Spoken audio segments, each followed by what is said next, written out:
What's up, everybody? It's me, Jum Jumington, former CEO of Jumington Dynamics, broadcasting live from the Jumington Dynamics Auxiliary Hazardous Material Source Facility somewhere in the world. How's it going, everybody? What's up, Skyo? What's up, Judd? What's up, Flash? Welcome, welcome. How's it going on this fine, fabulous Sunday afternoon? It's a balmy 33 degrees outside. Sorry, no, 30 even. It's gotten colder, but compared to what it was earlier in the week, it's nice. As long as it's like warm enough that like walking outside doesn't immediately make my knuckles swollen and painful, which is usually what happens when it's like it's like 10 degrees or less. I walk out and I'm just like, oh, my oldness. I need all the help I can get. What's up, everybody? William's having a great weekend as we draw ever nearer to Christmas. If y'all celebrate Christmas. I got all kinds of crap coming to the house now. I gotta wrap Christmas gifts. Some of them, my dad wanted some weights, and I don't know how to wrap that stuff. Hate me like one of your French girls. What are you doing? What's up, Primo? What's up, Jeremy? How's it going? So many candles. Yeah, I kind of laughing at it. My dad had some weird obsession with candles, and there's like 2 big boxes full of candles when we were clearing out his living room, which was just a mess. And they just have all these boxes of candles. And then when I went to further clear stuff out, I found like lunch containers, like Tupperware lunch containers that were also filled with candles. I don't know what the story was with that. A lot of candles. Didn't been easy Dave Uma editing Tomb Raider. Tomb Raider? You're doing more Tomb Raider. What are you Tomb raiding? Didn't you finish Tomb Raider? Or are you raiding more tombs? Or are you editing Tomb Raider? Primo, did I thought I missed your stream completely, and then I looked at it like, that's real short. Did I see that correctly? You lost power? Some great smelling candles. Some rare ones you can't buy easily, I bet. Yeah, I mean, at this point, he's probably got like, oh, they don't make these anymore. Sometimes I worry because of some of the professions he's had that. Well, you ever watch, there was like an episode of House where like some dude's father like ran a junkyard and he gave him this like piece of metal as like a keychain, and then they found out later it was like radioactive and it was poisoning him. I worry about that sometimes, that I'm going to find stuff in that house that's like, oh, actually this is radioactive stuff from construction site that's been slowly turning this house into a super fun site. Croft Manor, which is just a big playground. Oh yeah. Power Arch goes for there this week. It's the Ghost Man. It's the new Ghost in Phasmophobia. It's their hidden ability, which is to climb inside the wiring in your home and wreck everything from the computer outward. Or like that movie Pulse. Not Pulse Cairo, the Japanese movie, which was very good. Not the newer one. Not the 2001. That's 2001. Which was pretty good. Which is pretty good. There's an older one from 1988. I don't know if anybody's seen that. Parents will go through it. He was. Some rocks like that when they first bought it. Yeah, how long it takes for it to go away. Yeah, I mean, it depends on what the half-life of the material is and how long it stops being harmful. And let's be honest, most of us probably don't have a Geiger counter in a home. So you probably wouldn't know. I could be radioactive right now and I wouldn't know it. That's something to think about, I guess. Should I go buy a Geiger counter? Do we need to start getting Geiger counters until you get sick? Yeah, I mean, unless you're like somehow immune to it. You're like a typhoid radioactive man. I don't think that's possible unless you're not actually human, which I certainly am. Theoretically. No, it's my fault too. Phasmo has a lot of issues. Phasmo's always got a lot of issues. Let me be real with that. Power Edge, YouTube, algo, some major issues this week. Had to re-upload a short to get normal stats. Yeah, I mean, it's the time of year, I think, and there's a lot going on in the world too. Things are just going crazy out there. Tonight, my ears doubles as a Geiger counter. Does it? No, I'll have to send you some radioactive material so we can test this. Super fighting robo. Jumington. I wish I could be a super fighting robo. I'm too tired to fight. I'd be sleep man, and when you'd find me, I would just continue to sleep while you shoot me. I would offer zero resistance. I would just give you the power. Be like, here, just take it. Get out. My stage would just be like a bed I'm sleeping in, and that's it. You just show up and I'd be asleep like, oh, get out of here. 5 more minutes. 2 shorts only hit 50 views. That's pretty absurd. It's pretty. I haven't done much with shorts. I haven't given it much of an effort. But I know from like everything I've seen, like usually you can expect much bigger numbers. Pulse, 1988. Sire refers to a highly aggressive and intelligent pulse of electricity that terrorizes the occupants of a suburban house in Los Angeles, California. Can I find a trailer for this? I have 2 videos I want to show before I. Oh, you can just watch the whole movie. We can just watch the whole movie. Is this actually the whole movie? Let me just fast forward.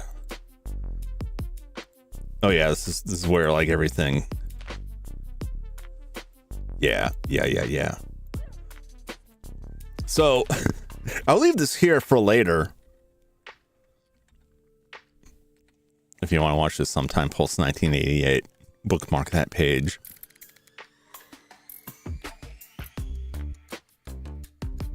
I gotta look at those shorts. This guy's got those shorts. You guys are always so good with shorts. I need to find money to hire people to make shorts for me because I'm just not into it. I hate to be so blasé about it, but I'm just like, I've tried and I'm like, I don't know what I'm doing.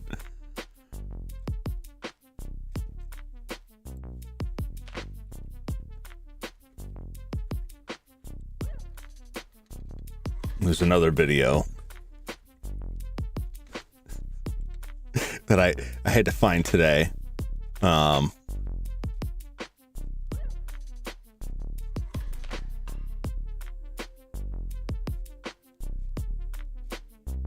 gotta find it. Please don't make me look at my history on this. There's way easier to make than larger scale content. Mark point you think was funny, interesting. Look to see what people have clipped. I just gotta look at the clips. I go through my videos and I'm just like, I don't know.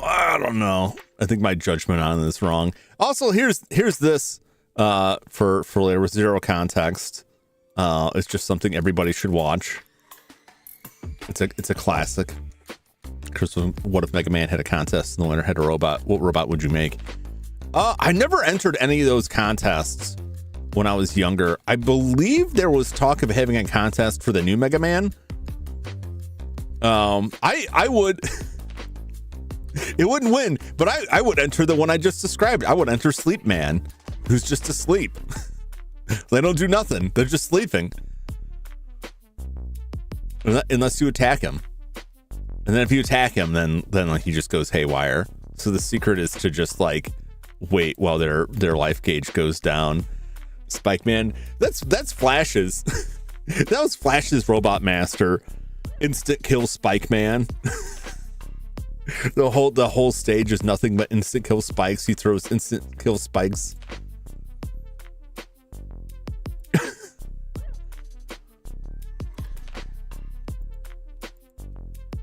I used to send this video to people and force them to watch it, and then I would send them pictures of the cat. Give me that meatball.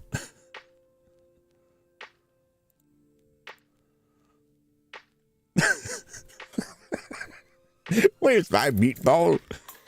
I don't know. Watch that video when you get a chance. You'll enjoy it. Just start copying that into the description with no explanation whatsoever. On those stages, you get places to jump. You need to make the places to jump look like the spikes. They're like 2 pixels off, so that you just can keep them guessing. Pony Man. Well, there's like Centaur Man. I think there was Centaur Man, so there's precedent. You can put that in there. Contest was always over by the time I heard about it. Most of the time, did a Goku looking one Dragon Ball Z when I was in junior high. No wonder they didn't pick it.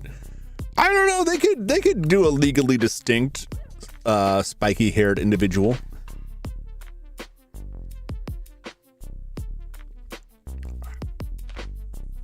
That's, it's funny because like in the old days at that time, a lot of companies I don't think really cared that much or were really that concerned about, like Japanese companies, which is funny.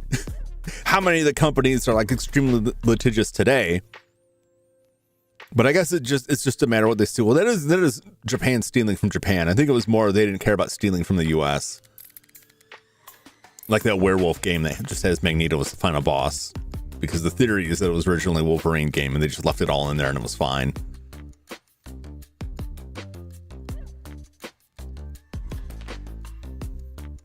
Anyways, for Robot Masters, Gorilla Man can make a gorilla armed with rocket launchers. Sailor Moon Man. I think in all the Mega Man games, was it Mega Man 10 the only one that had like a female Robot Master? I think it was like only one of them. Hatsune Man. Oh, the one from Zoids. Oh, I had that kit. The robotic gorilla. That was amazing. It was motorized too. Those Zoids were cool, man. Those Zoids, like, I remember like as a much younger kid, people having those kits before there was like a cartoon and a show and stuff associated with them. So I was really excited when the anime started running in the States and they started releasing the toys again because they were all old. And I had seen a lot of them that were only released in Japan, and suddenly like they were there and I had a job and I could buy this robotic gorilla.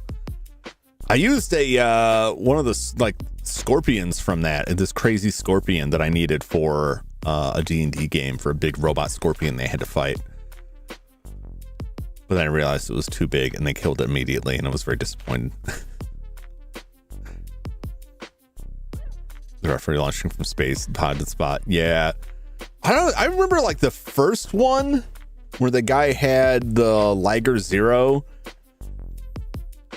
and he had to fight like, it was like a raptor that shot laser beams at the end. But then there was a one after that that had a little bit of a different story, and I don't know what the connection was.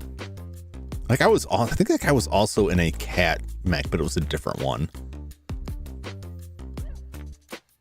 I gotta go look that stuff up and see how I can watch that.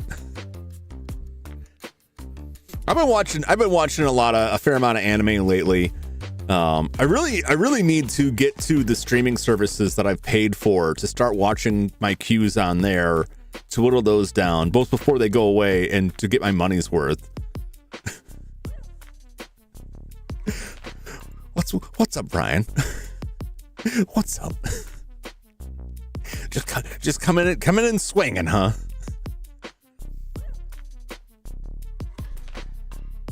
Just still making new episodes, each season a different case, like Yu-Gi-Oh. Oh yeah, see, that was my recollection. That was my recollection. Like man throws hot dogs at you, like sausage links or chili dogs. I watched an anime because I've been hanging out with the dog.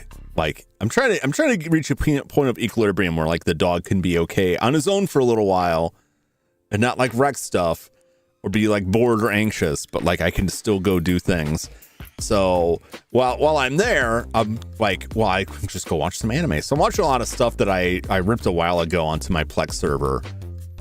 Watch for this season. I don't even know what's out this season, Ryan. I haven't looked. I had like a cursory glance at what was out this season.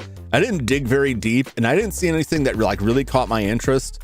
And so I watched. I finished watching Brain Powered, which I started watching in the year 2001. Which I never would have been able to finish because they didn't put all the episodes out on VHS back then. Still about young, your dog with it. Yeah, he's doing better. He's doing a lot better now. He's okay by himself for longer stretches of time, but I want to make sure that he doesn't get like, because the other dogs will get like anxious or bored and they'll start wrecking stuff. And he's doing pretty good. They got the Christmas trip there, doesn't count out there. Guy are watching the classics. Yeah, I picked that one because I had started watching it a while ago, and then I'm like, I'll come back to it because that show is not well paced. It's obvious that it was supposed to be longer. It's badly cut down. A lot of it just doesn't make sense, and you just feel like you're missing information. I enjoyed it quite a bit, but it's got a lot of problems. But it's like the happiest ending in a Tomino show that I think I've ever seen. Well, One Show, One Punch Man, everything else are older shows I never saw. Yeah, that's when there's a season out that I don't see anything that I'm like, oh, I have to watch that. That's when I'm like, well, time to go back and watch the old stuff. Link by Zelda, like Link Man, Zelda Link. That'd be a weird crossover. Yeah, but I watched like the first 2 episodes of that show on VHS back in 2001, and like I never got any more. And then just kind of disappeared. So I finally got back to finishing it. Watched a bit of Robotech YouTube for free. Robotech's on YouTube for free? Macross, which the Robotech series is based off of, at least the first part, because Robotech, the entire length of Robotech is 3 different shows that they redubbed the second and the third show and rewrote some elements to try to link them together. They're 3 unconnected shows, which is Macross, Mospita is the last one, and it's like Southern Cross or something like that. I forget what the second one was. But I really love that show, and I really hope that they finally get like rights ironed out so we can get the rest of the shows officially in the US. Like Macross Plus was the last thing we got in the States, and they kind of slipped that one through the cracks. But like Macross Frontier is amazing. Macross Delta was okay. It wasn't terrible. I love Macross Frontier. Macross 7 is crazy. Macross 7 is just bizarre, but it has some great music. I forget the name of the musician, but he's the guy that sings the One Punch song. He's part of like that group that sang that. It's the same guy who plays Basara in Macross 7. Who like his mech just shoots. His only weapon is missile pods that are actually just speakers that bore into the cockpits of other ships so they can listen to his rock music because he thinks that's going to end the war. And ironically, it kind of does. Protoculture. I don't know if that was. There's kind of part of that before. So I got some of the Macross games for GameCube. Yeah. The licensing stuff for that is so goofy. Like I really need it to get settled because I have like a bootleg set, and it's not bad, but like I don't know. I think the last time it came up with the director, the person that's currently involved with the Macross series, was like they asked him about the rights issue in the US, and he's like, well, I just want to point out that the Japanese Blu-ray releases have English subtitles, wink, but those are super expensive. But if it comes to that, I have bought some Japanese Blu-rays, and they do cost quite a bit more, but if they have English subtitles, like I'm willing to go that way if it doesn't seem like it's ever going to come out. You ever hear Battle of the Planets or G-Force? Yeah. So I don't know if it's still available. They had a box set that had like all of it, and it wasn't too bad of a price. That was a Sentai Filmworks thing, and I think Tatsunoko, is that the company Tatsunoko? I think they took the license back, and I don't know what's going on with that now. But I watched G-Force a lot when it was on. I think it was still just Cartoon Network, and it may have been pre-Toonami. Back when like one of them, there's also Eagle Riders was another version that they released that as in the US, which is strange how they kept putting that out like that. I really enjoyed that show a lot. There's an episode of Battle of the Planets where one of the crew who drives a race car when he's not like fighting aliens, like meets a female racer on the track and enjoys a day of like racing with this person, and they make plans to meet up again. But unbeknownst to either of them, this female race car driver is actually an evil alien agent that he later battles and is forced to destroy. And then at the end of the episode, he goes back to the track to meet up with her and is saddened by the fact that she doesn't show up. Although I don't think it ever registers that he actually blew her up. And they took that exact same plot and used it for an episode of Outlaw Star. Like beat for beat. It wasn't Jim, it was Jim Hawkins meets some girl, and they agree to meet up later. And then later on, the girl is like their enemy, and they fight and destroy the girl, and then he shows up and she doesn't show up, and he's bummed about it. They took the exact same plot. Japanese company started doing that. It's amazing. They know Western fans too. Its Blu-rays are high. Yeah. Well, so there was like an issue back in the day where Japanese companies used to give American distributors like really bad masters. So the quality we were getting on some DVDs was like really crap because they had an issue with Japanese fans importing the US releases because they were so much cheaper. Okay, with Science Force something. Yeah. Power Ranger people are just as Bird Rangers. Yep.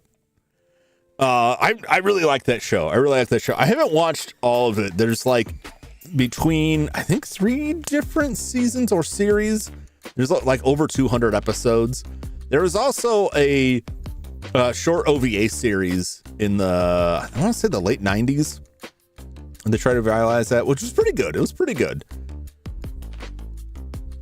Yeah, I enjoyed that show. I have that most of those episodes on my Plex server as well. I still got that cat from that video up there. So I watched Brain Powered, and then I watched the 3-episode OVA series of Read or Die, and then the TV series, which is loosely a sequel to the OVA, but also not really connected because the guy behind it is like, they're all their own thing. They're all different. That TV series got serious. Weirdly so. Those are also like 2001 era shows that I want to go back and finish. And then after I finished that, I just started, but haven't gotten very far into yet, Orgus. Super Dimensional. Was it Super Dimensional Orgus? Which you would think it's related to Super Dimension Fortress Macross. But they're not directly tied. Super Dimension Cavalry Southern Cross. That's the second series they use for the Robotech. Super Dimension Century Orgus. By the same company, but unrelated to Robotech. But one of the Orgus mechs makes an appearance in Macross Delta, which implies that there's a connection. Cyborg 009, another anime. Yeah. That one's had like a lot of different versions of that. Recommend a good. Feel free, Judd. Throw them out there. I'm always looking for more stuff. I have a lot of stuff to watch, but yeah, absolutely. This is from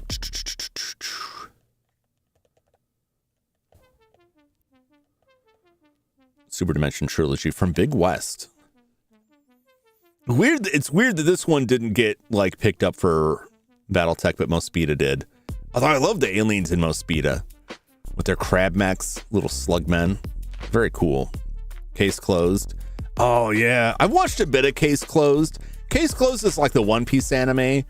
There's just so many episodes that I find it like I don't know where a good point to step in is. Once they get past like a lot of, a certain number of episodes, it's like, where is the good jumping on point for this? What was this from? 83 to 84. So I went way backwards with this. Studio Nue. The only thing I can tell you about Super Dimension Century Orgus is that at the start they have to drop this bomb, and the code name for the bomb. Also, what's up, Zane? I saw you earlier and I didn't say hello. So what's up, Zane? 0% chance it's like One Piece. Can't be more than 300 episodes. Are you sure? Because I'm pretty sure Case Closed is the longest running anime series.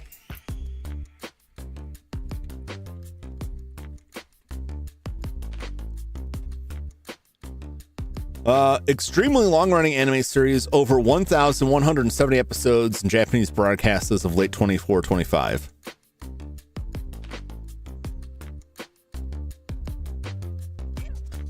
English dubbed version by Funimation stopped around episode 130. Didn't a movie come out this year? I think so.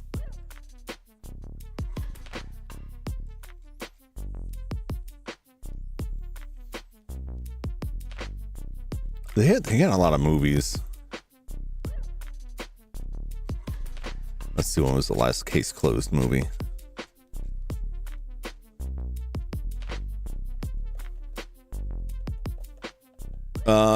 April 18th, 2025, One-Eyed Flashback. It's the 28th film.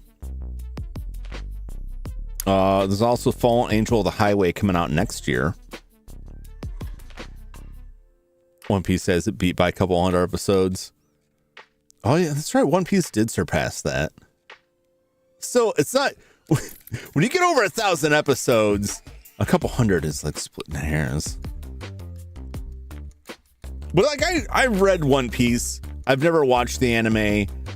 I've seen like bits and pieces of the anime, and it's like I've already seen this. I didn't feel the need to watch it. And the next thing I knew, it's insanely long, and I'm like, yeah, I don't know. I don't think I need to dive into that. I think the longest I've watched was Fist of the North Star. which I love. And I just read a story the other day about how Bronson, the writer who is in his 70s, is still writing manga, but nobody wants to publish it, but he's still rolling it in. He seems good-natured about it. He was quoted as saying, "I'm sure everyone sees me come in and thinks, great, it's that old geezer again." 152 episodes of Fist of the North Star. That's I think the longest series that I have watched.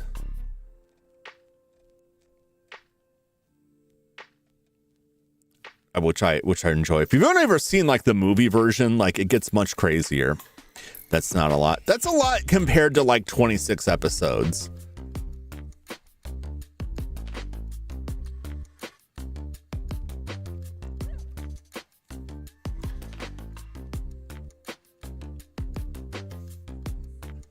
Episode 200 or something of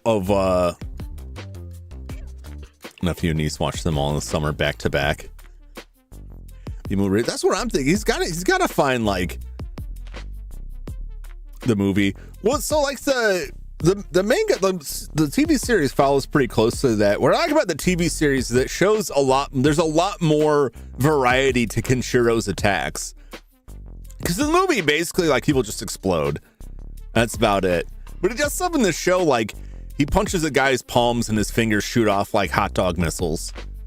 He hits a guy in the back and causes his back muscles to tighten until he folds over backwards like a broken folding chair. He does a lot of crazy stuff. Paralyzes some guy, hits him with an attack that paralyzes him and causes his body to give off the smell of blood so a bunch of birds come and eat him. TV was good, even the non-canon ones. Yeah. It was close in a lot of the areas. It was close enough. I mean, also one of the big three is not a lot of shows that have a lot of episodes. I don't know.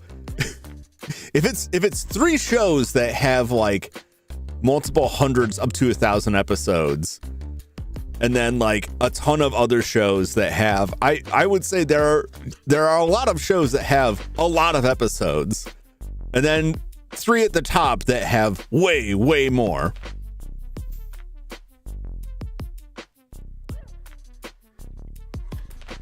Or I guess I could count Dragon Ball now. I have seen all of Dragon Ball, NZ, and GT, and Super. And every one of those can get up there. But I never really think about the length of those episodes as much. I think Fist of the North Star is the first time I really kept track. New Fist of the Star TV show next year. It's 3D. I'll give it a shot. They've done some like 3D movies that weren't bad. They weren't my favorite, but they weren't bad. Next year, watch along Christmas movie. I could do that next year. This year, like everything kind of went crazy. A lot of it's the dog. I'm not making it the dog's fault. It's just the reason. I would like to do more of the watch alongs. I do want to try and do like a watch along once a month. I just got to figure out a good way to run it. Because so far, like I've just been running stuff on the channel with a link that you have to click on to watch it elsewhere. And I was thinking about doing stuff on Discord as well. Watch alternate episodes of Dragon Ball. Yeah. over an incredible length of time. It was really stretched out. I honestly prefer Dragon Ball over the rest of it. Are there really 800 episodes of Dragon Ball? I feel like it. I can't be over 800. There's just the Dragon Ball itself. The original Dragon Ball has 153 episodes. Dragon Ball Z 291. God, Dragon Ball Z doesn't feel like 291, but Dragon Ball Z, there's so many episodes that are, I mean, the show gets like raked over the coals for it. There's so many episodes that are a half hour of next time on Dragon Ball Z, you know? So like it just kind of flies by, like, man, nothing happened in this. So it doesn't feel like 291 episodes because there's a good portion of those episodes where absolutely nothing happens.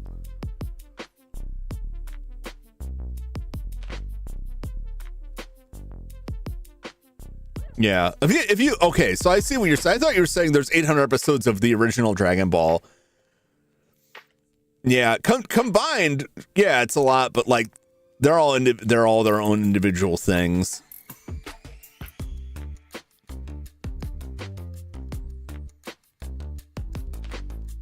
The Cell arc is honestly in my mind where Dragon Ball Z should have ended, with the Cell saga.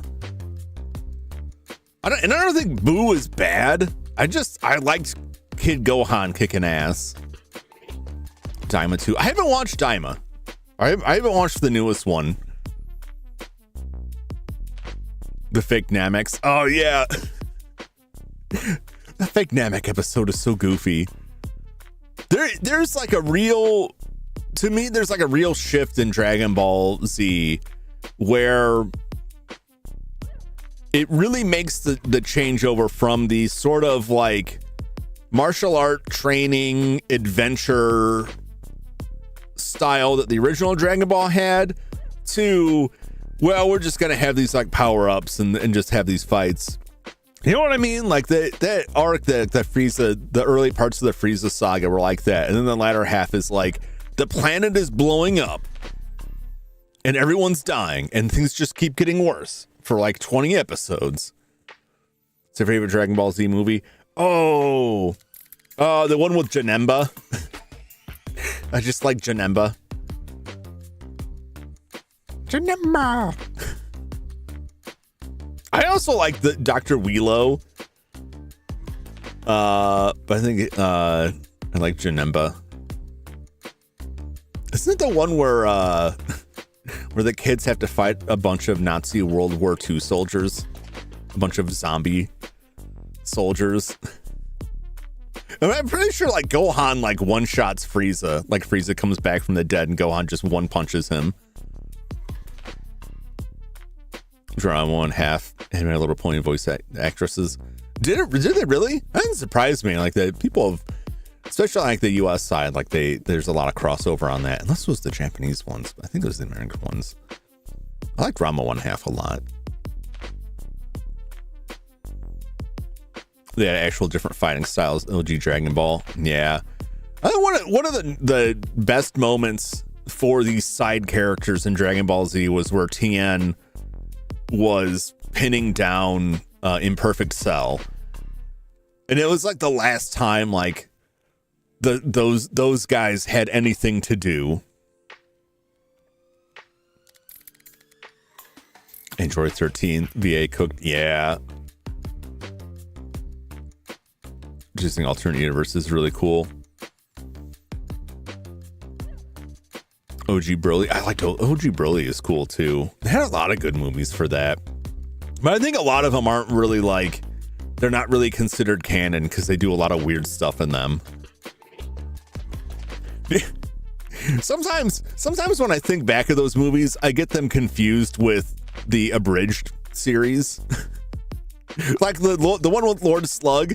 I cannot remember the actual movie. All I can remember is the DBZ abridged version. I'm gonna power this NES on here. It's about time to go over to the game. Not that I'm not enjoying the conversation. Oh, I am.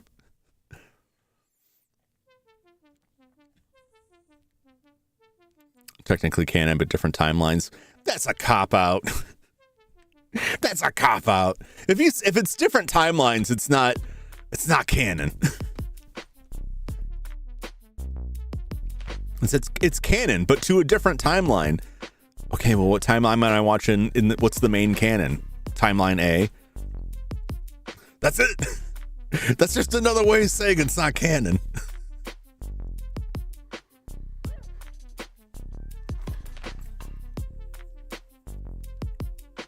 Being the elder committing the abuse. Yep.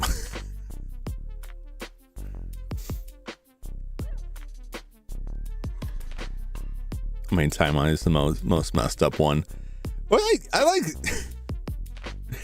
Really, if you really think about the time travel aspects of the Cell Saga, and then stuff that came up again in Super, like there's a lot of like messed up branching timelines there that are pretty bad. When you watch like Super, like one of those realities was just completely erased.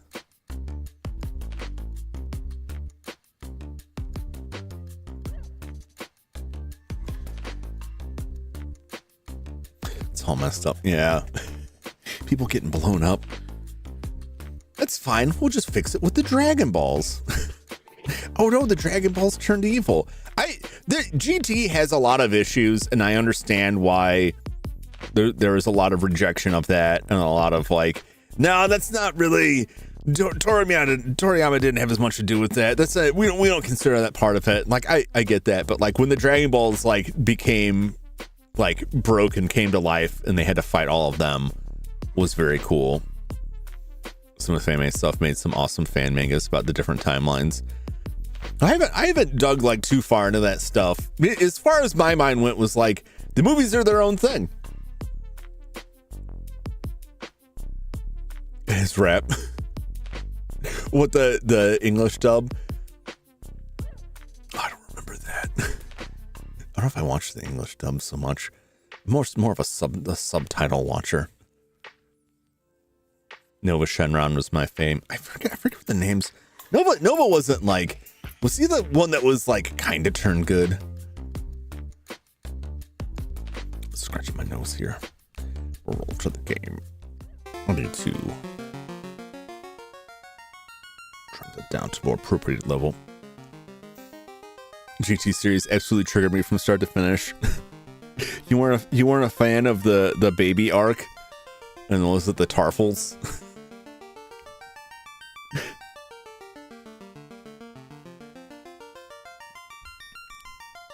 Krillin with a full head of hair and a mustache. The voice of Full Metal done the theme song of Kai. Really? That I didn't know. Did not know that. What sort of Dragon Ball medium would you make? What sort of Dragon Ball medium?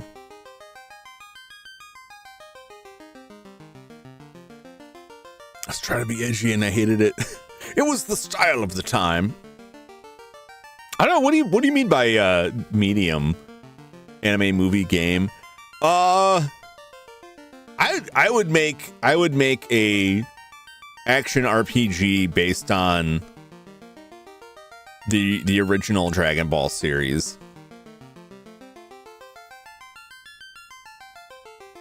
I wish they'd take risk more. Yeah, that is a problem in most industries now.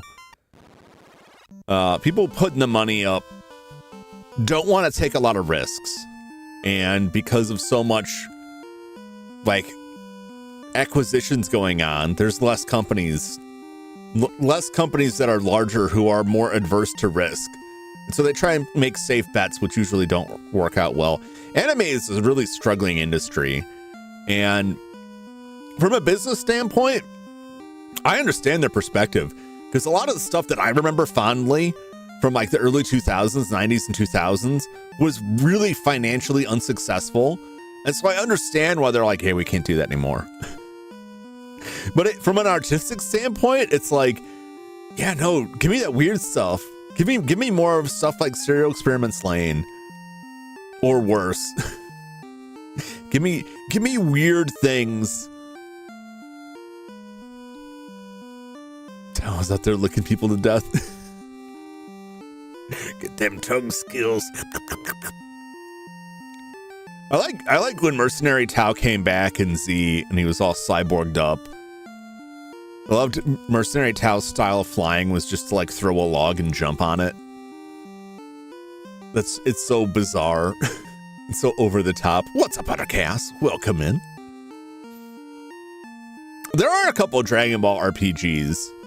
I don't know how good they are. You'd think they'd be like really good. Like they would get like, but at the same time, it's like, I think it might suffer from the licensed game curse. There's Fist of the North Star RPGs too. I don't remember them being very good. I remember them being kind of kind of weak. We did get a Fist of the North Star game in the US. They just removed all reference to Fist of the North Star. They called it Black Belt on the Master System. Which used it more after he became a cyborg. Yeah. Mercenary Tau broke the power scaling system. Yeah, the GBA ones. Oh, is it the GBA Dragon Ball? Yeah. So those are probably like the best of the bunch. Mercenary Tau also deflected bullets with his shoes. But that's when like you could just be like a skilled human and have like amazing martial arts prowess and pull stuff off. And once Z hit, it was like, you're either a Saiyan or you're nothing. A lot of fan translation, the NES Fist, the North Star, and SNES 2.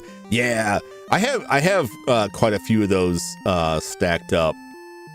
Because I think the first couple of games are not RPGs. I think it's not till 3 that it becomes an RPG. But it looked rough.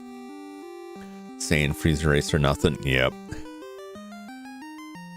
Or you're a cyborg. Cyborgs are pretty amazing. I don't think it like gets played up enough that cyborgs don't have stamina. Like they don't run out of stamina or have to like worry about power. They just have it. So they can just fight all day. Even though I feel like honestly during like Super it seemed like Android, was it 17? Seemed like he was getting tired, but I could be misremembering or misinterpreting him getting punched. To the TN. TN had his time to shine. I think like Krillin. Krillin's like my top dog for that. Krillin made like his Destructo disc is like that's like crazy killer. Even though like people just end up stopping it and they're like, yeah, it ain't nothing. But like, no way, man.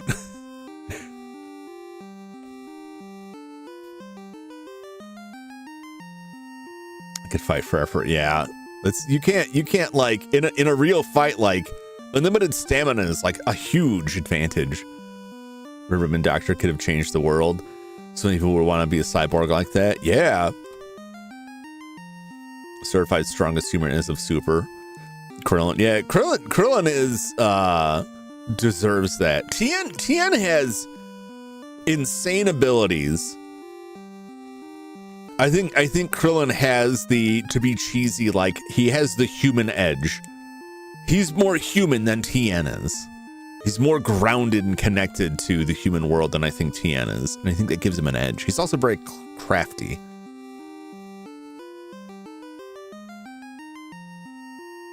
We've got Isekai. This is Commander Red. What would you do with Red Ribbon? I mean, honestly, I think your best tactic for taking over is the IG-88 method, right? From the Star Wars Bounty Hunters novel, where IG-88 was slowly infiltrating the Empire by replacing stormtroopers with like droid replicas. So you just start replacing key people in the world with cyborgs to position yourself as a secret power behind things. That's the number one failing of supervillain groups is if you're too out there with it, people will rise up against you. But if you work in the background and nobody knows who you are, no one's going to come after you. And you got to boil the frog, man. You just got to make your changes slowly over time and be patient, because eventually people will just acclimate to them and they won't even realize they've been subjugated. Yamcha is my favorite in games. Yeah, Yamcha, especially like in the original series, Yamcha was a big favorite of mine. I think all those characters just get cast to the side once Z comes out. Like they're around for like the first arc, and then they're just kind of like, well, these stakes are too high. Next thing you know, Yamcha's just like a meme of lying dead in a crater.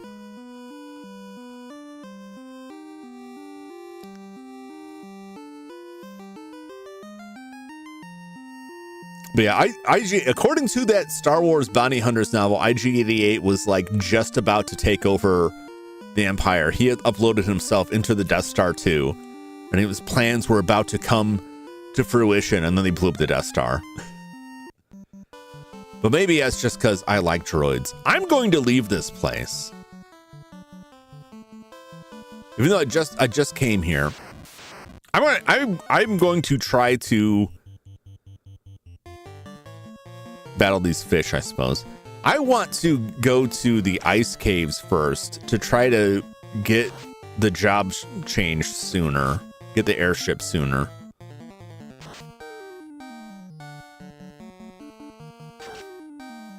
Yeah, if you get a chance, like, check it out at your local library. The Star Wars Bounty Hunters. I think it's just called Bounty Hunters. It's an old one, but the IG-88 stuff is cool. And that's just one out of like 4 or 5 stories in it. Do you remember what we was doing? So I just finished defeating the Lich, the first fiend. I got the canoe and they said, you better get to that volcano.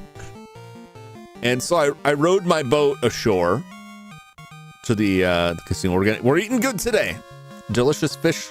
That's what's for dinner. Rowed my boat over here and then decided, like, you know what?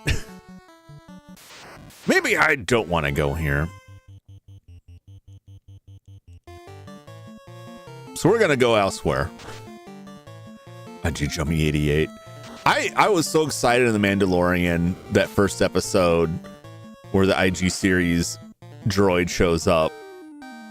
It was very cool when he's in the shootout and then they blew him up. He came back and did some cool stuff and then sacrificed himself for everybody.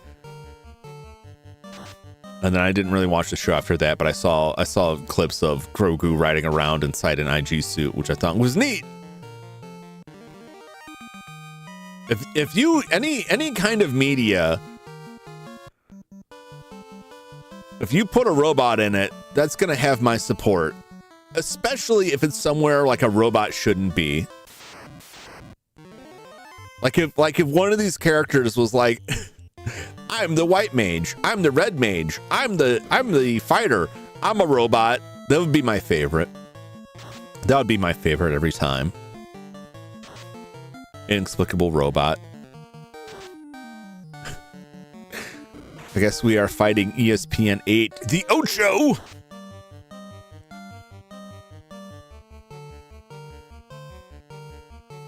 Hang on, Chuck. You'll live. Oh my God. Zane's gonna die. Man, this Ocho is tough as nails. Terminated.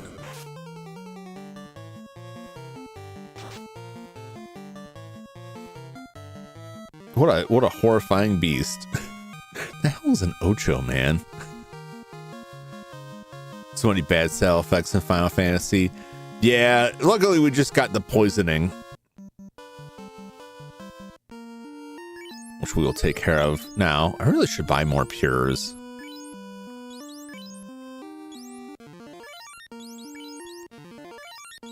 Let's not have everybody die here.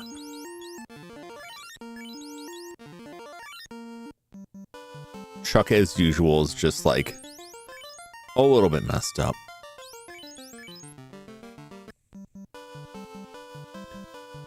Boy, how do I get out of here now? I definitely don't like riding the river here. I'll say that much. Yeah, eventually I'll do the Dragon Ball. Check out some of the Dragon Ball RPGs on a Sunday. If you've got any age, there's a certain like nebulous cutoff point where RPGs are able to escape the Sunday grind and just be like a regular game. And I can't give you a strict definition of when that is. It's mostly just like there's a point in RPG history where the stories got more complex, the games grew more complex, and grinding was like less of a thing or less of a central aspect of it. When exactly that is, I couldn't tell you. I couldn't pin it down to a date. Destroyed me in the past, right when I saw when I wanted to run. The ones with the bad breath. Yeah. I feel like we got lucky with that. I gotta make sure I got plenty of whatever it is that I need to.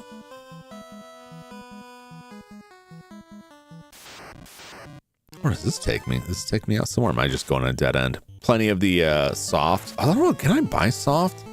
I think we can. Yeah, we can. I think it's in Elfheim, and I think I just didn't buy it. So we're going to go to Elfheim first and try and stack up on that. I'm just going to... Well, Lightning too. Final Fantasy VII era. Let's see, you have to be high level to beat the game. Yeah.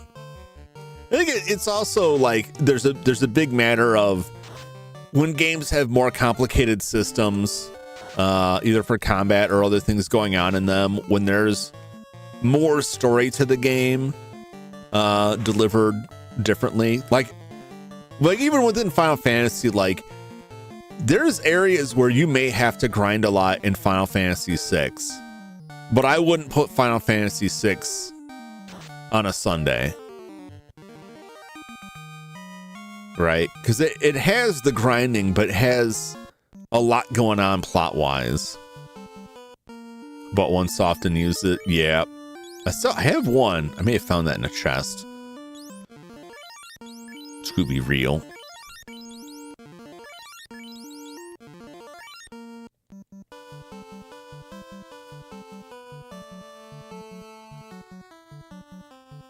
Oh.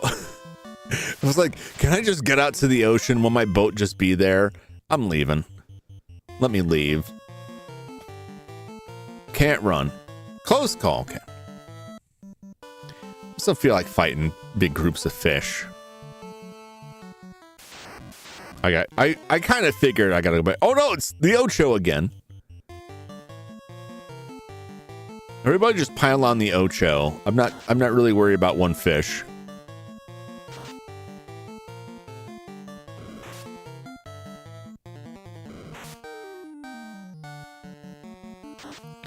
How much could one fish cost? $5?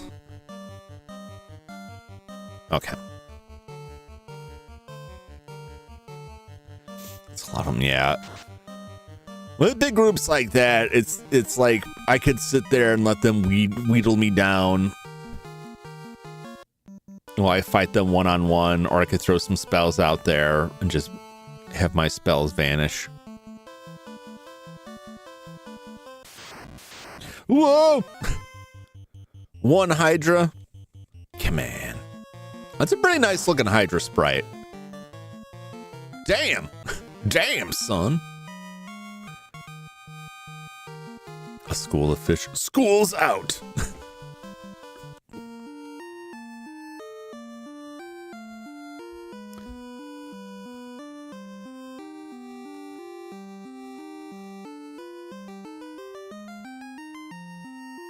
All right. Respond. There's a question as to whether or not the dog has been fed. The dog has been fed.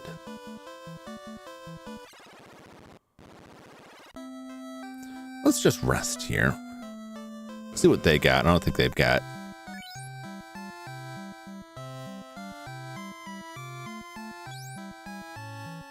Let's get a couple pures. Let's get like 10 pures.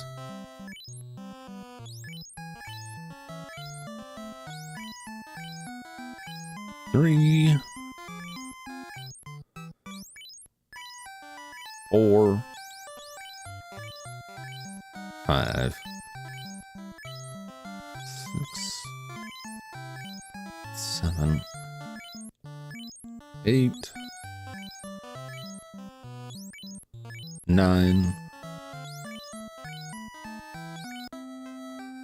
Is it 10? How many do I got now? 24. That's good enough. Gotta text my mama. Good night. My good boy. Be good to your mama. Respectable.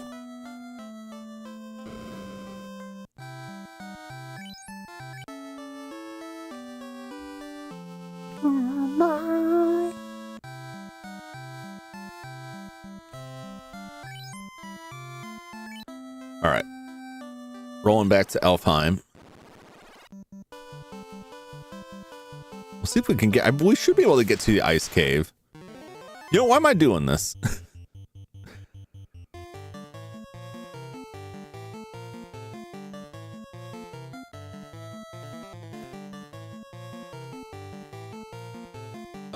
Let's throw some fire at them.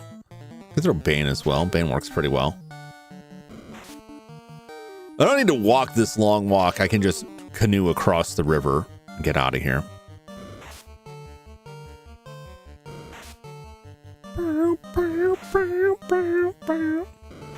It seems we have a pretty good store of money, or so it seems, but the higher level spells are monstrously expensive. However, we can't really use any of them right now by virtue of our level and by virtue of they're tipping into the wizard category that we're not there yet.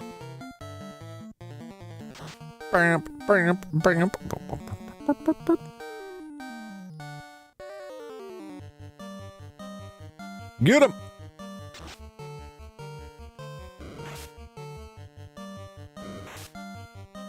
Poisoned! Zane, how could you?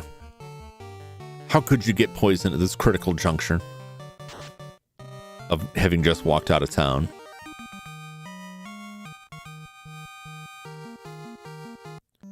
I think everybody very recently leveled up, so I don't think anyone is really close to leveling here.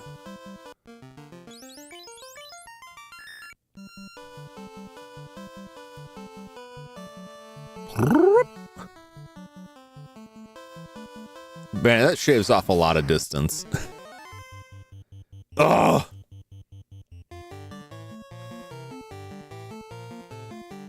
Cobra. Cobra. We don't need you.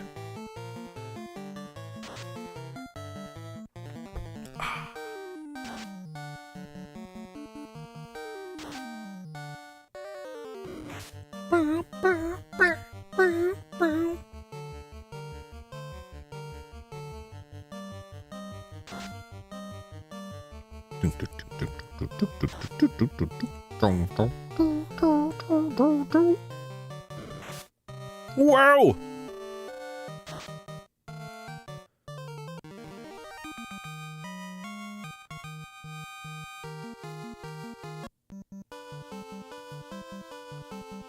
Boat is up here.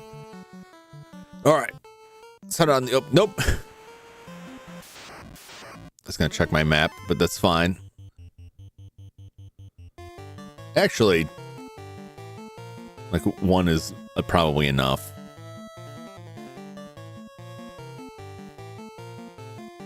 Getting some lightning.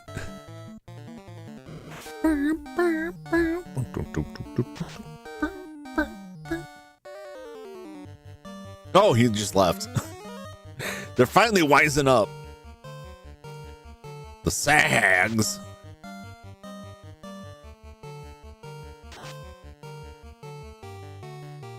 Also good eating. It's much easier to debone a sag than it is just like some random river fish. Much bigger bones on these guys. A lot less chance of choking on them.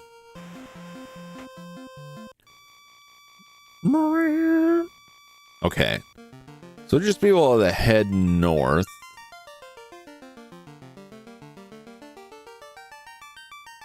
So do I have a map? I think I have the map.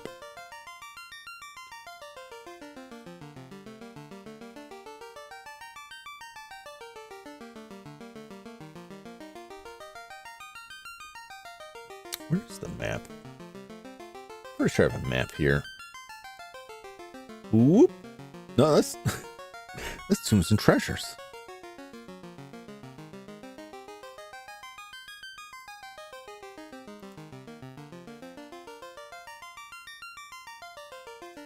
Where's the manual? Okay. No, I didn't put the map in. I didn't bother with it. All right. I believe I have the map here. That's not it. There it is. All right. Where is 16?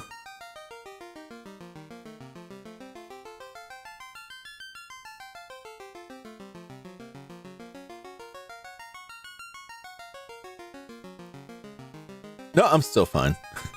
No, that's not okay. I couldn't reach it. I'm going the right way. I'm going the right way. It's just north of us here.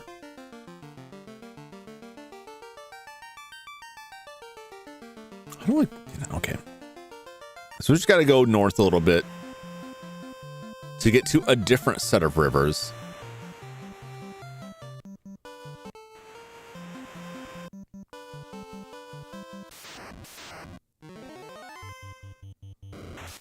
Arachnids.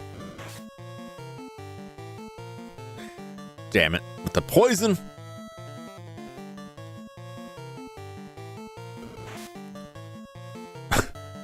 I'm glad I bought a bunch of stuff for that.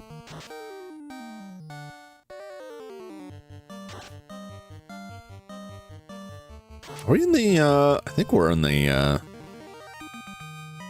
we're getting close to where the Peninsula of Power tables were.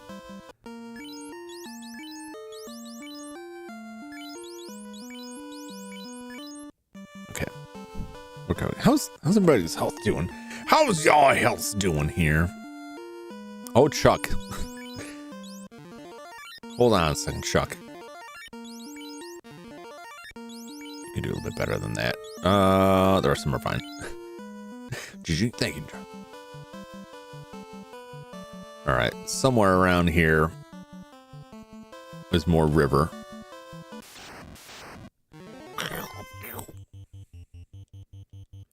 Ogre.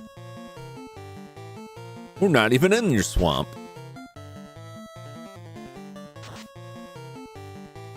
Missed. That's about what I expect. Man, these guys used to be really scary. And now we're just, ooh, 304 damage. It's all ogre now. Belongs for everyone. It's all ogre for them, I'll tell you that much. All right. No, that's the ocean.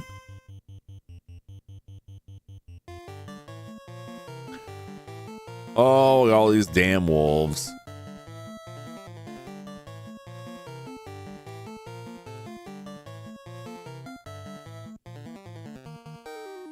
We have a lot of pelts to sell to secure us through this winter. I'll tell you that much. The pet came to feed. They'll find no meal today. They'll be supping on their own doom. They're always after me, Lucky Slurry. Not that one. This one. But they can't have it. It's not suitable for animal consumption. It's not safe. It's not what wolves crave. Maybe the Grolfs. That one just run away. It's nice to see some of the monsters wising up and just being like, look, I'm out of here. I'm gone. All right. What am I looking at here? What in tarnation?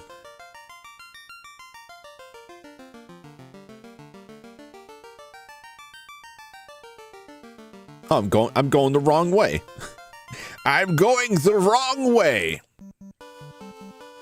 That's why. There's the river. It's west. It's west of here. I just went the wrong way. The Grimps. You don't want to get caught in the night by a Grimp. I'll tell you that much. You don't want to be out here in the dark when the Grimps come out. During the day is one thing, but at night, no thanks. Damnable Grimps. Do you think Grimps have a flavor like artificial grape chewing gum? I like to imagine if they, on consumption, don't taste like that, their clothes at least smell like that. Related to the Grinch. Here we go. River time.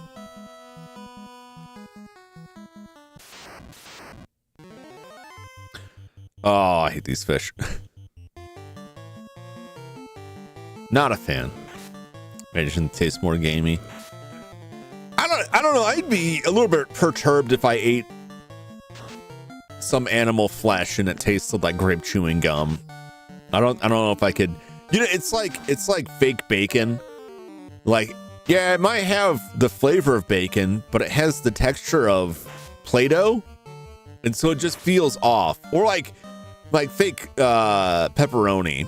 That was the one. I had a vegetarian friend who always kept meatless pepperoni, like imitation pepperoni in their fridge, and they're like, you can't tell the difference. And I was like, man, this stuff has like no texture. It's like eating a wet napkin that has some pepperoni juice in it. Like, it's not very appetizing. It's just off and wrong. And that's how I'd think if like you bit into a burger and it was like, delicious burger, delicious ribs, and it's like artificial banana flavoring. Like, oh no, oh, this is so wrong. So hopefully they don't taste like it. I mean, I'm you know, getting enough meat on my plate here from all the other things that we've got like 7 tons of fish in the boat with us. Like, we're definitely not going hungry. We're not gonna starve out here. I'll tell you that much.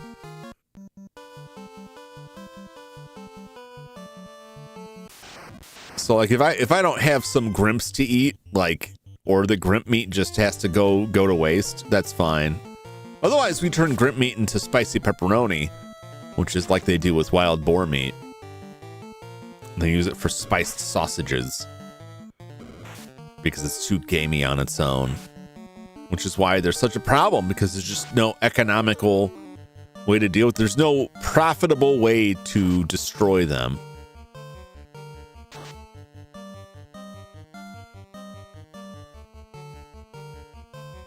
I mean, we had our methods.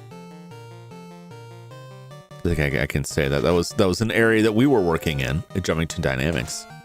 We were dealing with the feral hog problem. We would have been successful too. There's just you know, a couple of mishaps. You know, some things happened, and well, the rest of it I can't really get into. Has to get the taste right. Yeah, you gotta get just the right flavor for it. Because you can't. So, like, to be real, like, one of the big issue with the feral hogs is, like, you can't use. I'm going the wrong way, aren't I? You can't use like poison, right? And just like, we'll just poison some feed out there and they'll eat it and they'll take care of it, because then you've got that poison in the wild, and like other animals are going to feed off that carcass, and you're going to cause like irreparable damage to the environment that way. And like, yeah, you can go shoot them, but like, bullets cost money. And if you're not getting something you can sell out of it, now you have a carcass you've got to deal with, which also costs money.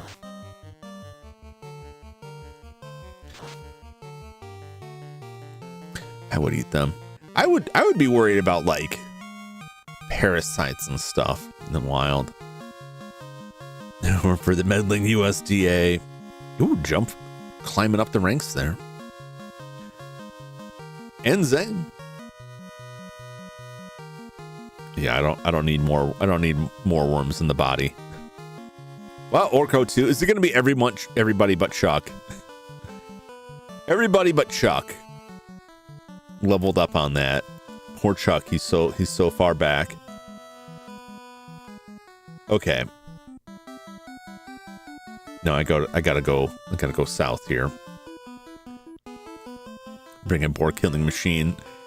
They only wants to eat boars. Have you been reading my files, Flash?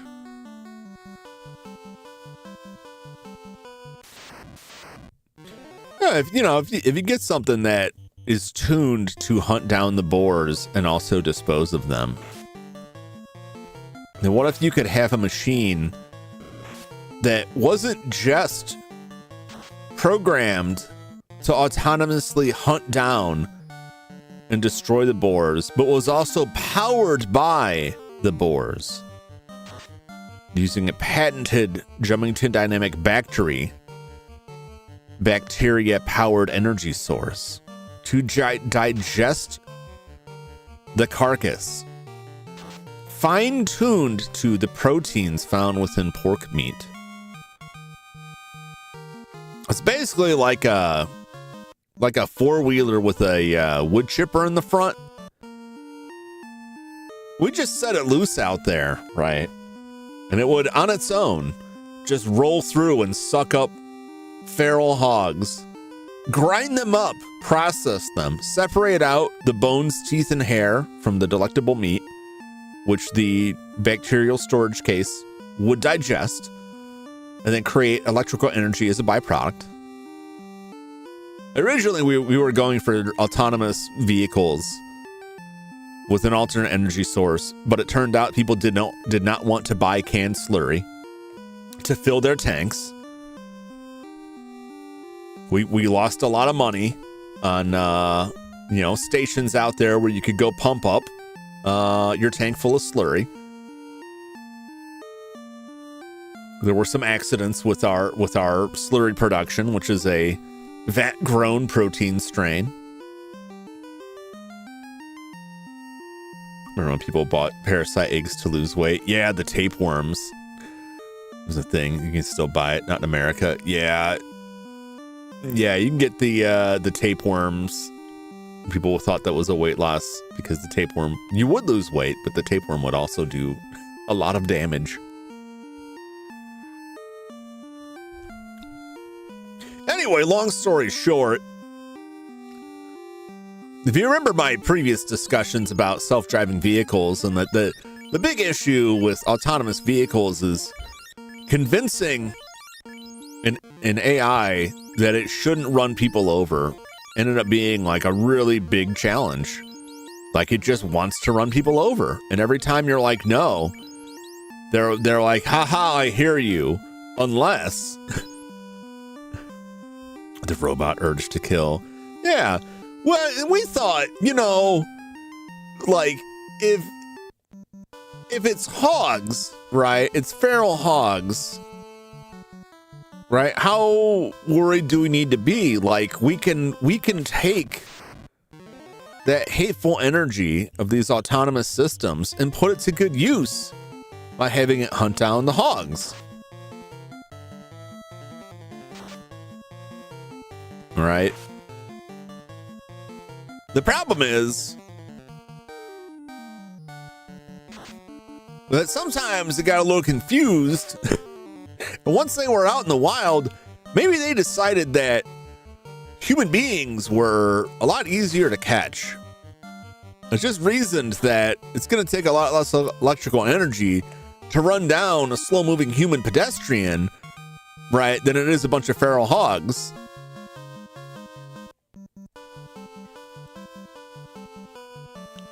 The wilderness, scooping him up, dropping him inside their body. Yeah, I mean, it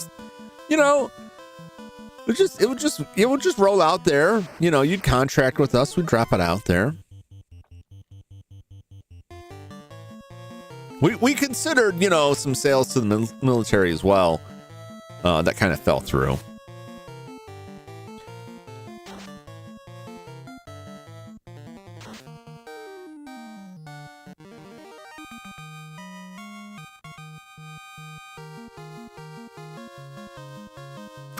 I can't see it, so I don't get banned. Get banned by the machines. Yeah, admittedly, there were perhaps some poor design choices. No, I will admit. Things could have been, there could have been more safety measures in place, right?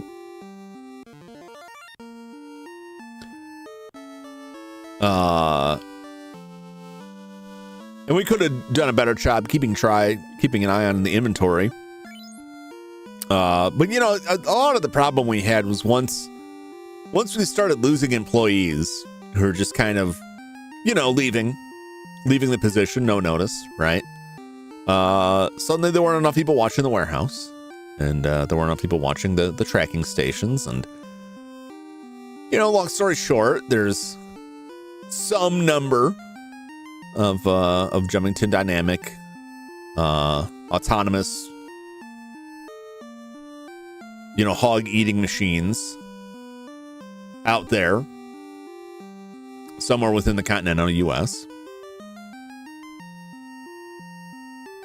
Roaming the streets, back alleys, parking lots in the middle of the night, that sort of thing.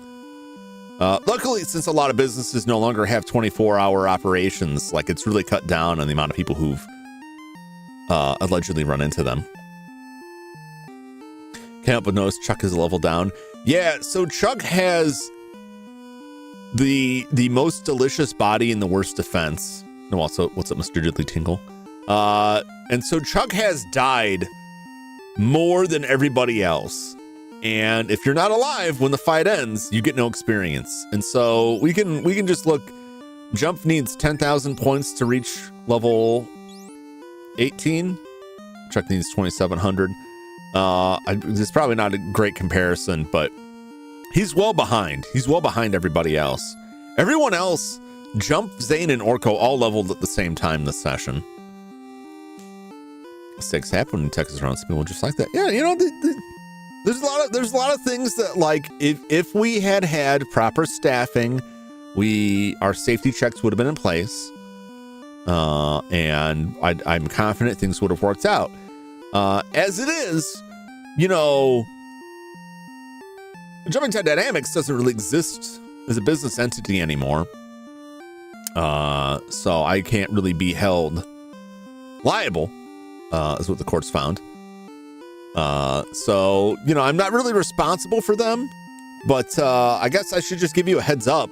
Like, if you see like a 4-wheeler with a meat grinder or like a wood chipper on the front, and maybe like a really bad robotic voice emanates from it that says something to the effect of like, "Help, I'm having a heart attack," in the middle of the night in a darkened parking lot with few witnesses around, don't approach it. Use your own best judgment. How does your leader council feel about this conversation? I don't think he would enjoy it. I don't think he would. He hasn't been returning my calls. But I don't think Mr. Bibulus would entertain this thought. Yeah, I'm just saying, you just watch out for yourself out there. But that's,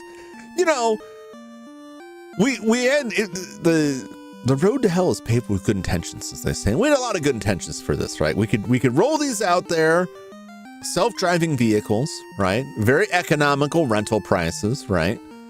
And you set them loose in your property and they just go down.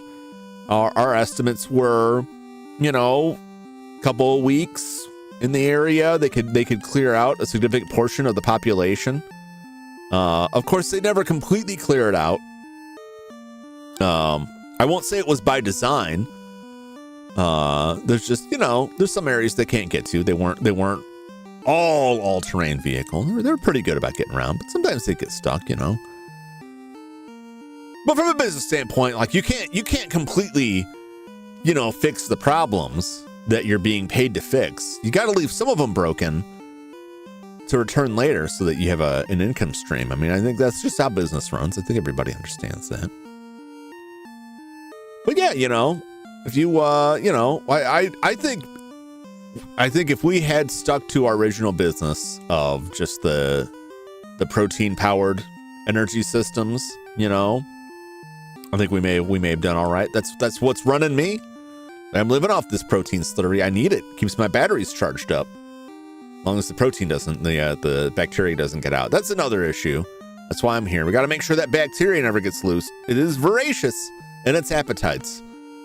So yeah, like that presents another issue because we can't have people out there trying to, like, I don't know, blow these things up with rocket launchers and stuff. Because then you're just going to get that bacteria out in the wild, and then that's pretty much a game over if you don't have the right people to deal with it. And we had the right people at Jumington Dynamics. They just mysteriously took jobs and left without notice. And so we don't really have the containment teams we used to have. But like I said, we're not legally obligated to deal with it. I'm just saying, there's lots of ways you can try to deal with this. The best one is just to run. They cannot climb stairs. you know, at all. They won't even try it. So as long as you stay upstairs somewhere, right, up some kind of incline, they're not gonna get you. Don't shoot them or stab them with spears. Nope, nothing piercing, right? You can try and pop the tires. I mean, that's a good one. Speaking around, let's just make sure you've seen Die Hard this year. If you don't watch it, Gruber wins. Hans Gruber never wins. But definitely watch the Die Hard. I will be playing Die Hard Trilogy on Tuesday next week. Let's roll into the ice caves here. I do like this tune.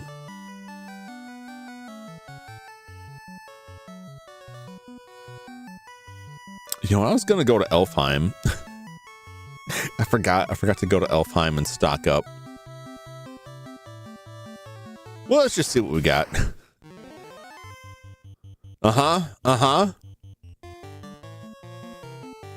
It's a lot of cockatrice there. I think I need to go back to Elfheim.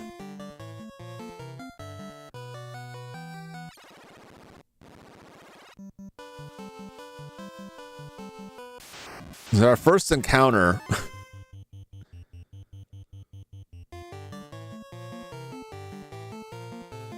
There's a bunch of enemies that will turn us to stone. If everyone gets turned to stone, it's game over. Like a quad. Cow! That's what it's like. Bunch of murderous stone chickens. Medical field fixed it a bit. Yeah, you don't completely solve all the problems. You got to leave a little bit. You got to leave a little bit of a leak so you can keep getting called back to fill the tank again, you know. Anyway, you know, that was only a part of our issue. That was a relatively small part of the end of Jumington Dynamics. I mean, I did get ground up by one of these machines during a product demonstration, which didn't help our sales. Didn't help me much either. I'm just glad we had enough engineers left to get me loaded up with all the this prosthetic form of mine. But yeah, you know, I think that I think we had a very good solution there that maybe just had a couple bugs to iron out, a couple wrinkles to iron out, a couple bugs to squash, you know. I think we would have been going well.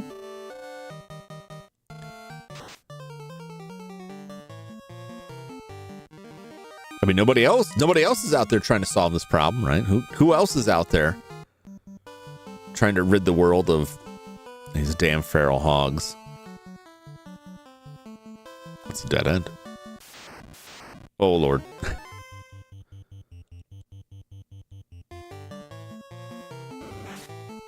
Still thinking about eating those pigs.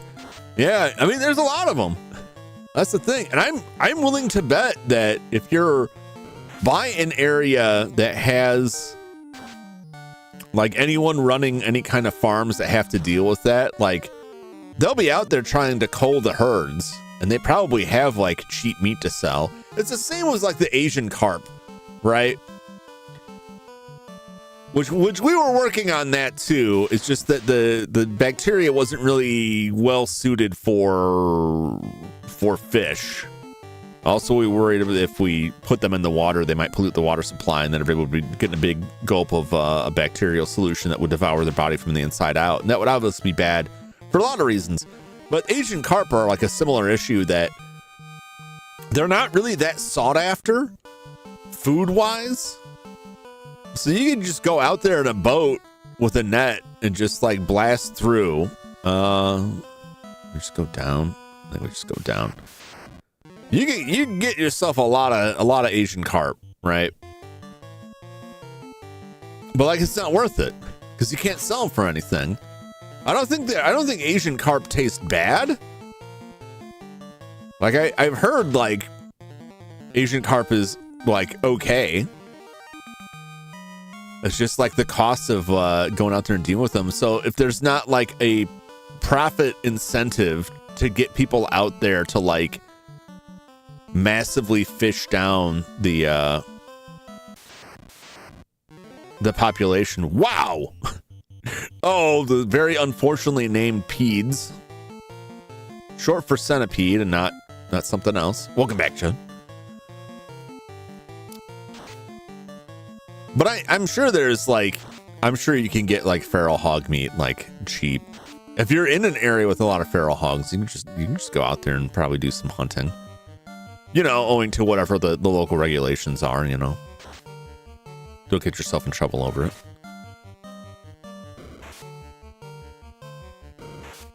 But yeah, you know, it's, you know, you get a high-powered, you know, I mean, they were complicated machines, right?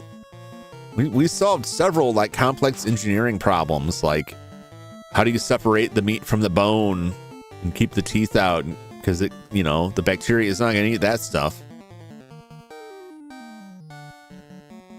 It just ends up that when you get down to the base proteins, like, you know, there's not a lot of difference between feral hog and long pig.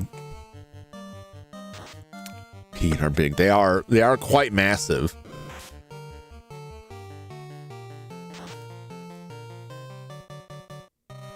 It's a problem. They would literally eat a man. Yeah. And so like you can't just like, because Australia had similar issues with the emu where they just had to give up. Because like, yeah, you can go out there with a bunch of rifles and like blast emu all day. But like, they can take quite a beating. It takes a lot to take them down, and like every one of those bullets has a cost. You're not getting the money back.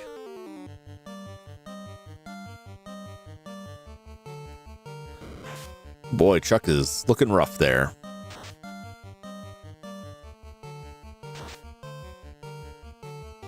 That's it. Finish this fight, Chuck, before you succumb to the PED poison.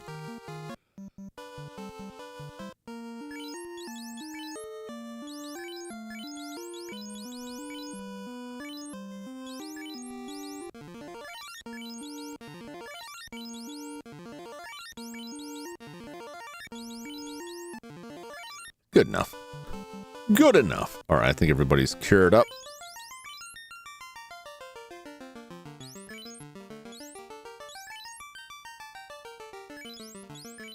Could have done this more efficiently. Whoop.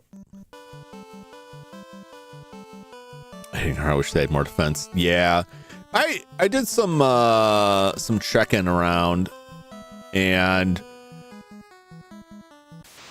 like if I got him, wow, just one of you. Sure you don't want to run away? There's still time. There's still time, guys. You could just leave. You could go. No, it's too late. Like a ghost just popped out of its grave just to immediately get pushed right back down into the grave. All right, what's the best way to get? Well, we just got to cover, like, circle around the whole continent here, don't we? We just got to go down, around.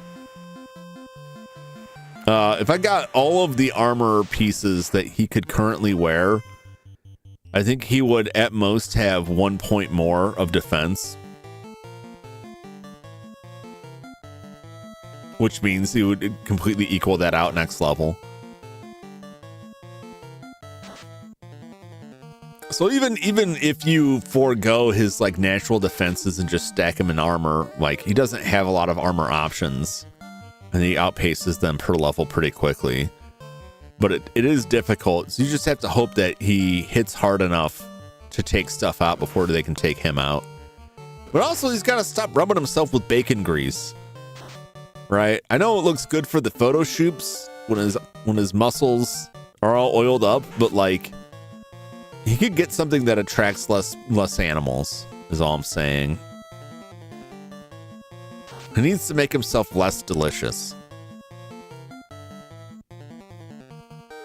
I'm starting to wonder if Chuck just has some kind of like vor thing going on where he just like is really, really looking to get eaten by a monster. He smells good. You know what?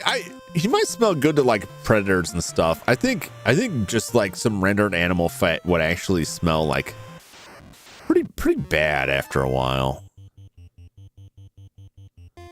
to human senses. I don't know what kind of senses these Sawhagen got. How sensitive are like a fish's like is a aquatic creature's sense of smell? I guess, would it be smell? Would it just be taste at that point? Is that like sharks know, like can they say they can smell blood in the water? Are they really smelling it though? They're just tasting it from a good distance away. I just feel like, I don't know. It's just in my thought, I'm no scientist, that like odor through the air would carry more than like flavor in the water over a vast space. Sharks smell blood. I just wonder if smell is like the right way to phrase it. 2 of them ran away. They're getting smart. Bacon body spray at the store. Strawberries and bacon. I don't know if I'd want to smell like bacon.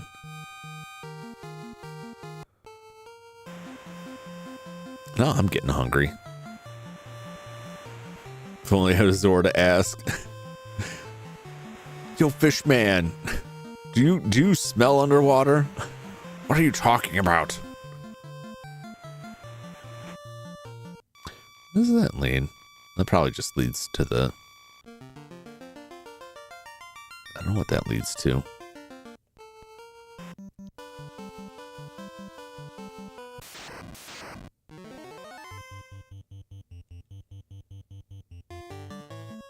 Where does this lead to? Oh, never mind. No, this will just connect up to the river. I don't think there's anything special there. I don't think there is. Krispy Kreme cologne. Oh, it's a candle. See, a candle. Well, I don't know. A candle I could get because it's like in a space. I wouldn't mind like a candle that smells like a delicious bakery, like in my living space. But I wouldn't want to smell like that myself. Although I did date a woman once who had like a body lotion they used that smelled like cookies,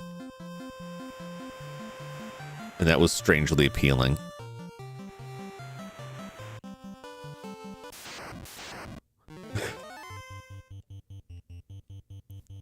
Sure, you guys don't want to just run away? Because, like, yeah, I'm just going to kill you all. I'll give them the chance to run away. Terminated.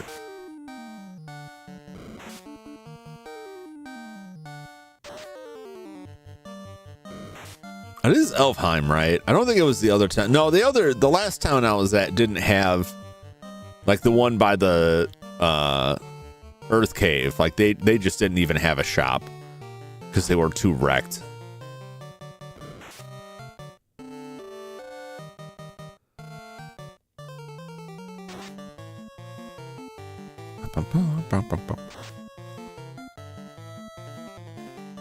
And two had, I think Ransom. It was a very, very long time ago. Yeah. Alright, there's Chuck.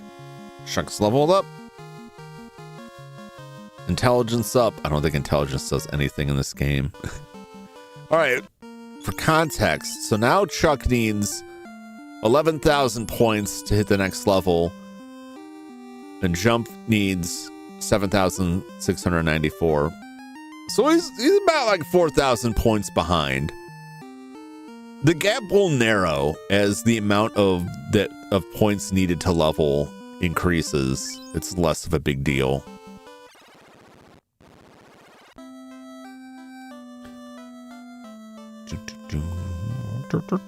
I think we have all of the spells. I think we're good on spells.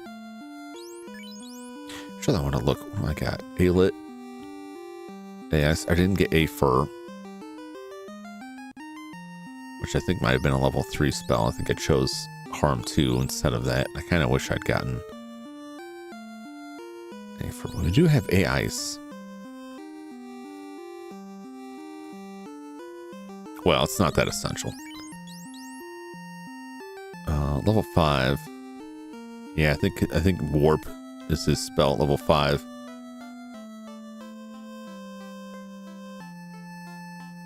I mean, does it give you more XP? Yeah. Well, also it's like if it takes like 4,000 points to level up and you're 4,000 points behind the rest of the team, like that's a big gap, right?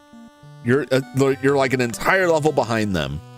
When you're 4,000 points behind and it takes like 85,000 points to level up, in the grand scheme of things, that 4,000 points isn't that big. We need a list of spells, what the spells do if I was you. Yeah, well, I've got a list. I actually, what I have here is I have the poster that came with the game that describes the spells, but it has some incorrect information on it. I have the 80-page manual that came with the game that has a description that also has some errors in it.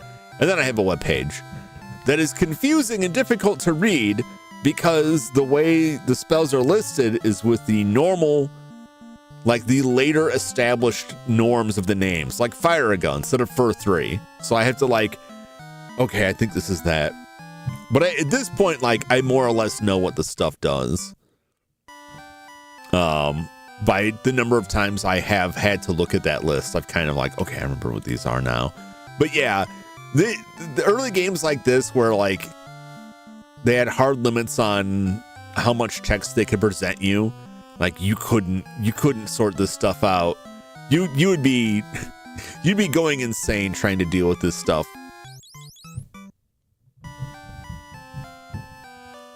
I hear it's on the roof there.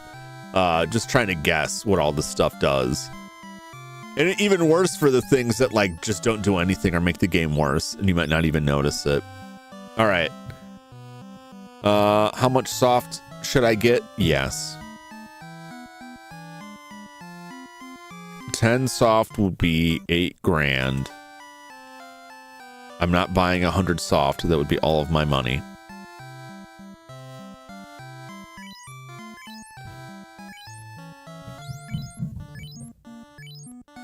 It's 2, 3, 4, 5, 6, 7, 8, 9,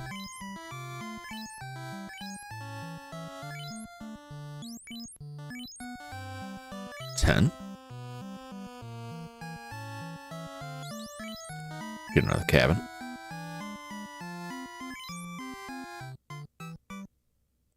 Get some heals while I'm here. Just turbo button this. Turbo button heals. This is like more than anything else in this game, more than anything else I could put down in this game as being like, oh, it's kind of irritating that it doesn't do this. Is having to purchase everything one at a time like this. Like the lack of communication in this part is something that like any later game you play that gives you just a hint more information is like, oh, I have so many problems with this here. Like you got to buy them all one at a time. It doesn't tell you how many you have. You know, it's like that drives me nuts. That's hard to deal with. Everything else is like, yeah, I gotta look these spells up, but like that's a one-time thing. Like you write that down on a piece of paper. If you can get the information, you write it down on a piece of paper or have the webpage open, and you're good. Having to constantly like, yes, buy, and that's assuming you don't have to move. And if you're trying to do it quickly, like you could misclick and buy the wrong stuff frequently, and just like, oh, please. Okay.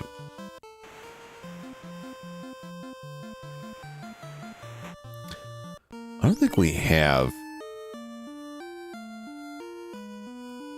I think it's a level 6 spell to not be petrified. And I don't think we can get that. Well, actually, you know, I didn't really pay attention there. I didn't really notice. Do I have access to those spells yet? Do I have any spell slots for that yet? Should check, because we did level up. We did level up. No. Right?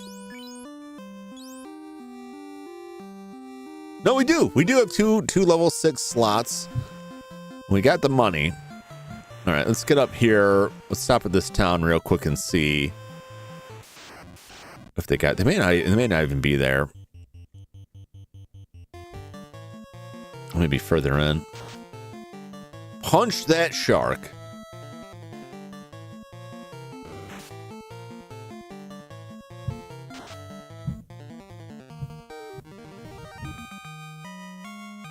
Oh, that matters. I gotta check Chuck since he leveled up. I don't think it's an issue. I think this only happens if he's equipped armor. Absorb 17. Okay, yeah. Absorb 17, evade 61. So that's the other thing with armor for Chuck is if you buy a bunch of armor and load him on, his absorb will be a point, maybe 2 points higher. It's not going to be a big difference, but his evade percent will go way down because all of that has adds weight to it. So we're better off with having a very high evade chance and not worrying as much about the absorb. It will get better. He's just not quite there yet. But he'll get there.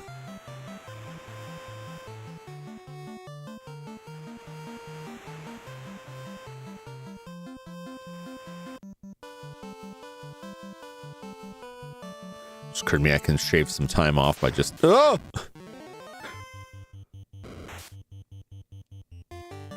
My shortcut led me right to the Hydra. It's fine, it's one Hydra. We'll crush him. We'll chop him up. Get him! I'll be Destroyer King soon. Yeah. Once you get past, I think we're past the point where he's like really in danger. I just gotta watch him. But he's not gonna really get one shot that often. He's at risk. Why do you make this town so difficult to navigate? I want to say this guy up here that's sleeping continues to sleep until you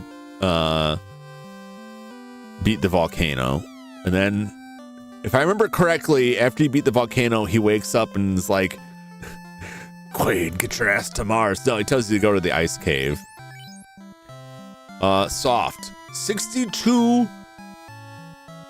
No, 20. It's level 6. The formatting is confusing. It's 20,000 gold.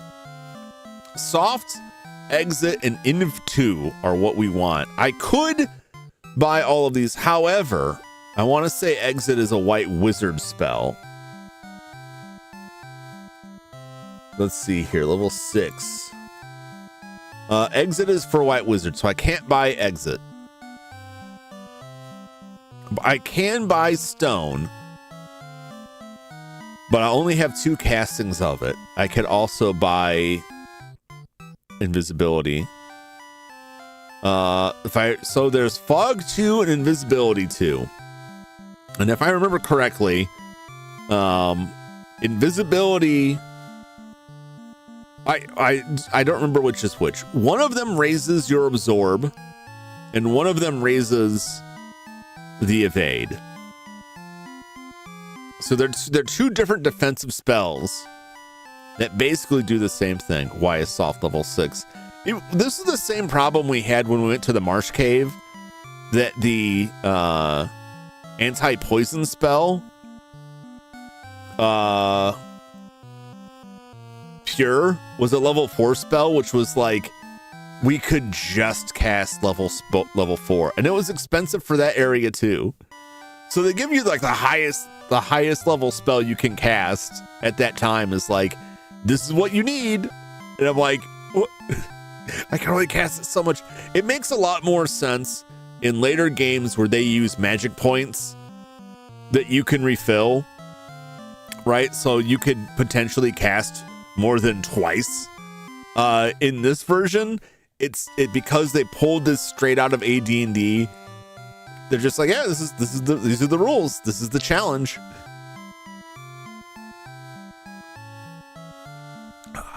It is a little bit troubling.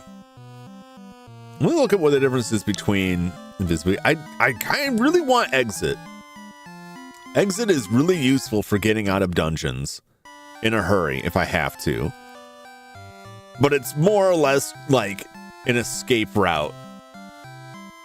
If there was an item that did it, I would just go with that. Let me look up magic. Magic. Magic. Okay. This is level 6. So in Inv 2, Invisibility 2, or Invisira, increases evasion of all allies by 40. Fog 2, or Protera, increases defense of all allies by 12. I feel like I prefer the evade. It's a bigger bonus.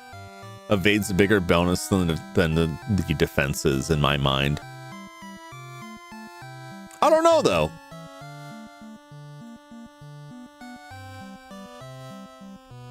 Final Fantasy 1.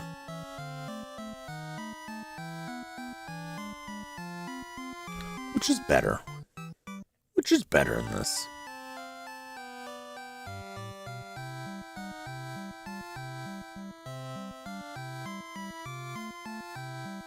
Fog 2 is superior. Consistent party-wide damage reduction. Stacks.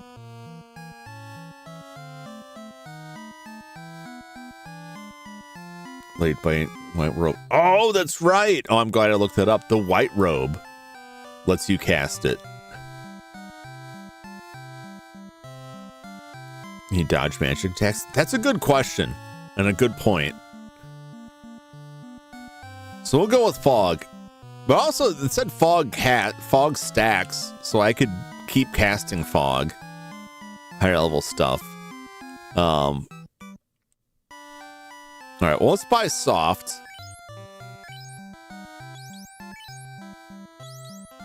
And fog. I'll buy both of them now. I'm gonna leave last one for exit.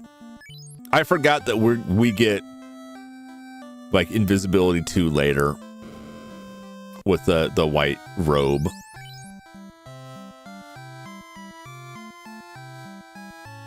Lit 3. Sounds not bad. What spells does he got right now? I could just keep the money for, well, no, we're not gonna get it that fun. It's for the whole party too. Yeah. Slow hold.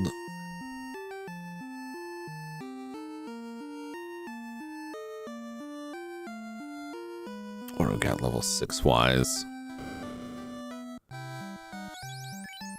Lightning 3, yes. Quake, yes. Stun, I guess. Let me see what these are.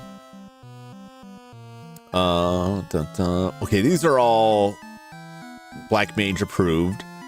Earthquake enemy party, lightning enemy party. Stun is paralysis against one enemy. Rub is against one enemy. Rub is just like Bane, but higher level. I think if anything, I would get stun. I don't know how useful Rub would be. Blame you for looking that up. Yeah, it's tough. Well, I wanted to see which was which. I'm glad I dug a little bit further because my thinking was wrong. Like, well, evade is higher number is better, but yeah, you mentioned it too. Like, I don't know if you can dodge magic attacks. I don't know if magic attacks get evaded. It's probably better just to have a good physical defense. There's one of the fiends is weak to paralysis. I feel like paralysis is a better chance of succeeding than instant death attacks.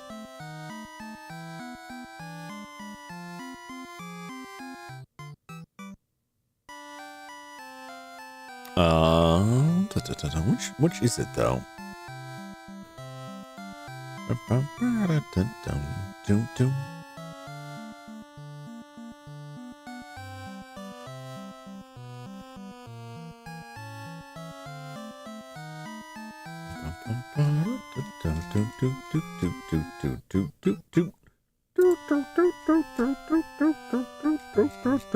gonna look up the stun. Who is weak against the stun? That'll determine if I want to buy it now or later.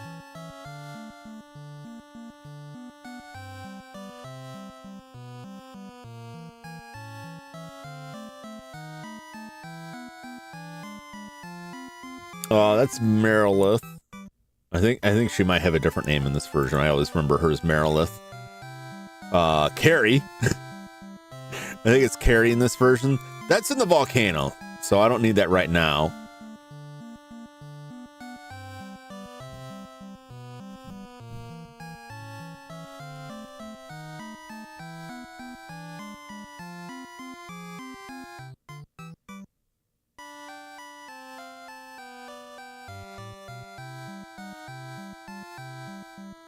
I don't think there's...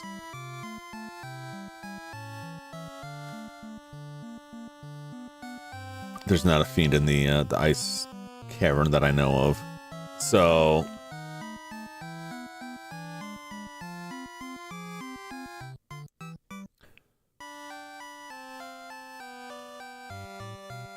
Okay, so I'm not going to buy anything right now. I'm not going to buy any black magic right now. We'll hold off. Quake, Lightning 3 and Quake are both good. I've got lower level spells. Really, hold on. If I had more money, I would probably buy one, but I don't want to get down too far. How's everybody doing? Should we save? Might as well, since we're in town. We'll come back here before we go back to the volcano and buy that. I hold maybe enough. Odds of hitting it higher than a death spell. Yeah, like I don't know how the ins and outs of this particular version, this particular game, and this particular version of the game, what the odds are of that stuff. But generally speaking, I think that I'll get more utility out of being able to stun stuff than I would just by trying to instant kill it. But the only thing I'm really worried about stunning is that one fiend. So I'm buying it just for Carrie / Merilith.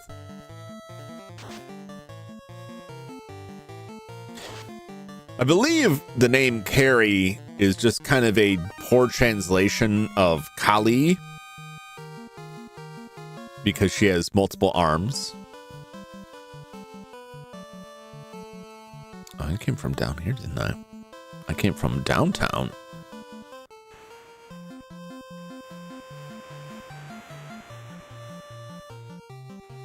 And then later they're just like, it's Merilith.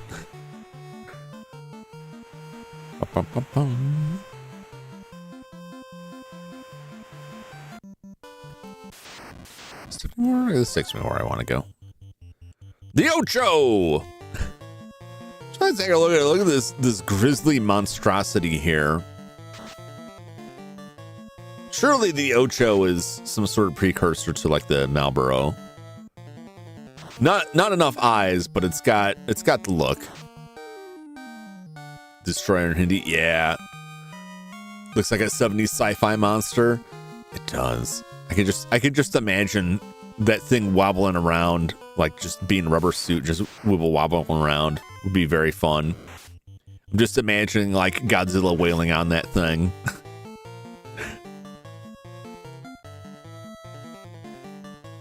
One of my like best, most memorable con experiences was the one year I went to a Godzilla convention, and they had two of the Godzilla suit actors, The original Godzilla suit actor and the guy that was Godzilla through the I'll say the 90s. I got their autograph, and hearing their stories was pretty wild. They had some crazy stories about being in the suit. Like the younger guy, like was in the suit and he had some back pain and started feeling really sick. So they pull him out of the suit and discover that one of the wires for the light up fins on Godzilla's back had come loose and was stabbing him in the kidney. And every time they ran the lights, it was electrocuting his kidney.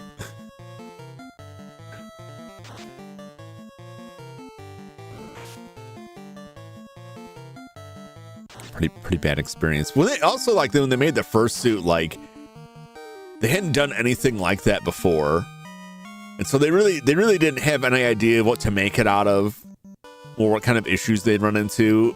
And if you're familiar with like latex suits, like they soak up a lot of moisture. They get extremely heavy. They don't breathe real well, right? And the other thing they do is vulcanize, like the rubber vulcanizes, so it becomes like harder as you're moving it around. Like the act of moving around in it like heats up the material and it gets like really hard. Oh man, Chuck is in danger here. If Chuck gets killed by one of these fish, I'm gonna feel really insulted.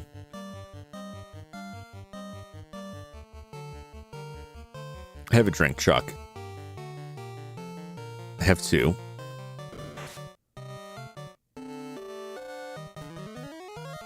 Drink up.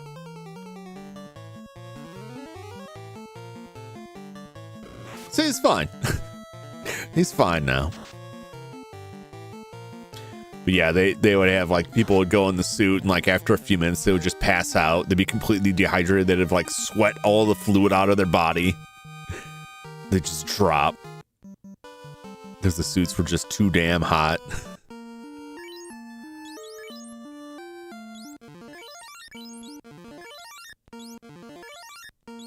It's stuff like that it's like you can do that with CG now and not have somebody like dying inside a rubber suit.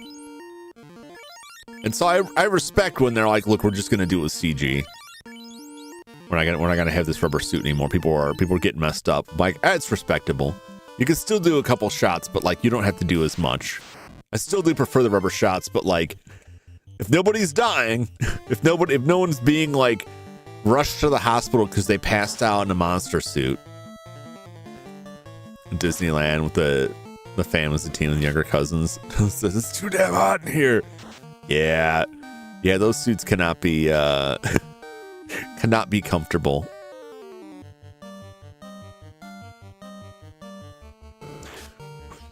That Donald would not. I don't know if things fly back then, but like Disney's pretty damn serious about that. Like that dude's probably not working there no more.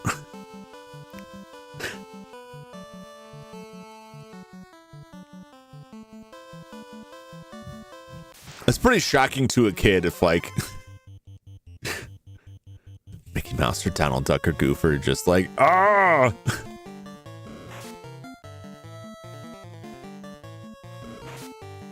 Oh no, he's been stunned.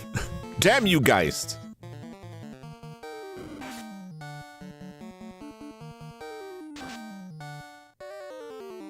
Yeah, not allowed to take that. Yeah, you got to stay in character like 100%. You know what I was like seeing clips of was like Gaston's character, the guy playing Gaston getting into like push-up contests with people, like people challenging him.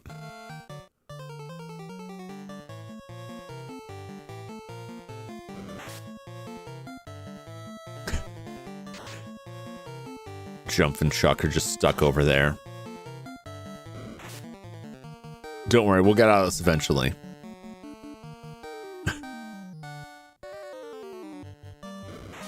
I could just cast harm. I don't want to. Oh, never mind.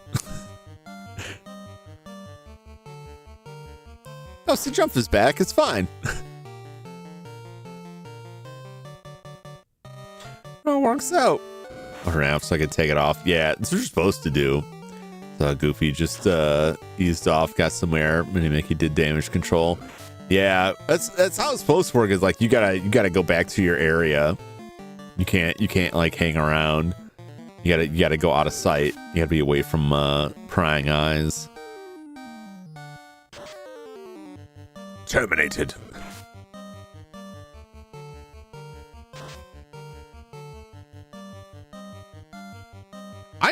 I had been to Disney a couple of times. My brother and I went with our dad a couple of times when we were younger and visited our uncle down in Florida before he passed away. I don't remember any of the characters at all. I think we were like a little bit too old to be like, yay, it's Mickey. But I don't remember seeing them. I'm sure we did. I just don't remember it like at all. Everybody good? Nobody's poisoned. All right, let's use a cabin. We're all good.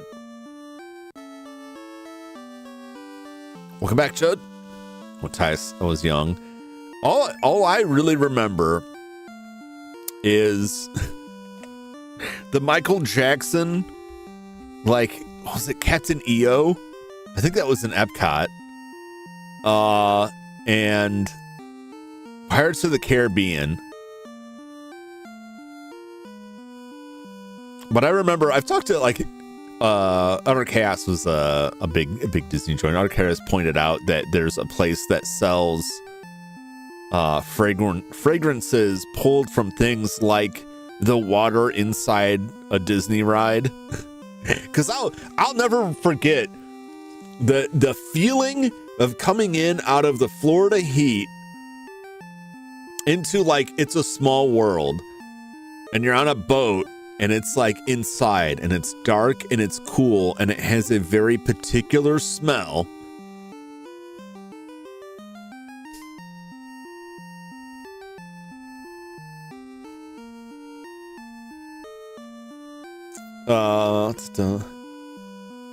I forget the name of the place they told me about, but there's parksense.com. There's different places that sell this. I have not bought it. I kind of want to, right?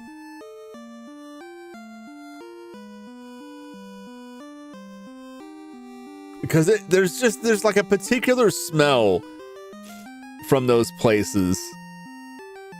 But also, like, it's cold. Like, you come in from the heat and you go on a little boat ride and it goes down. It drops off drops on a cliff and you get splashed a little bit. And it's just like, this is so refreshing. I went to, I think it was an MGM. They had a movie ride. Had a bit with Alien with a weird animatronic Sigourney Weaver. I liked a lot of stuff in Disney. We also did Universal Studios, went on the E.T. ride, which is strange. They still have the E.T. was like long gone by that point, and I'm pretty sure that was the last year. I think they retired it after that. I could be wrong. We never got to see Jaws. That was always out of commission. But we did go on the King Kong ride, which was very cool. A lot of flame in that. Big animatronic King Kong knocking the trolley car over. It's super hot in the deep south, 70 day in Louisiana. Man, I would... I don't know. I shouldn't complain too much and be like, yeah, I would kill for that southern heat. Because I'm sure it gets unbearable. But it's like... It's below 30 now. As the sun is setting, like the temperature is dropping. I do not like it. I do not like it one bit. We have like, there's like a narrow slice of the year where like the weather is nice and it's on either side of summer. It's before it gets really hot in the summer and before it gets really cool in the fall or in the winter. We're not even technically in winter yet. And there's so far, there's just like a little sliver of time where it's like obnoxiously hot out. But most of the time, like it's not too bad. My ideal weather is like fall weather, like 60, 65 degrees outside, like 60s, like sweatshirt weather, right? Just a little bit of chill in the air, enough to not enough to get you like horribly sick walking outside. Maybe a little bit of rain. Ah, that's the good stuff. Got to see Jaws once every other time it was out. I'm so envious. Jaws always breaks down for some reason. It's probably the same reason. We always joke about it. My dad would always bring this up, that like the robot they built for the movie was famously unreliable and caused all kinds of problems. And he'd be like, I wonder if they're using the same robot. Like, it's no wonder it's always breaking. I like it in the middle, not too hot or cold. Yeah, that's temperate. Like I will take a hot day over a cold day, like any day of the week. Get it like 100 degrees outside. I find a big rock to lie down on and just soak in the heat. Store it up for the later months, the way a squirrel stores nuts for the winter. But you get down to like, hey, everything's frozen outside. Like, thanks, I hate it. Always prefer the heat if I had to pick one extreme or the other. I need to step away for a quick moment here. I'm gonna go check on the dog and blow my nose a little bit here. Better the heat over the cold too. Yeah, I feel like it's, maybe it's just a situation I'm in that it would be easier for me to cool down somewhere. I'm fortunate that I have places I could go to cool down, that I'm less concerned. I don't have to work outside, right? So like the dangers of the heat aren't really present so much. But when it's cold, even inside, I'm still cold. It lingers. But yeah, I will be back in just a moment, and then we're gonna jump into the ice cave and see if we can survive whatever nightmares are within here. Probably grinding for a bit. I feel like I've just been rolling back and forth and buying stuff and haven't really accomplished much. But that's the Sunday grind. We've been grinding enemies where we all went up a level here. So that's as long as I leave a Sunday and the characters have gone up at least one level, I can at least feel I got that. I got stronger. Yeah, that's the spirit. That's the spirit. As long as we're getting powered up somehow, we're not in any hurry. At least I'm not. I'm not in any hurry. I hope you're not either. That's what Sundays are for. We're just relaxing, taking our time on this. A slow riverboat cruise down Final Fantasy. I will return in just a moment. Stay tuned.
Let's roll. I'm back. Dog was fine. A little surly. Just a little surly. He's got other people to play with now, so he's doing good. Go ice skating.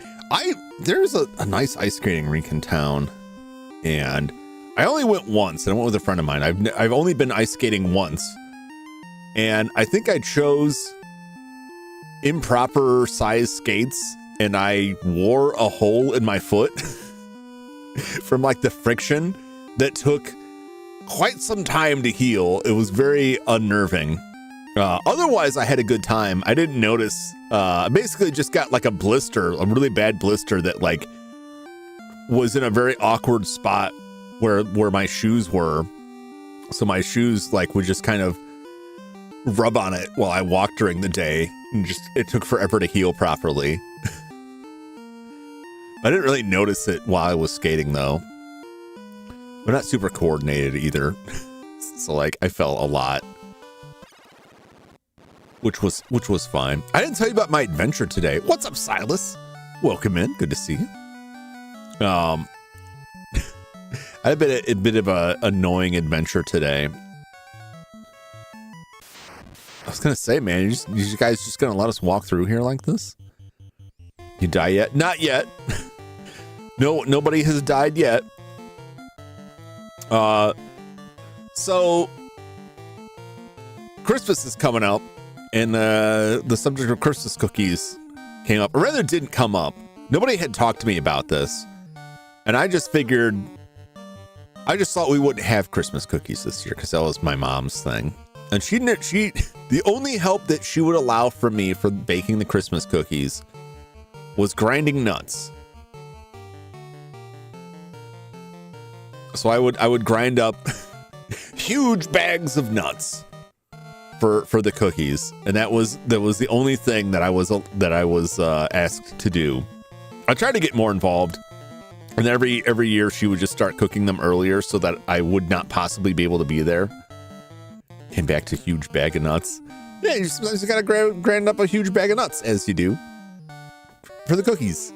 What I didn't know this year is that my brother and my niece are gonna bake the Christmas cookies. So they came by to get what we all call the cookie gun. Do you guys remember these things? I meant to get a picture of it. Let me find a picture of it. I know I'm stalling, doing everything but playing this game. It has it's a cookie press, I guess is the technical term for it. The one we have is incredibly old. It's been in my family. This is probably exactly what it is. Do you guys know what I'm talking about? Come on, cookies, send cookies. If I had cookies, I'd send the cookies. I can send you some Oreos I found in the street. What is this? Papa. Don't need to worry about that.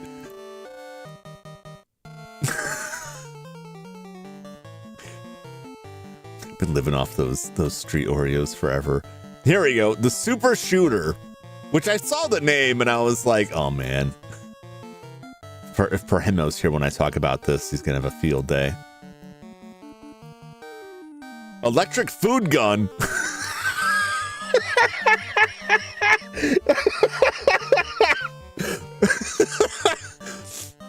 What a name.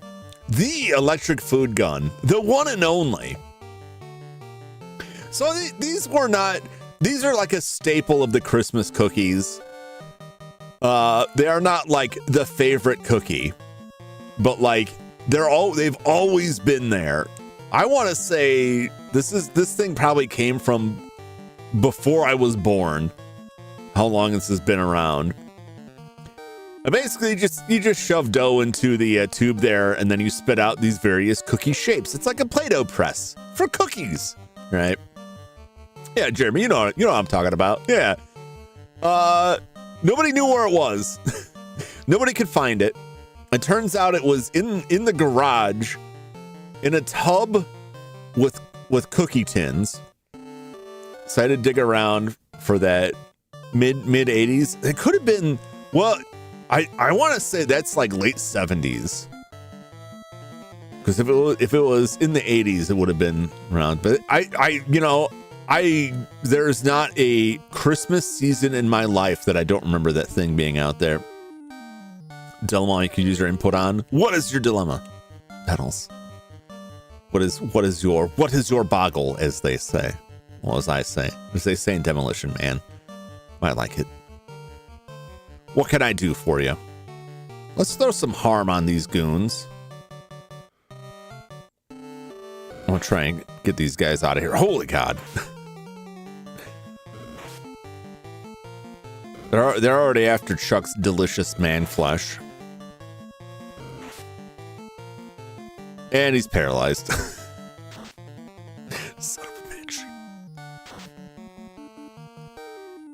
Yeah, they were right to go after Chuck. He just murderized them.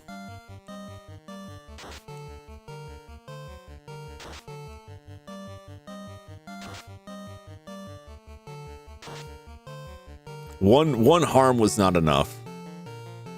I suspected as much. I have a candy cane that has melted to a sort of sludge that's still tasty, but its texture is weird. Do I still eat it as if it's Chuck's delicious man flesh? The only question I have, the only thing that splits my vote is how is it contained? How is it contained? So like if it has melted in a container of some sort, of any sort, or on a relatively clean countertop, I say go for it. If it's now part of the carpet, like if it has melted in such a way that it will now be carrying 40 miles, it's still in the wrapper, then apply heat and I don't know why it melted. I would risk it if it is still tasty, right?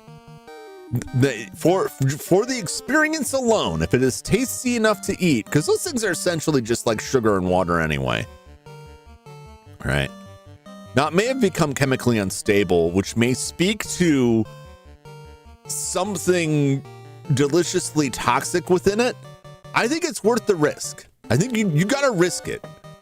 The fact that it's still in the wrapper means it's safe, because the only thing I would ever worry about with that is if some other contaminants got in it, like eating snow.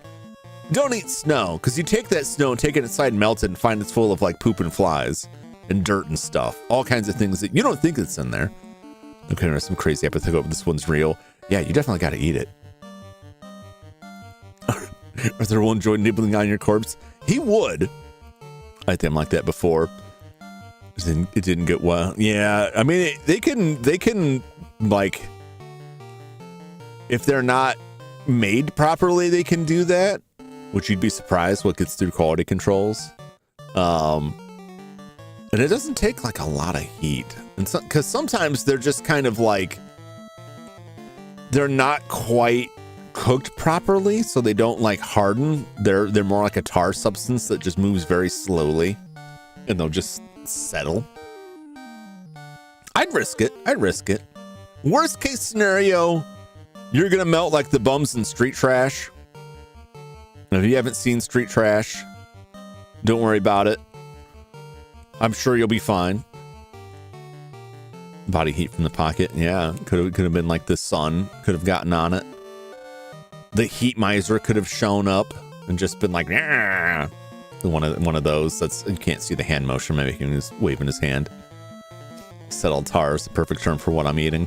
Yeah, but see, you're not going to eat real tar in your life, but you can eat candied tar, right? It's an experience you can take with you all the way to the grave.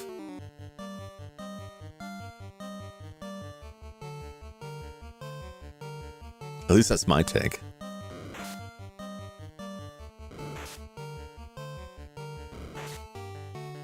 If they've taken our strongest fighter out of the fight with a little bit of stun, it's quite distressing. Harm them.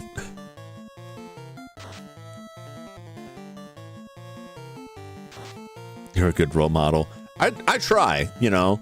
I try to, you know, it's important to gain experiences in life, and sometimes you gotta, you know, risk physical ailment for those experiences. But look, if you're out riding your bike and you don't take it off that sick jump and break your leg, you're not gonna know what it's like to fly or to break a bone. And you don't want to be like 60 years old and find out what a broken bone feels like because you fell and broke your hip. You want to know beforehand so that when you do fall and break your hip, you can be like, yep, it's broke. I've been here before. So you gotta get these experiences out of the way when you're young and can recover. You find it risible? Risible? Never broken yet, shockingly. I haven't either. And it's concerning me because I am worried that someday something will snap within me and I'll be like, huh, sometimes one of my hands hurts in such a way that I feel like, is it possible that when I karate chopped something accidentally, that I actually like fractured or broke a bone in my hand? But I don't know, because I've never broken a bone that I know of. I gotta break you one real quick just to get out of the way. All right, what a pal. Always looking out for me.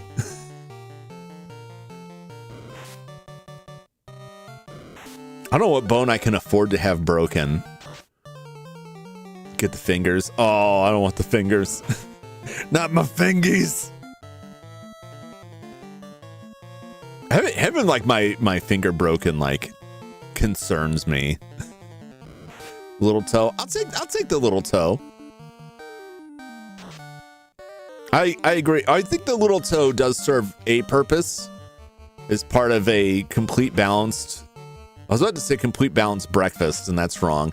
It's part of the complete balanced set of toes to maintain your balance, or a balanced breakfast if that's your thing. I'm not gonna judge. But I think you can get by without it. How many toes can you lose before you're just like, you're messed up? Feed your little toe to you. What is going on here? I feel like this is gonna be a true crime story shortly. Balanced breakfast.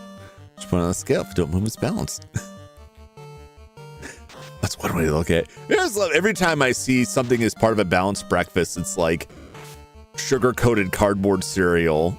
It's like part of a balanced breakfast. Like, yeah, I guess I need some roughage for my colon. I think the rest of it is doing the heavy lifting. Your Honey Nut Cheerios, while delicious, are probably not keeping me alive. Oh, cannibalism, that's what's going on.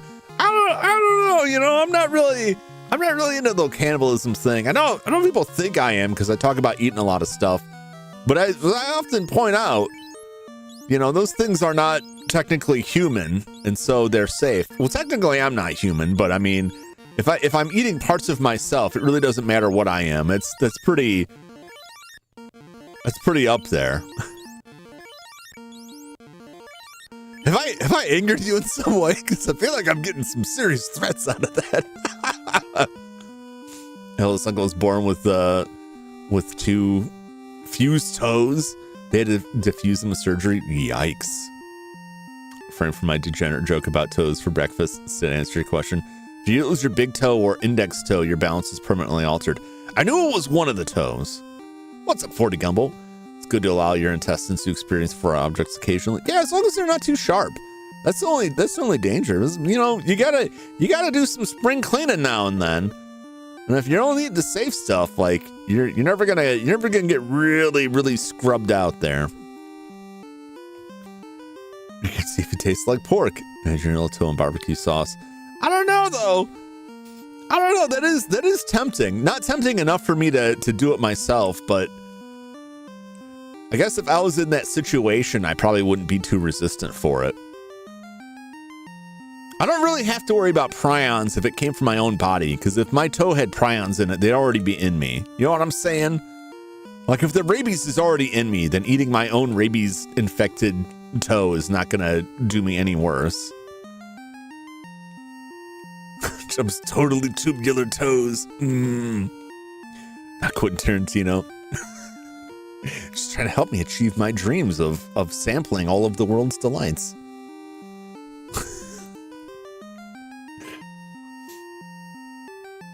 I was trying to think like the best like toe pun. And I don't know, they might not. They didn't seem to be on board with this, but somebody was talking to Alatone Nix about, you know, feet pics, because that always comes up with female VTubers for some reason. The foot bros always find a way in there. But somebody referred to them as the Alatobeans, which I thought was hilarious. Your body would lose more energy during the removal. Shocking thing process you would get from eating it. Yeah, I mean, Pedals, it's strictly for flavor. It's strictly for flavor. You're not going to keep yourself alive self-cannibalizing. The science just isn't there. Is everybody okay? We're good. The science just isn't there for it. You're gonna have a lot more trouble than it's worth.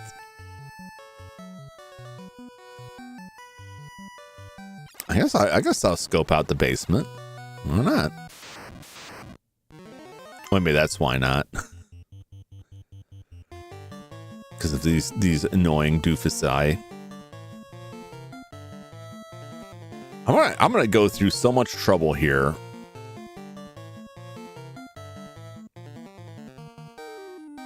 Trying to battle these goons. I'll throw some fire at them too. It's purely recreational. Yeah, oh yeah. The only way, like, that kind of... The only thing that would be good for is, like, filling your belly to eliminate a sense of hunger in a starvation situation. And even then, that's only really effective if your body has Wolverine-style regenerative abilities.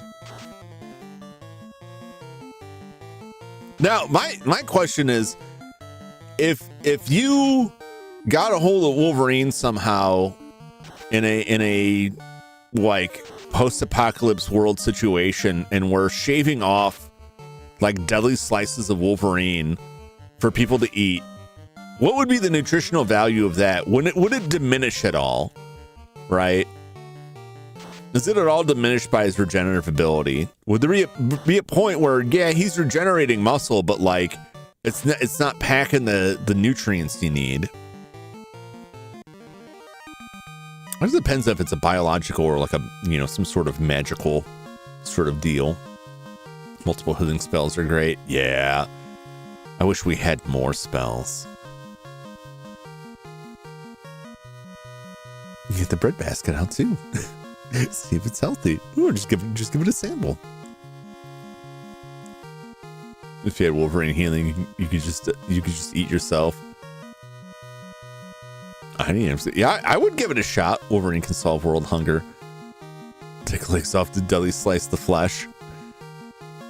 How we doing? So far, so good. No deaths yet, Zane. No deaths yet. I'm burning through spells though. It is concerning because we're facing a lot of big groups of enemies that like to stun us. It's all these damn wraiths, and not the cool wraith with Charlie Sheen.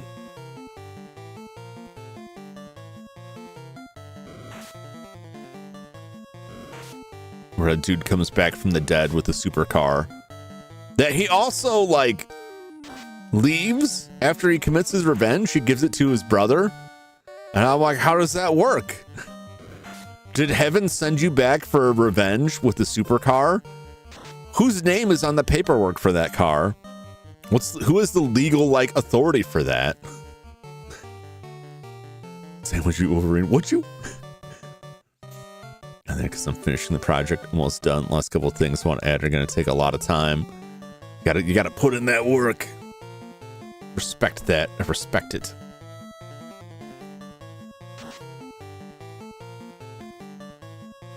As long as Chuck doesn't get paralyzed, he can just punch all of these guys. Don't get paralyzed, Jump. Come on. Keep it together, Jump. They're just ghosts. They're just vengeful spirits. There's nothing to be this concerned about. They can't be that much of a ghost. Chuck's punching them to death. You know what I'm saying? They're tangible.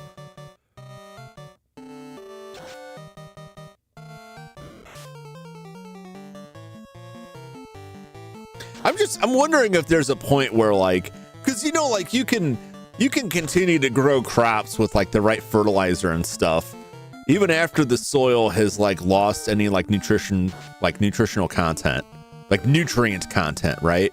So that you can get like real big carrots out of the soil, right? That actually like contain less like nutritional value than like carrots that came from like less overused earth. So you can have a situation where you have more food that isn't actually giving you what your body needs. And I'm wondering if Wolverine would reach that point with his regeneration cycle where eventually the meat that you're slicing off of him like is just no longer providing like vital energy to your body. It just comes out like colorless.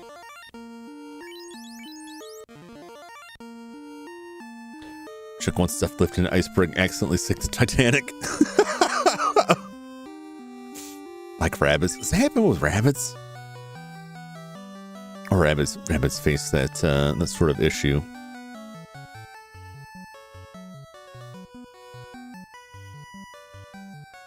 Do I go to the right? Or is there just nothing there but like a square that loops around? Rabbits grow in soil. I never knew. I feel like I've been lied to all my life. Oh my God.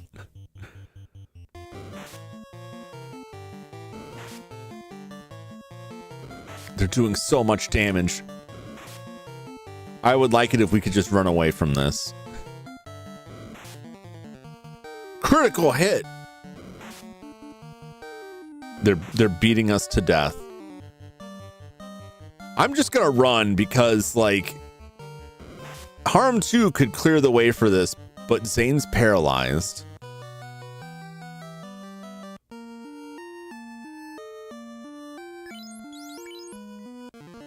I'm gonna run out of heals here.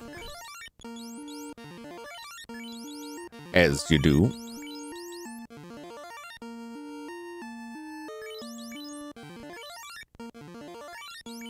And one to grow on. If I get all the way over here, son of a bitch. I was right. I was right to be suspicious. There was nothing there. These fights are too resource draining for what I'm getting out of it. Give me something tangible that's not going to stun me.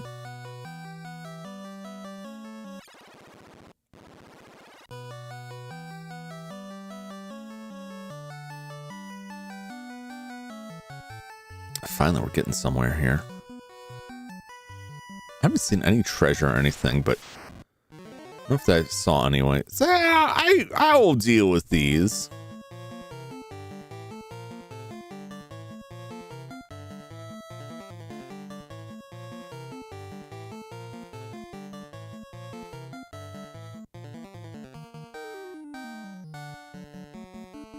Can I slap them? It seems probably worthless. So we're learning anything than toes now. This out of the blue battles you got on your toes. Yep. They're hungry, man. Hungry are the dead. For feet meat. Cult of the toe. No cults. Oh no. I guess it's true what they say, the dead don't sleep. Well, I'd say it was worth a shot, but I feel like I should have just known that wasn't going to do nothing.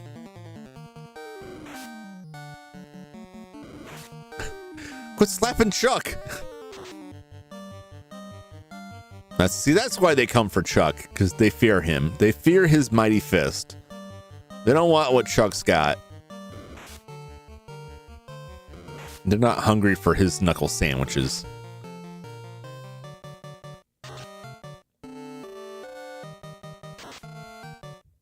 Critical hit terminated. Very nice. Very nice. I think at one point, the way Wolverine was written, it was like he has a mutant healing factor, which is that his body is essentially immortal and has accelerated healing. But there are certain injuries that would be, you know,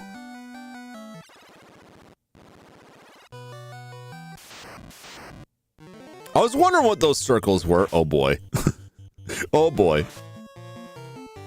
Chuck of serious respiratory illness. I don't know, these Chuck's hair is another fist. That's what I've heard.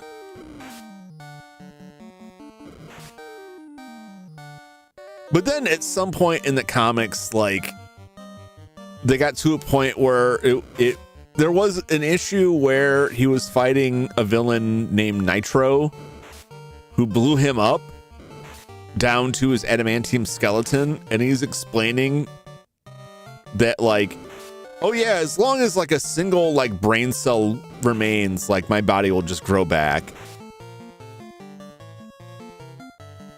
And it was just, it's just so ridiculous. Where am I? I walked right into that pit. Random maze time. Gonna be hell getting out of there. Oh boy. Oh boy. We're not gonna make it, are we?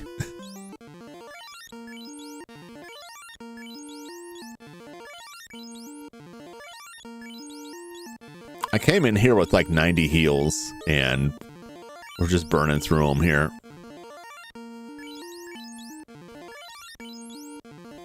Trying to keep all these goobers alive.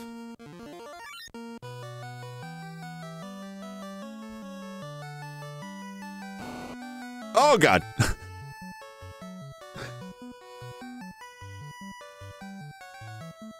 Okay. How bad is this hurting me?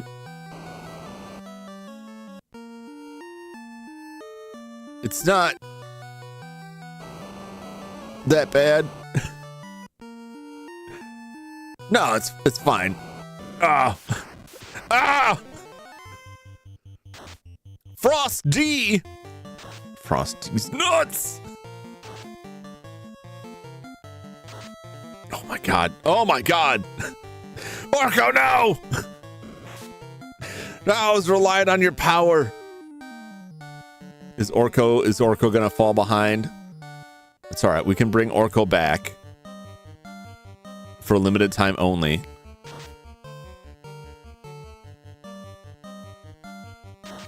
How tough are these guys? Okay. One down. Ineffective now. What do you mean it's ineffective now? What are you talking about?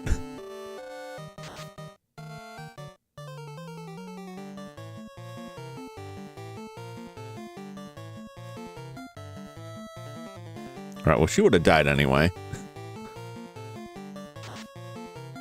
Oh, Jesus. Oh, well, that's the end of that adventure. Why didn't life work? I target the wrong person.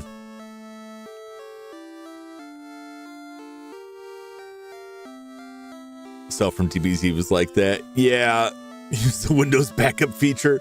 Memory stored in the skeleton. Yeah, well, there's also a lot wrong with that. If his skeleton is made of adamantium, like, how does this bone marrow get like the white blood cells out there? You know, like every blow to his head would have his brain impacting at the hardest metal in the Marvel universe. There's so much wrong with it. It's best not to think about it, but like the more you look into it. Uh-oh, I think my response rate may be very slow. We'll find out. I'll reset it. Because you can't speed through text.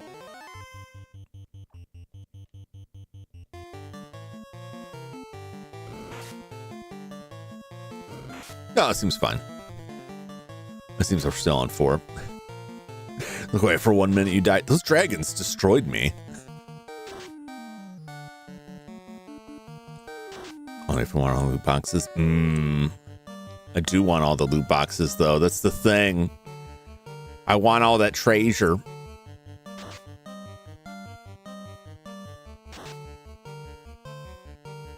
Oh, very nice. Very nice. Finish the job, Chuck. Very good.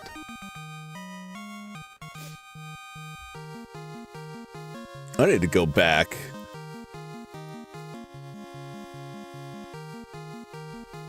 To see this dragon fight.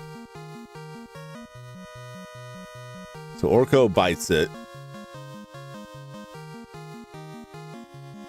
I go to cast life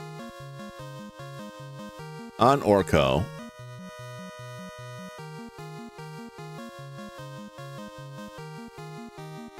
Okay.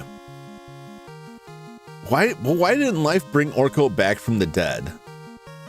That's what I'm looking back at this to see like what the issue was here.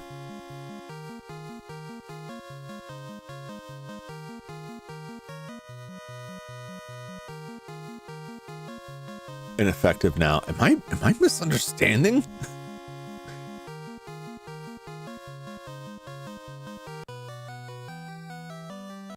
Can magic miss in this game? I don't know. Revive the slain, 1 ally. Let me look up.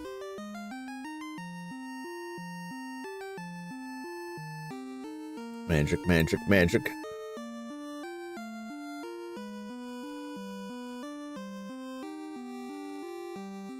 I'm so confused why that didn't work. Does it not work in combat? Magic miss. I think that's Final Fantasy VI. I don't know that magic can miss necessarily. I don't think healing magic can miss. I think it just goes off and you're fine. Generally. Oh boy! This looks like an exciting fight. This looks like a good time. This looks like a good time to throw fire at everything.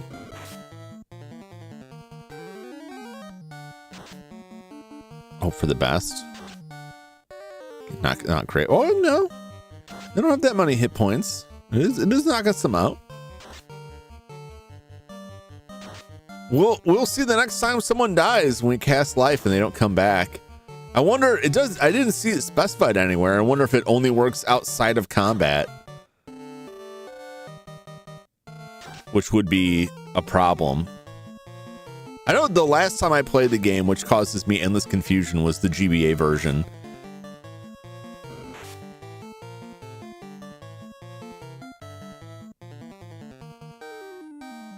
Okay. Well, Fire 2 did pretty well.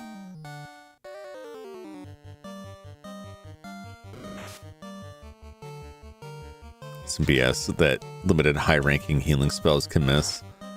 Yeah, I know there are games that have those mechanics where, like, you can, if your teammate has too high of a magic defense, you can't heal them. Like, the spells just don't work on them. Or I remember, like, if you cast Reflect on oh, he's sleeping now. If you cast Reflect on yourself, then healing spells would bounce off, and so the way you would have to deal with it would be to cast Reflect on the enemy and then cast healing spells on them, because it would only reflect once. So then the healing spells would reflect off of your enemy and then bounce back through your shield into you, right? And the same thing would happen if, like, the same technique applied if you were fighting a boss that had Reflect cast on them, that you could just cast Reflect on yourself, cast the attack spell on yourself, it would bounce off of you into them, it would go through their shield.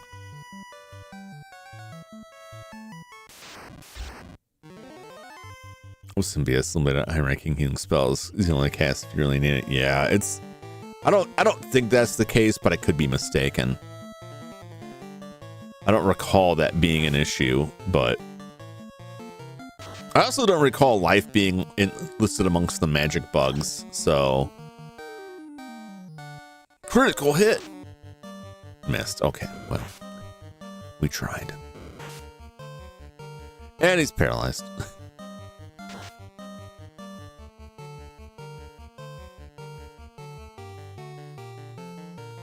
Come on, Chuck. Ah!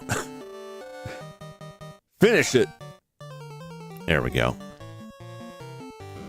We'll find out the next time someone dies, I guess. Assuming we don't all die. I know if we get back there again, the first thing I'm going to cast, if I can get a cast off before everyone starts dying, is the ice, the anti-ice.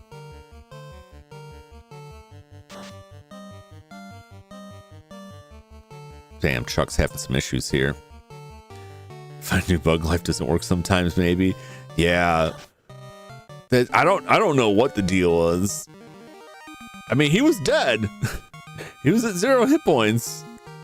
I didn't think it, like, stopped working if you were in a fight, but I don't know.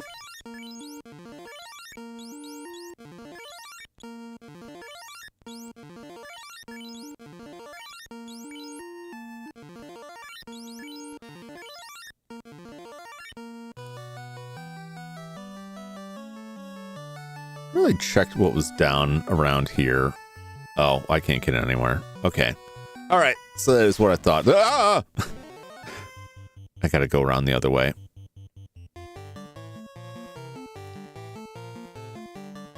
Everybody might be put to sleep here. I'm gonna forego the spells. We're just gonna see if we can punch our way out of this. Punch and chop and stab our way out of this. Potentially, without everyone getting knocked to sleep or poisoned or whatever else. Stopped. Stop. Oh! Well, it's fine. That's... Oh, this came up before. And it's not in the list. I don't know why it's not in the list.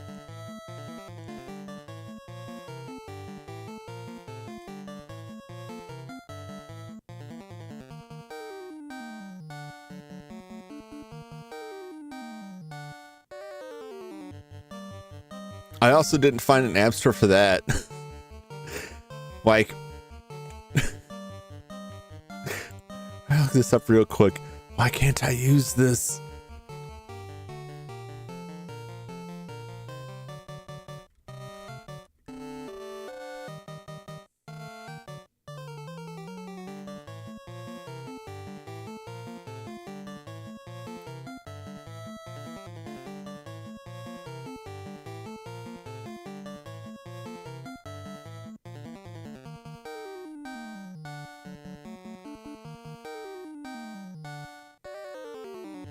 Stone and death cannot be cured in battle by any means.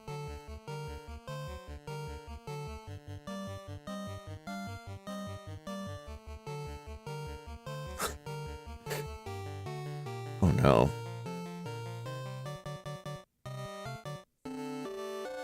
Oh, that was unaware. Oh yeah, the battle. Maybe someone else says no. The healing items like this, like you can't use it in combat. Well, that makes these enemies way worse.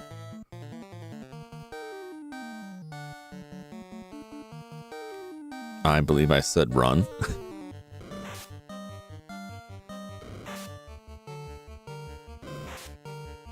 What a terrible outcome. But also that same post I was reading where someone was explaining like, yeah, you can't cure stone or death outside of in battle.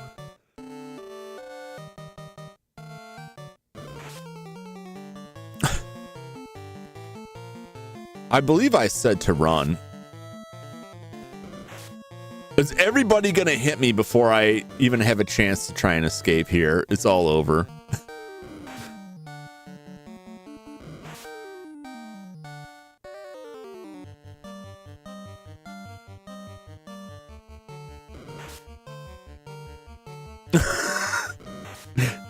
Oh, he's asleep.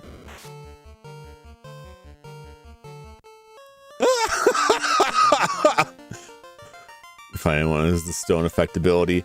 Well, now that I know, like, you can't do anything about it and I forgot. I completely forgot. We encountered that last time. It's like, oh, we can't use this in combat? Is this a bug? Is doing something wrong? That's really bad if we can't bring back the dead during battle in this version. I didn't realize that was something that they added in later versions. It's because, again, the last time I played this was the Game Boy Advance version where that was not an issue. Okay, I'm gonna roll the dice because these guys can usually one-shot them, provided they actually get to attack first. And they don't get turned to stone. No, okay, never mind. Like that.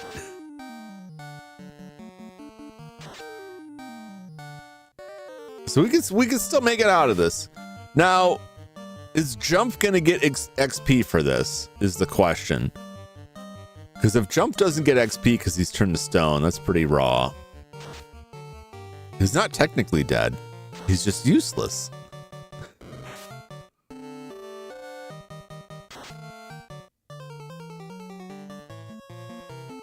That really also makes me wonder if, like, the higher level life spells are like, are they really worth it then? if I can't use it in combat. That does add like a new layer of challenge to it. All right, we can compare Jump's progression to everybody else's here.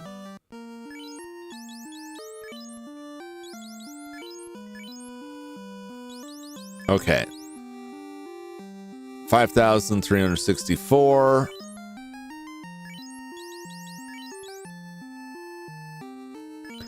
No, I think he's still got XP because he's always very close to Orko. 5382. 5364. It's very close. If he's not, then like they didn't get much XP for that.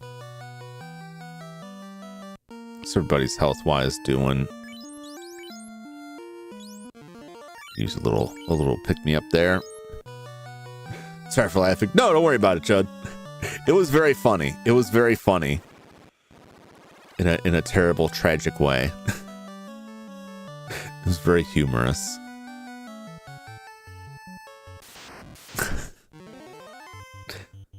Ooh! Fur giant and fur wolf. Okay.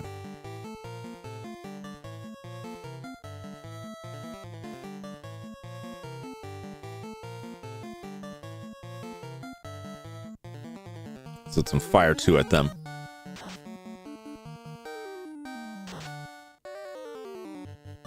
Terminated. I don't know if the frost giant has stuff we gotta worry about. But I know the frost wolves can cast stuff on us. That's why I took the wolf out first. I think this guy just punched real hard. Oh, wow. And Orko took him out. He hit him with a stick. Orko was the MVP on that encounter.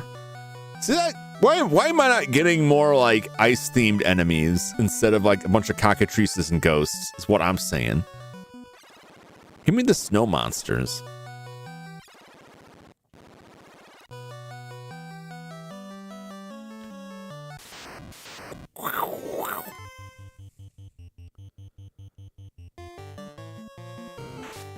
I'm gonna be running from a lot of fights.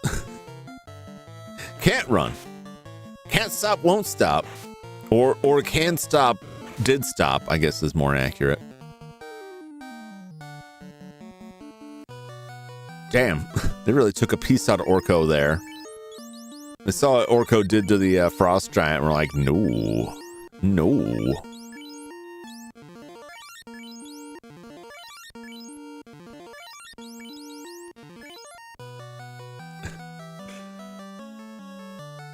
There's an ice cave. I was thinking about till now. Yeah, you might, if you just saw most of the fights I've been encountered here, you might not think to yourself, well, this is an ice cave.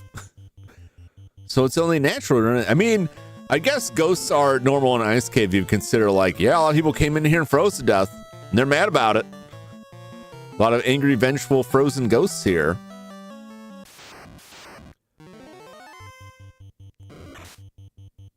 Who are you guys? Oh my God!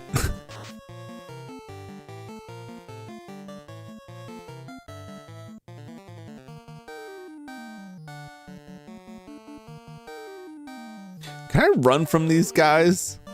I feel like I kind of have to.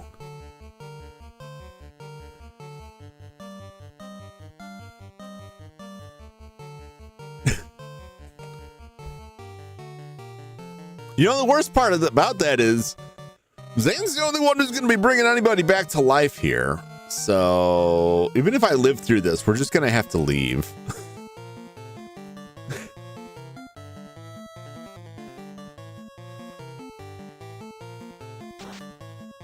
Oh, never mind. They'll solve it for me. See, even if I had tried to run, they would have just killed. Oh! They failed to one-shot Chuck with the instant death spell.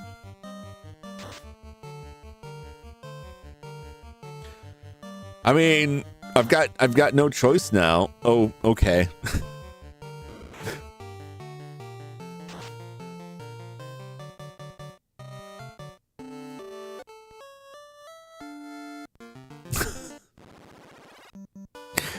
Good God.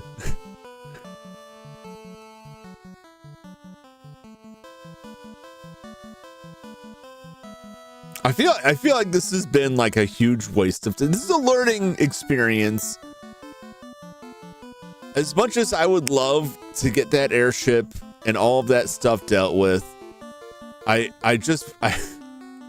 won't go in one more time. I feel like I need a little bit more juice to get in here.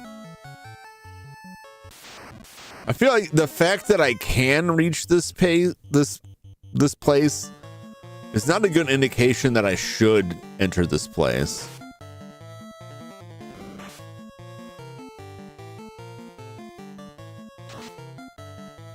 I'm gonna try to get to that chest one more time. What I do know is that the boss of this dungeon. Well, actually, I don't know this. What I vaguely remember, the boss is the Evil Eye, the Beholder-esque enemy, which I believe also has instant death abilities. Here's Rob, just get that and run. Healing robe is there. Yeah, if I could get anything out of this. I need to leave with something here. I'm just gonna run from most of these fights because while we are getting experience, they're so likely to just kill me that I feel like it's just not worth it. Which I hate, because like you gotta get experience if you want to get up in power. But some fights are just like, yeah, this is just gonna drain all of your healing items. It's gonna siphon out your resources, and then we'll give you like 15 XP out of it. I haven't been watching the numbers on that, so I don't know. I don't think it's that bad with these guys. I can check my status now. Let's see. Yeah, it's not that. We're not getting that much experience out of these fights. Must drain Jum's blood. Oh, I need that blood. I need to stay in my body. Bones! Mr. Bones' wild ride. I'll throw some harm your way. Come back later on anyway. Yeah. I don't need slurry.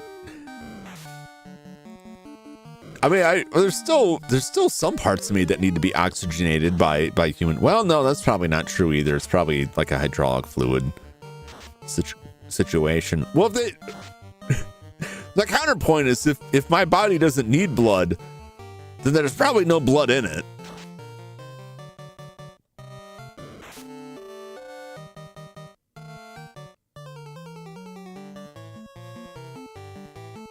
Fight the one we haven't all been beaten up.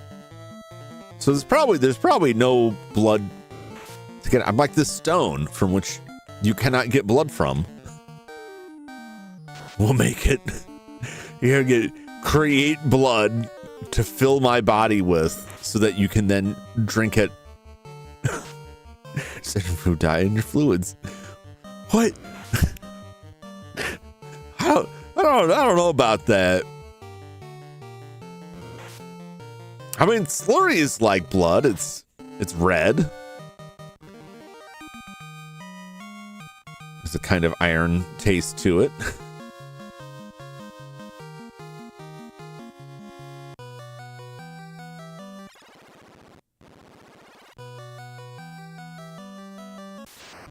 I'll see if I can get that one chest. Chance to strike first. Well, in that case, we could probably one-shot them.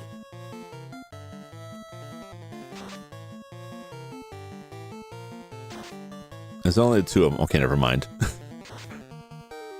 Oh, come on. Are you kidding me? I feel cheated by that. I feel like they're like, yeah, you know, we're just gonna flat the damage out. The fact that they both did exactly 50 damage has me suspicious.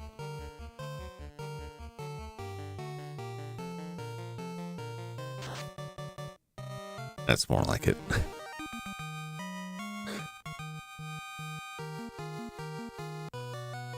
I need the slurry. I need the slurry to power my batteries, to keep the electric juice going.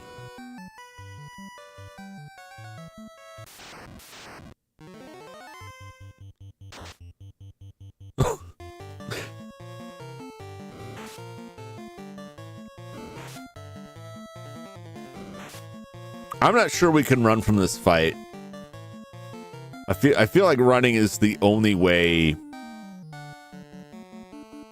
out of it, but I do want to fight my way out of it too. How long are you playing for tonight? Probably another hour, maybe 2. I've been running over for a while. So Alet for the past couple of weeks. Bane's not gonna do it. If I can get Fire Threat before they just rub us out of existence. Oh, well, then that Alet was useless then. It'll help me the next time, I guess, if anyone lives. No, never mind.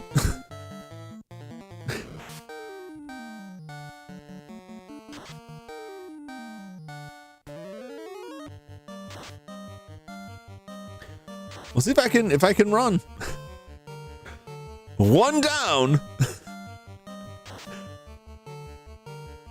Half the party's dead.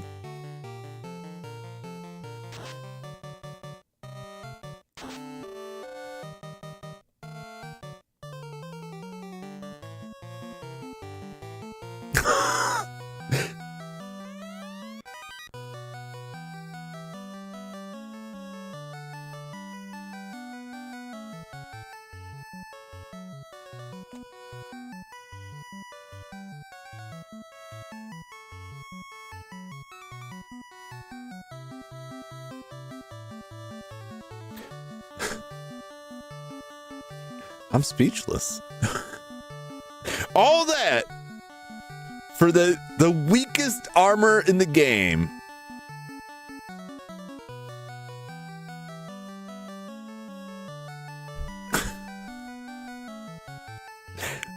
That hurts me. I've never felt so cheated in my whole life.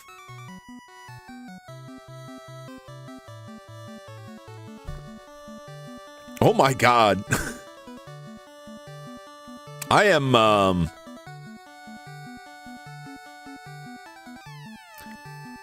I'm enraged by that.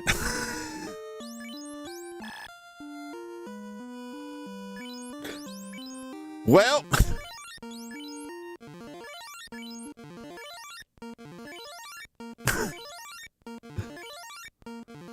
so everybody died for cloth. Who's got the cloth? Chuck's got it. Why would you do this? Why would you do this to me, game?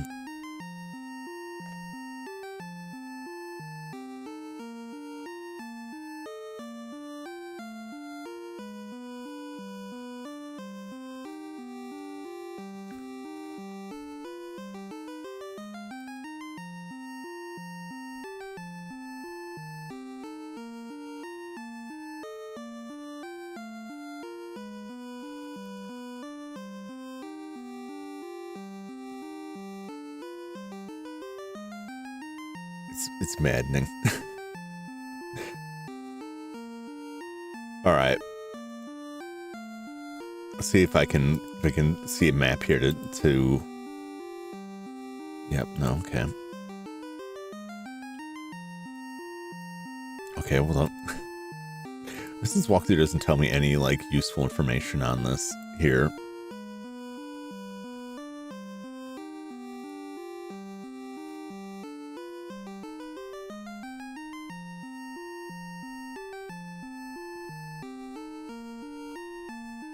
Okay, let me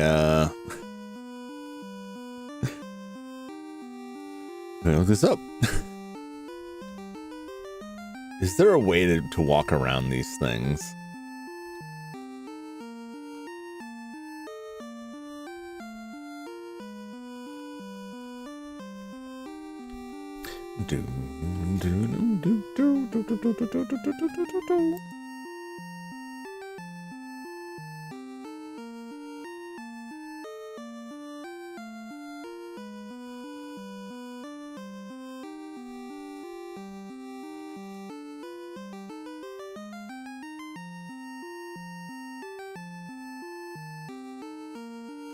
How do I just read something that was like walk around the cracks. And I'm just like, what? What do you mean? What cracks? Like, how can I walk around these?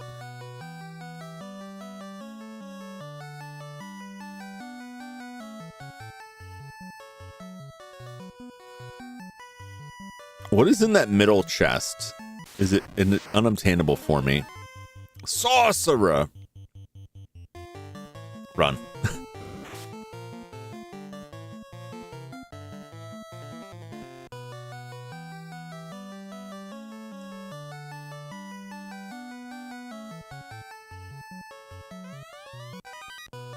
Alright, we got a flame sword.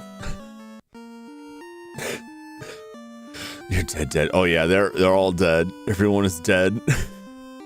They all got destroyed by mages, which look like demons. All right. What's this flame sword do for me?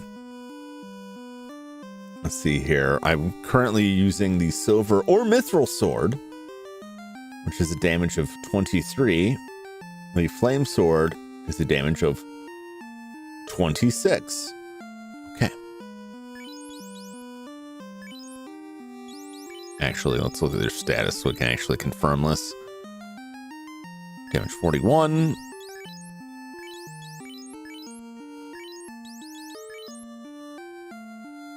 44. No, 44. So, yep, up 3 points. Our hit percentage is higher too. Healing robe would be worth it if I can get it.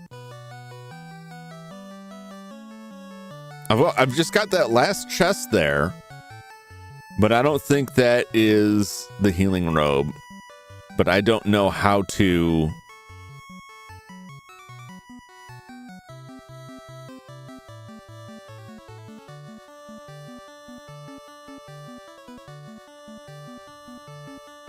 I don't know how I can get that. Because I'm pretty sure if I step in any of those circles, I'm just going to fall to my doom. New trial and error. I would be willing to do trial and error.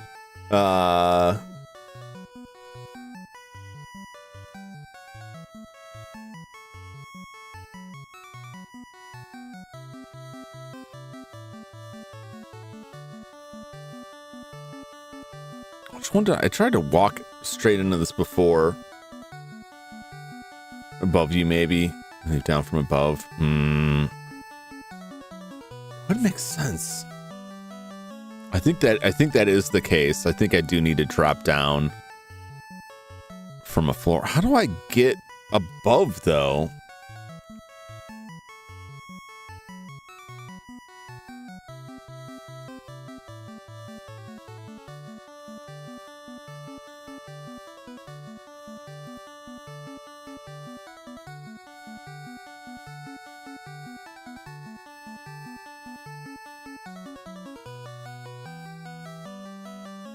How do I get up here?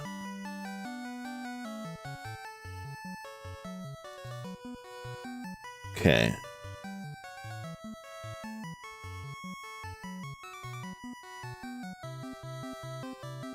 Okay.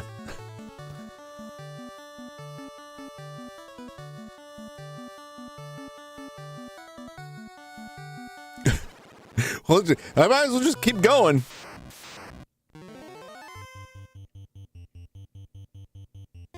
We're just gonna see. We're gonna see what we can do here.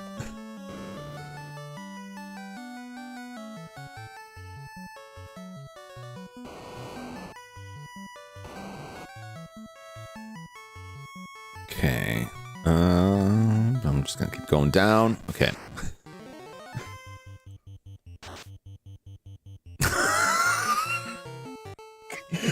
What are you supposed to do about that?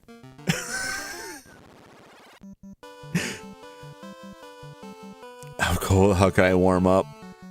I mean, I wouldn't advise setting yourself on fire, but because severe burn damage permanently destroys nerve endings, you'll never feel cold again. Because you really won't be feeling anything. Although realistically, I would think you would always feel cold. You couldn't feel anything. You'd feel, I think a lack of sensory input would leave you thinking you're cold. Your body would probably adjust. I wouldn't do that. I wouldn't suggest that.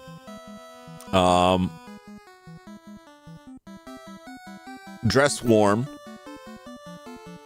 Get up and move around. Or get a very warm blanket and curl up on top of a heat vent. That's what I would do. I'd find anywhere on the floor where there's a heat vent, and I would just build a tent around it and hover in there. I had a very cold winter once where I lived in a place that had terrible insulation, and even with the heat like going full blast, like all the warmth just sucked straight out the walls. So I would just have a ton of blankets. That didn't really work. I was still very cold, and I just had horrible fever dreams like every night. It was a nightmare. No, those boxes aren't the ones. So the room must be in the middle one. Yeah, so I'm not gonna waste my time on the one side. I've got to go to the other side because I do want that flame sword, and then fall down.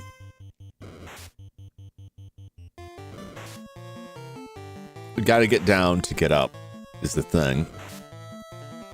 We got to go down to there below, and then there's a staircase that leads us back up.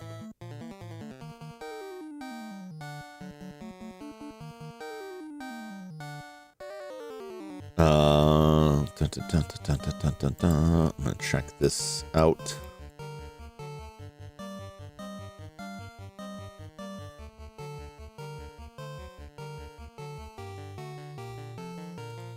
might be worth fighting those things if I can live through the dragons.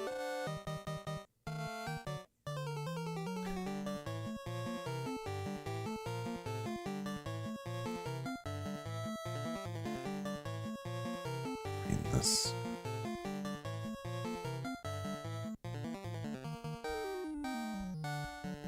I don't think it's down there. Are you my cat? I could be. I could be.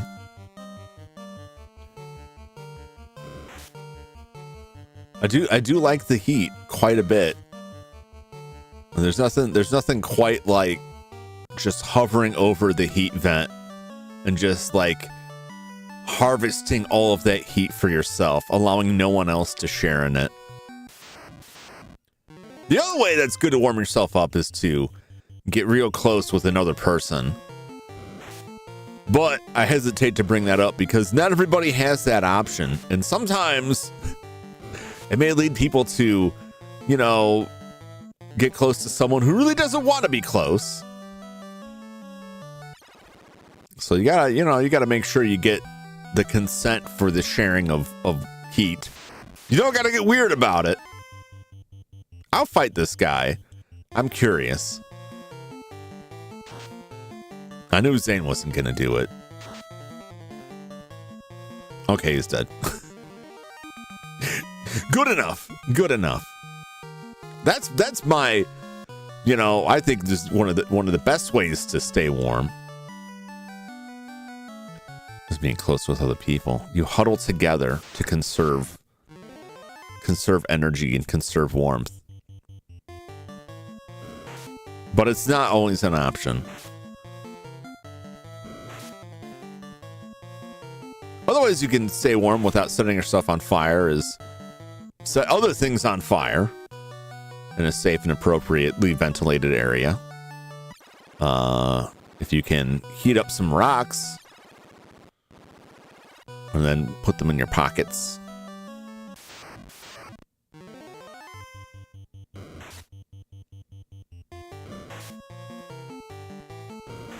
Please stop smacking me, ghosts. Please stop it. Stop paralyzing me. I'm busy here. Oh my gosh. Anyone else? Anyone else want to step in and take a slap? Oh no, you go ahead. I wasn't in a hurry or anything. We're not trying to get anywhere, and you just keep slapping us. Can't run. Close call. Get us out of here. Busy dying. I am busy dying.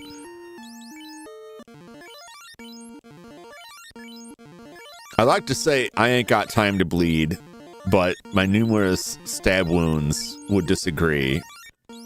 In fact, the way they tell it, I've got nothing but time to bleed. I get that flame sword, which is, I think the flame sword is probably supposed to, like, oh, this will hurt ice cold based enemies more. It doesn't. None of the swords that are like, this does more damage against these guys. None of them work in this game. In this version. Y'all just gonna can't run? That's what I thought. You almost got poor Okro killed there.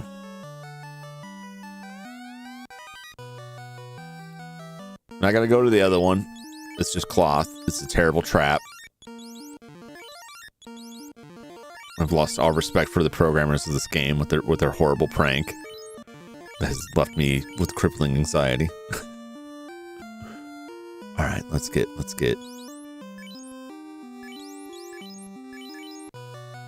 there. Down we go.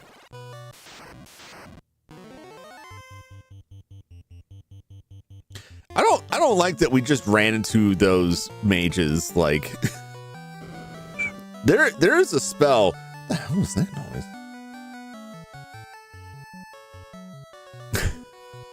Here's one shoe.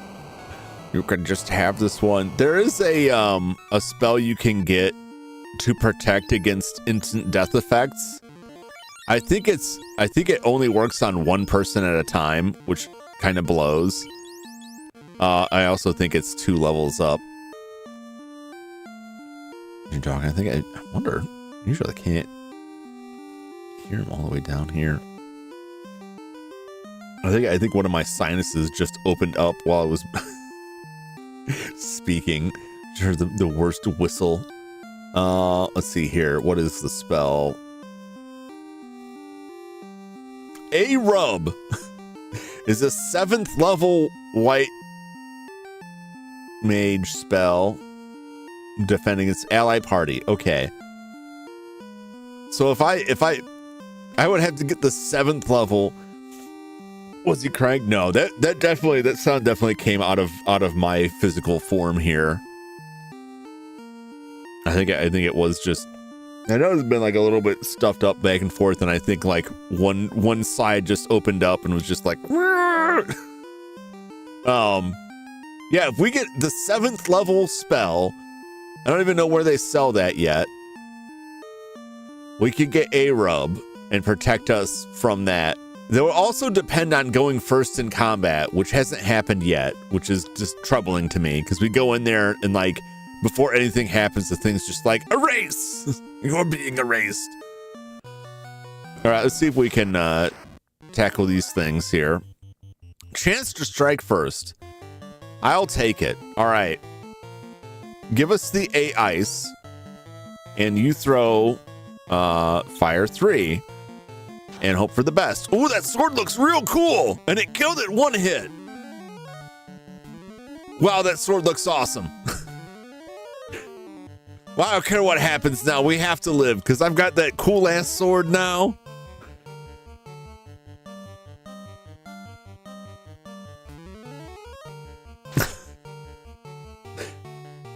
Now we're going to make it. We already killed one of them. We already killed one Frosty. The snow dragon.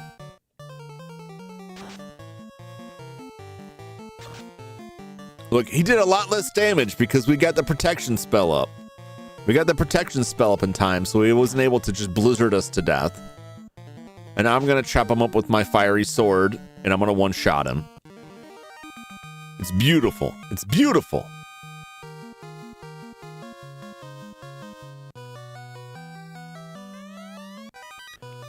We got ice armor. I already got that silver, I believe, which is what this game calls mithril. All right.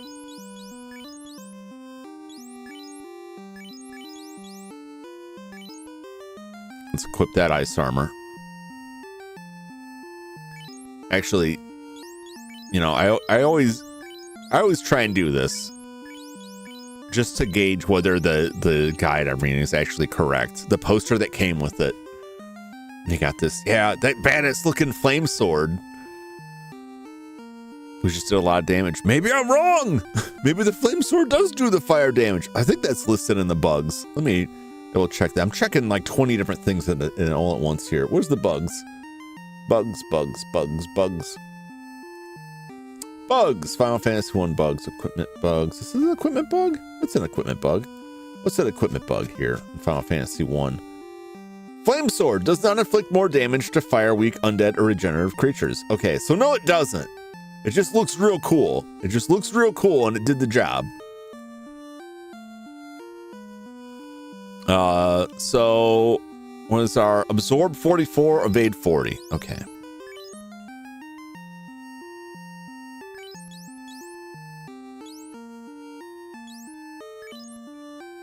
Honestly, do we have silver? Because I don't have the silver.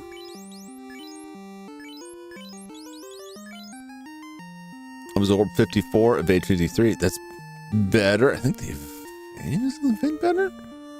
Or do these stack up? So I had iron armor. I don't even have the silver armor. Oh, I didn't buy silver armor because silver armor has a lower absorb. It has a much better evade, but it was way less. So I just stuck with the iron. Iron, which is... It's really hard to read. 24. And ice is 34. So that's a 10-point bump there. This armor is nice. I don't know if it will have an additional effect for us here.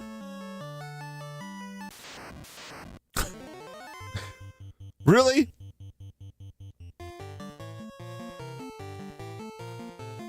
I'm hoping we just attack it before it gets a chance to throw anything at me here.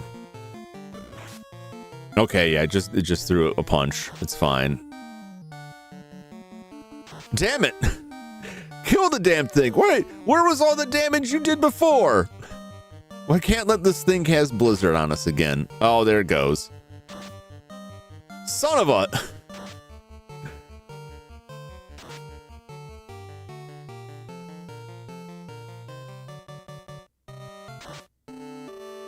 Why are you doing such crap damage now?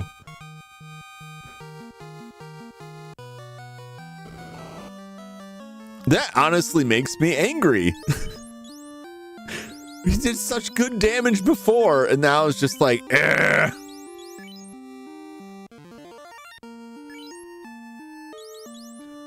It's fine. We're moving on. It's going to take a whole lot here to get us out of here before everybody dies. It was like, yeah, 200 damage. Yeah. Get in the fight. There's 50 points. Best I could do.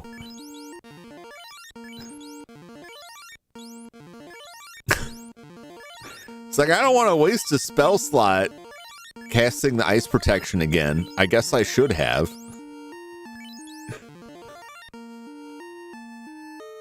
What's up, Jum Jum? What's up, Crooked Gamer? Yeah, snuck in on me while I was busy over healing. What's going on? Mega Man turns 38. Soon he'll be the big 4-0.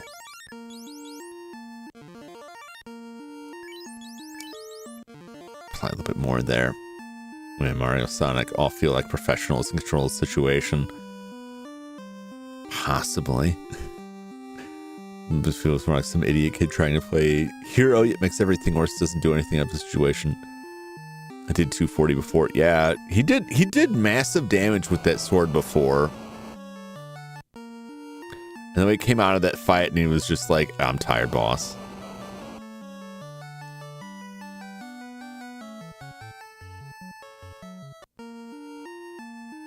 We'll live.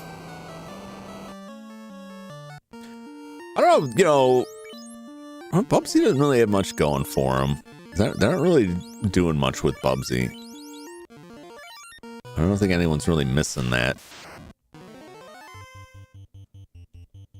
I'll fight you. We can take him. We can do it. This is a scenario where not being able to save freely, like, really gets stressful. I haven't felt this, like, I had a couple of close calls in the Marsh Cave that were a little aggravating.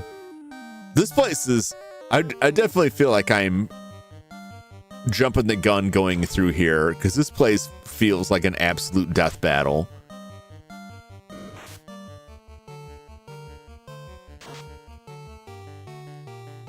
All right, we got him. We got him.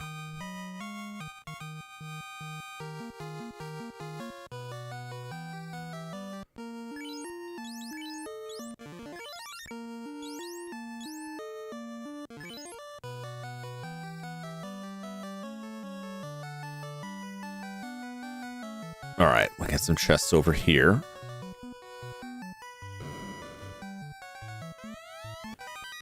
Gold. Gold. There's a lot of gold.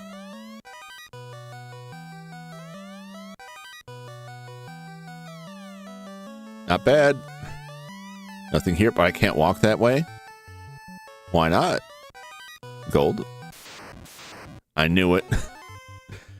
Oh, yeah, you guys. Hey, how's it going? Hey. Get set on fire. Oh, wow, tough ones here. Yeah. All right, as long as I can avoid getting like instant death, I'll be satisfied. Oh, there it goes.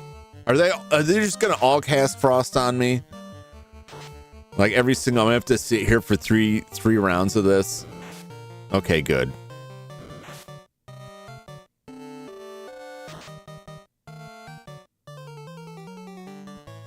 And all of that before like even one of the party goes. It's fine though. In theory.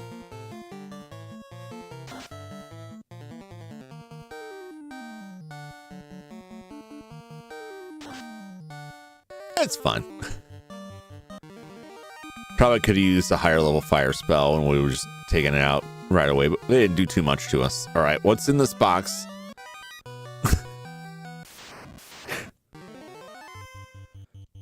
I'll fight it. I'll fight him. I'll fight him. We can take him. But that's still, it's the same thing. Hey, go to this chest. Go fight these enemies here for the lamest reward. Why? Why are you doing this to me, game? I'm not greedy. I need that money to buy the spells I need to save the world.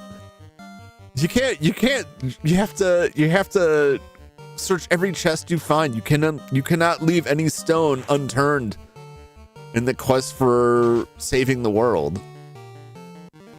Oh, this game is like, how dare you look in this treasure chest? You deserve to die for that. Oh, come on. 100 ago compared to all the ago. Yeah, it's just nuts. It's deliberate. I cannot be convinced otherwise. I'm being punished for trying to explore and gain my treasures here. You're gonna tell me that spells cost 20,000 gold, but I'm greedy for looking for a couple more pieces of gold in there? Is that what I'm to gain from this? Let's see where this staircase leads us. Oh my god! No monster strike first. Okay, what? Here comes the rub. There we go.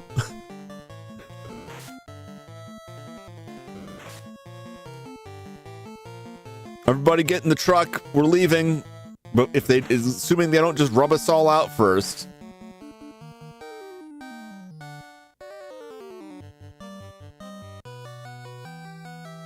Holy jeez.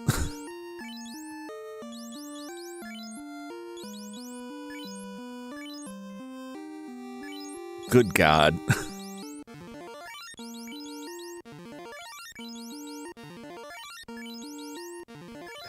Release me from the torments of this place.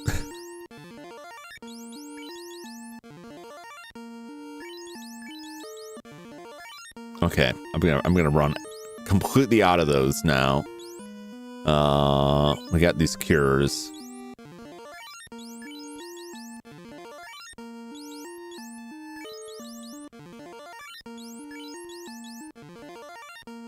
It's gonna have to do it.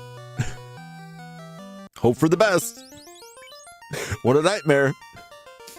This is how you get clothes, by the way. Yeah, fight to the death for clothes. I'm not getting the clothes. Go aside and say forget all that. That's the problem. I can't get out without walking through all of it. If I could exit, if I could cast that exit spell, I would leave and save. I'm just as well off going forward as I am going back because I'd have to walk through everything just to get there.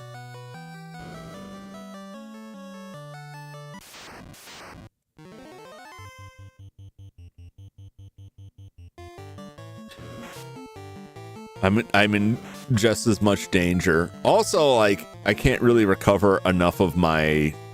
I think I have a house so I can recover the spell points. Heal! Is that that's a robe, isn't it? Or is that just the item? No, that's just a heal. I thought it was something more than that. I was mistaken.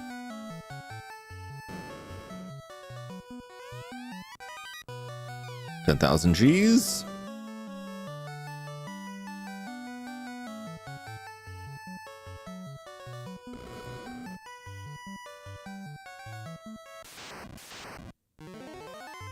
No, thank you. No, thank you. We're here. This is the hour of my triumph. It's make or break. In this treasure box, you find 9,500. We found a tent. Found an ice shield. Okay, what does that ice shield do for us? Let's see here. It's got a silver shield. Silver shield is 8. Our shield is 12. It's a 4-point boost. What is weird in this game? One potion in this high level area. At least give me 5 or something. Yeah.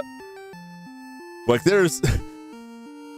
You'll go through an area that it's like tons of enemies can turn you to stone. Like, here's one soft for your trouble. I'm like, oh. Oh, that's great.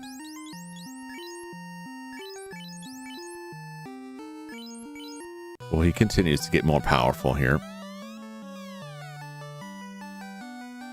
Okay, I think if we drop down this hole, we're in the boss fight. I'm gonna take one last look around here. I don't think there's any more.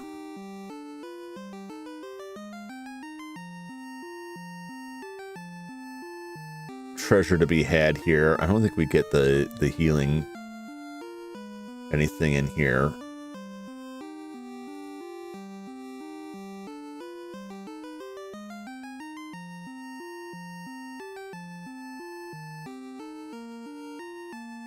Yeah, we just get the stone out of this. There are no other treasure chests. Okay. What happened to the healing robe? Not in here. Not in here. I can tell you where it is, though.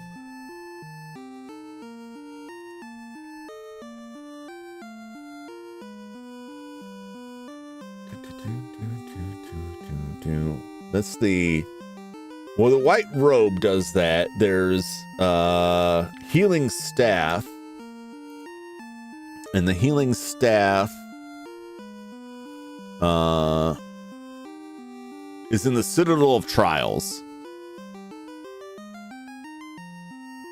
We can also buy it elsewhere, but we are not where that place is. So we've gotten all the loot out of this place, except for what was in that last chest, which is not part of this. It's what gets us the airship, I believe.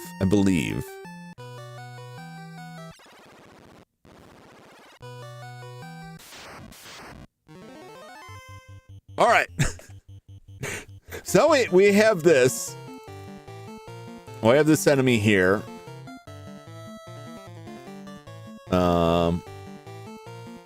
Let's see here.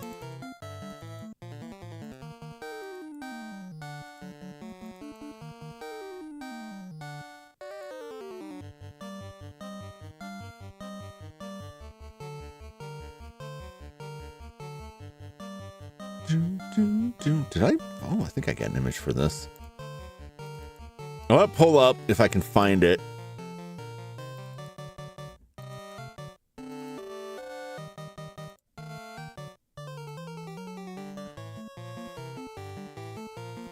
So this is what the original sprite is for this guy, which is very clearly a D&D beholder.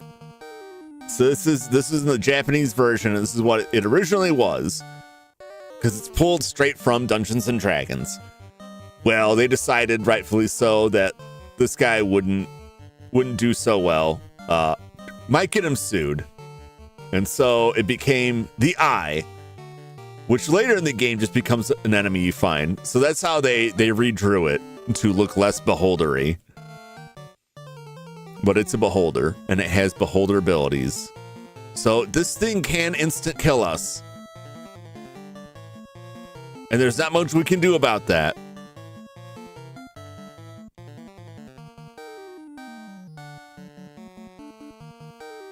So we just gotta hope for the best here. I don't think I have anything that can help me here.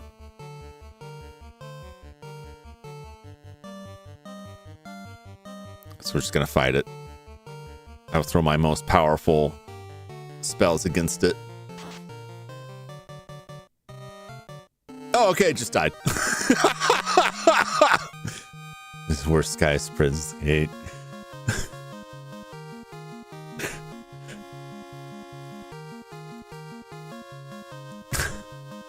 I'm just gonna we're gonna slide that out of there. Yeah, the original looks very good. So the only offset on that is that the enemy has very low hit points, but otherwise it is like a it can instant kill you just like those mages. It's so easy compared to everything else. It's like, that's their weird sense of balancing. It's not really weak against anything. It just has low hit points, but it has like the rub ability. It has all that. Like it can instant kill you. I think it might be able to instant kill your party.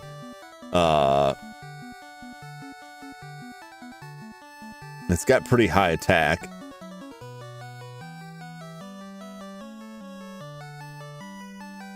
So if you don't kill it quickly, it just will instant kill everybody else. It's very weird. You found floater. What's the floater? We'll find out.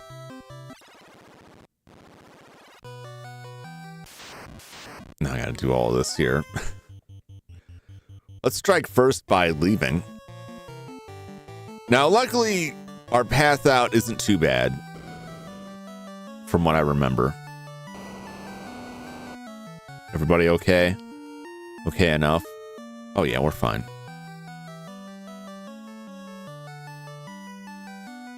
As long as we don't get jumped by stuff that instant kills the whole party.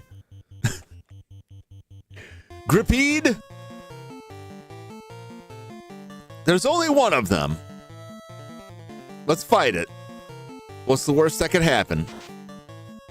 Look, Orko did 38 points of damage to it. He got a critical hit. I have to defeat... Oh god, no.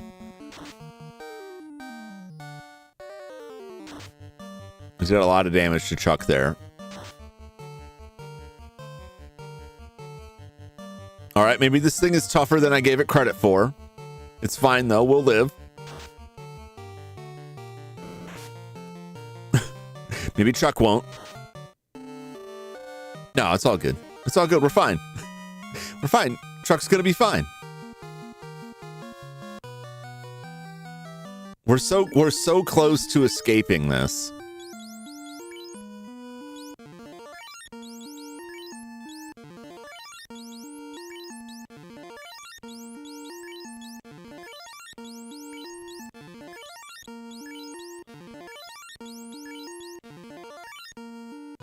Okay.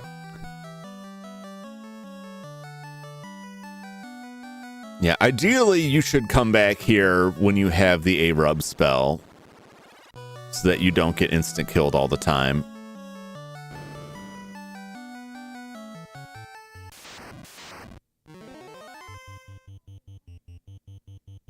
No, we're gonna leave. These guys can cause some trouble here.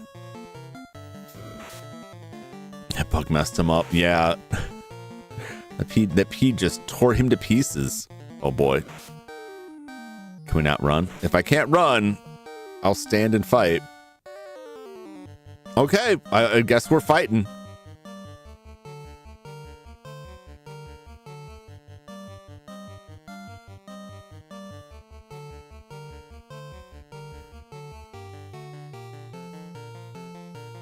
I have a little fire.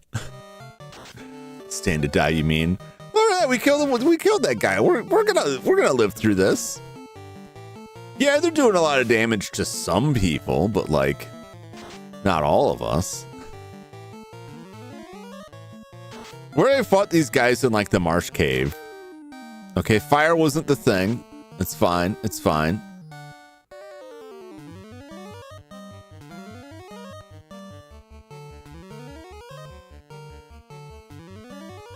Oh, we just gotta make it to that staircase that we almost made it to, and we'll survive.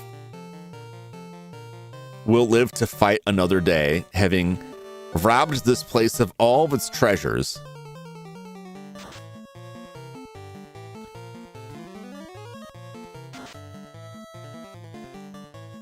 Come on, come on, take him out. Yes! Get out of here.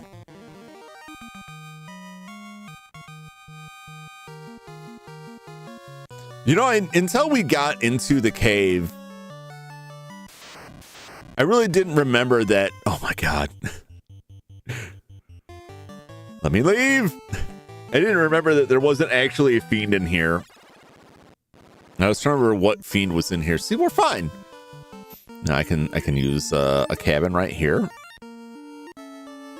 Let me save. We're very beat up, but it's fine. We're safe, and we have the thing. We have the floater. A mysterious rock.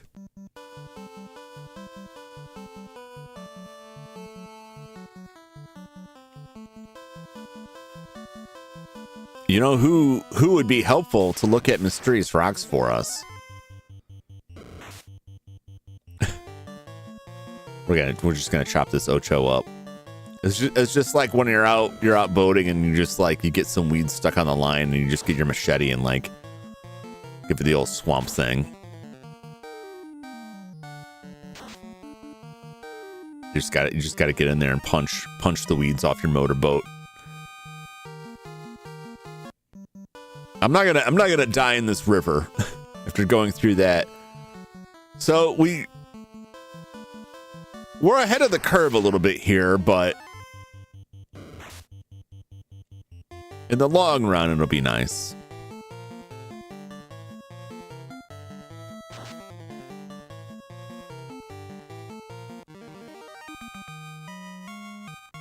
I think I just take this to the dwarves.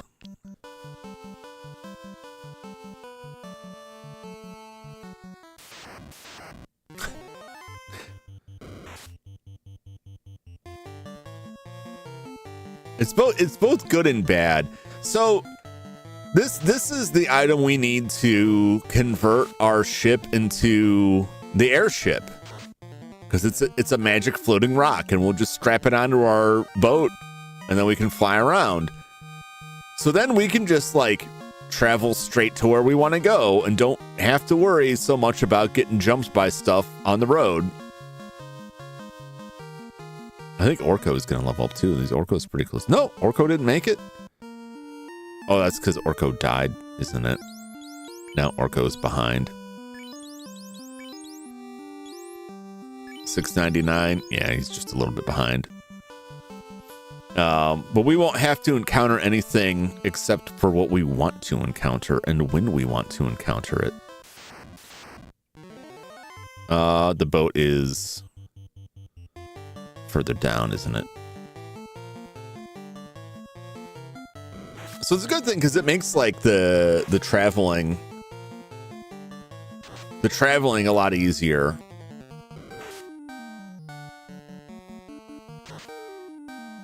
Chuck is a friend now.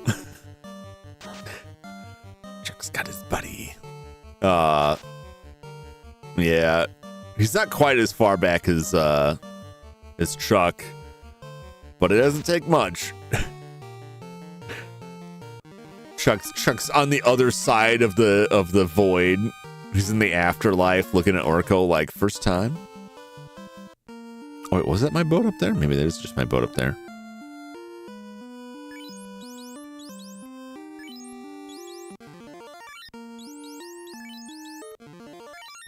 How much money do I have? Oh, I have 104,000. Yeah, my boat's there. Okay. All right, we're gonna roll back to town here.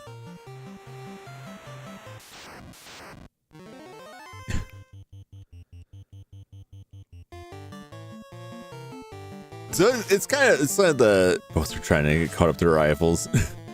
Jumping Zane. Someday. So once you get the airship, like, we don't ever have to fight these guys again. Not really. And it's nice because they aren't really worth much to us. But if you avoid, you still have to fight stuff in dungeons. But if you avoid random encounters too much, you know, you're not gonna level. You're not gonna get more powerful, and that's what you really got to worry about. You got to get strong.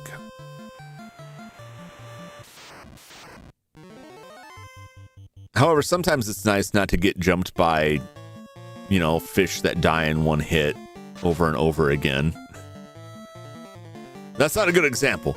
That was the healer. Healer's not set out to kill them. It took both mages to kill, which is the norm. How would you like it if your entire form was just an eyeball and then someone just punched you right in your eyeball? There are worse kinds of balls to be your entire form than an eyeball. I'll say that. And I also wouldn't want to get punched there if that was my entire form. These trolls always come in like they got a headache. I'm not really sure what's going on with their pose. Did someone chop their head off and they're trying to put it back on? I don't know what's going on with them.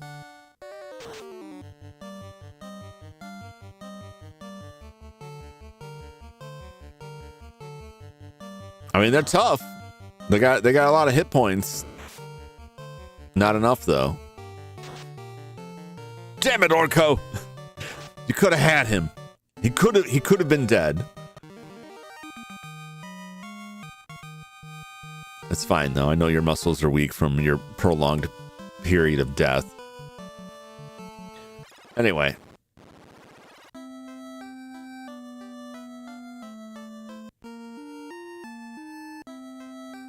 Let's rest at the inn.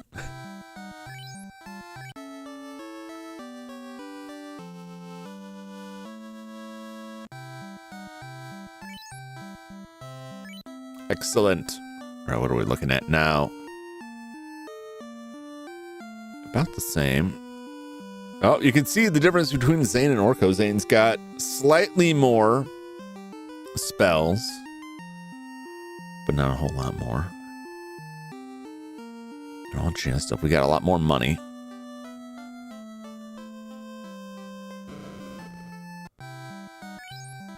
The first thing we're going to do is we're going to get back all of our heals. And then we're going to take this boat to the dwarves.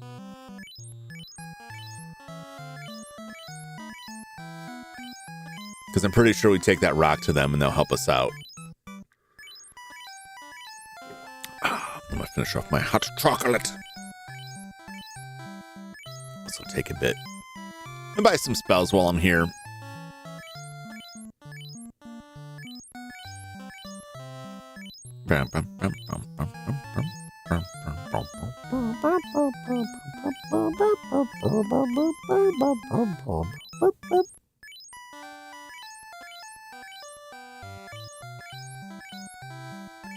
We just keep buying until the money stops going down.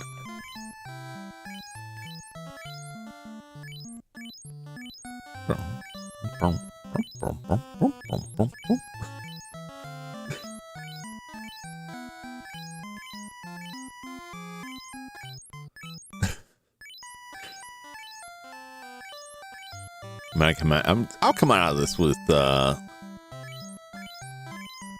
still have 100 grand, I think. Maybe.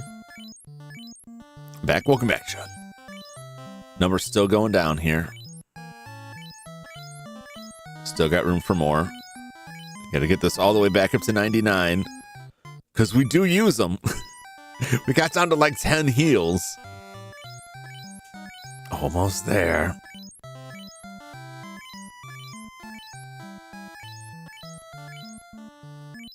I don't know, maybe we will dip under 100,000. What do we start at? We're buying less than 100 of them. We're at like 80 of them. It's gonna cut it close, I think.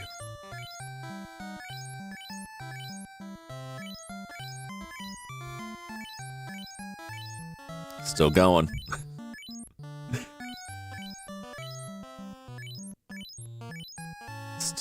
Still going.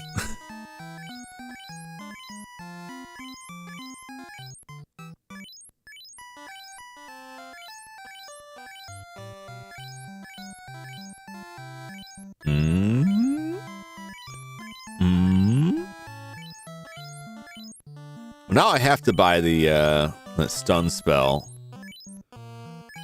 Because that's where we're going next. Or try and go to the area where we get our upgraded job class. All right. Oh, well, no. I'm getting ahead of myself. We still got a ways to go here. We could still keep it above 100 grand.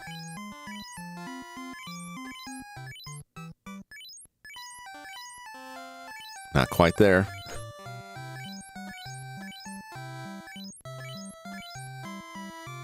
Oh! 100,461. Nice. We'll buy a cabin.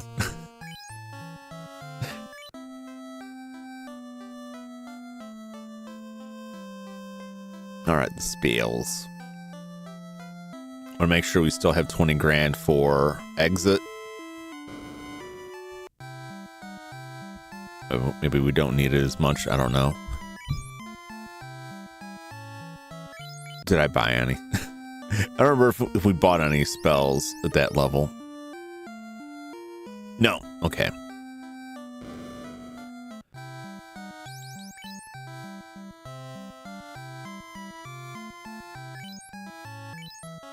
Lightning 3.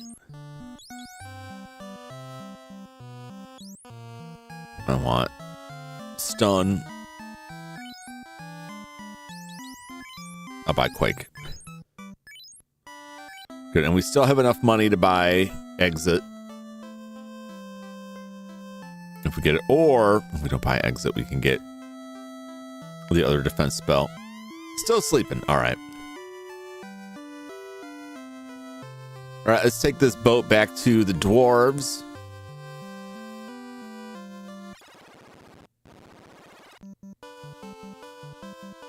See what they got to say.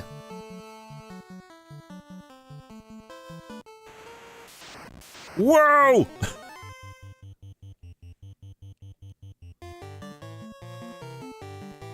How about these guys?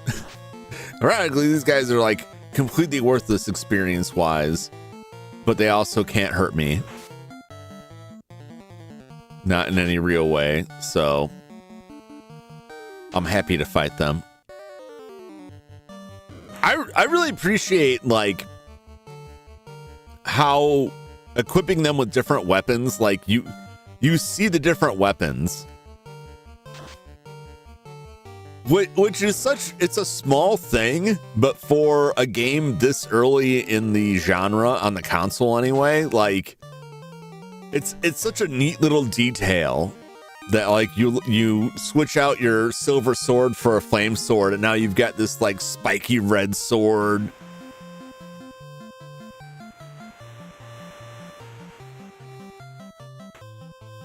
A lot of games don't do that. A lot of games don't.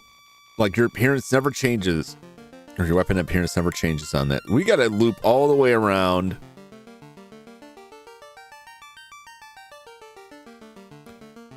This landmass back up, that's fine. Basically, we got to go up to where they dynamited the world open for us here.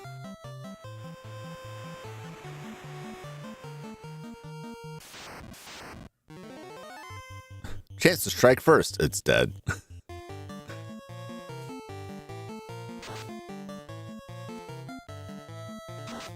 I can get this airship, and I think Rafty, I can fly over to where we're going. We can check around for other stuff. I think this is all we need. It's certainly doable. That was very trying getting through all of that. I think when we finally got through, it was just because we got lucky enough to not really encounter enough of the instant death enemies to just completely take us out.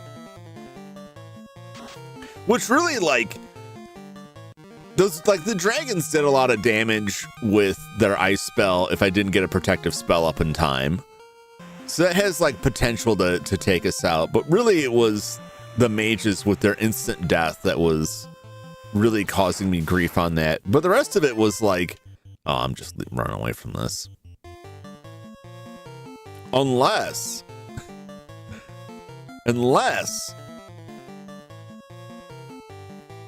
okay. You got lucky, friends. You got real lucky there.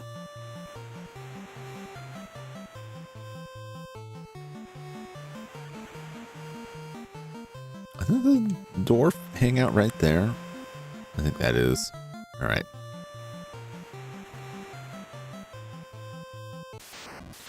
Get all the way up to the dock here.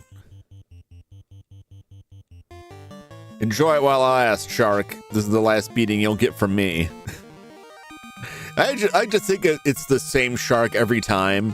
and we're just taking little pieces of it off and throwing it back in.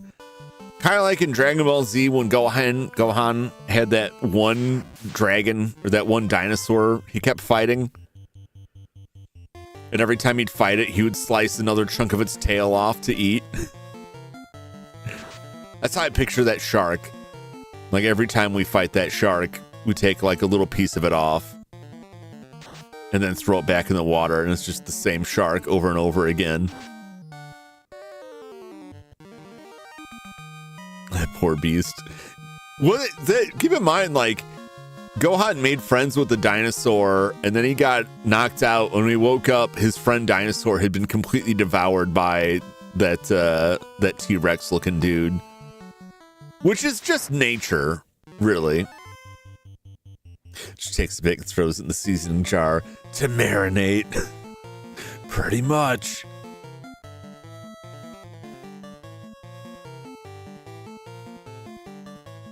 If I try some earthquake here. Do I need to? No. It's not like I'm just going to be going to an inn after this anyway. Throw my money away. It's fine. Chop them up. Completely unnecessary. Ineffective. Fell into crack.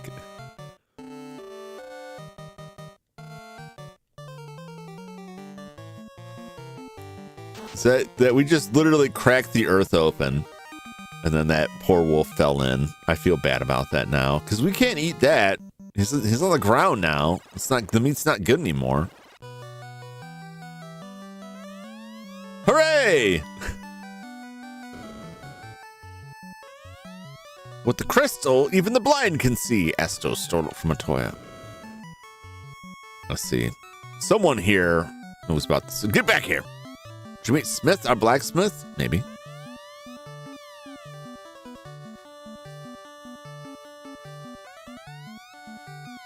Okay. Yep. Nope. I got that. See the canal? Oh, there. It truly is great indeed. Indeed. I'm looking for the floater. I bet with it I could float anything. I got the floater. Dwarves can see in the dark. Can I?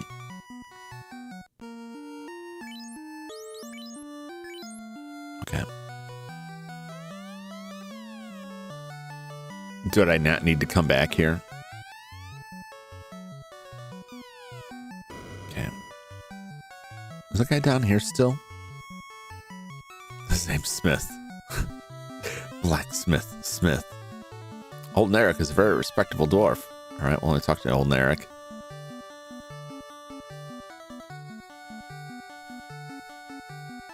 I don't know if I need to be here or not. Maybe I just go to the ship and use it. Could it be that simple? It can't be that simple. Nobody's here. This is just treasure chests. He's not here anymore. Okay. Because I've skipped ahead of some stuff.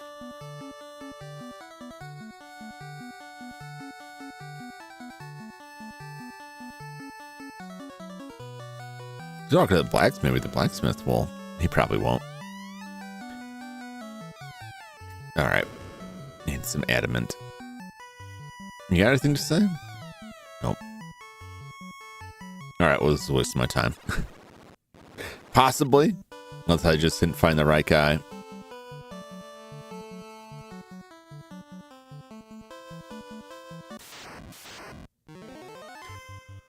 Was there another guy? There's the, I think there was one dwarf in a town somewhere else. I think the wrecked town. I don't think he's got anything to do with this. Could be wrong.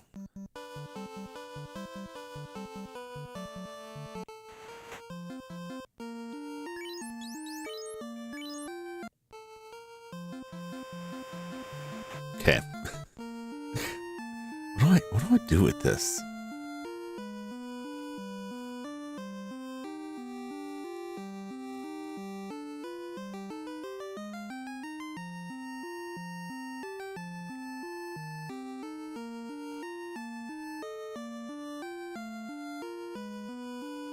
Oh, the desert. Okay. Because there's stuff sunk there. Somebody said something about that, right? A while ago.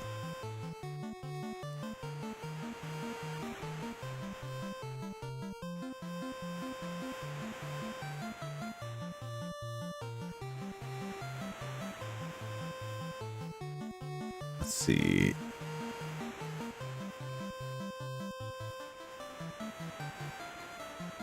Okay. This is a waste of time. I don't know why I thought the dwarves put this together. It seemed like it would make sense to me. The dwarves do it, but the airship is an heirloom of a lost civilization. Somebody in town was like, I heard they had ships in the desert.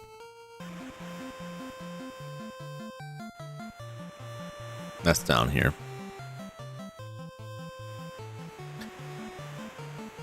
I've forgotten a lot more than than what I remember from this game. But also there's a lot of the stuff that's like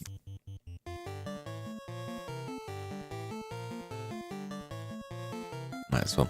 A lot of stuff that is very different either balance wise or function wise in the GBA version, but that was over a decade ago that I played it. Such that like when I opened that up, when I started playing this, I got curious. I'm like, you know, I should see if what my save looks like. So I pulled out my Game Boy Advance and popped in the Dawn of Souls release, Final Fantasy 1 and 2 for Game Boy Advance, and put it in and saw where my save was. Was surprised by the names of my party. Didn't remember naming any of them when I named them. Didn't remember my party choice. Like, I went with a ninja, huh? Okay. Interesting. Going through the equipment and I'm like, did I not get some of this stuff? Couldn't remember where I was at the game or what point I was, what I was meant to be doing. Finally figured it out.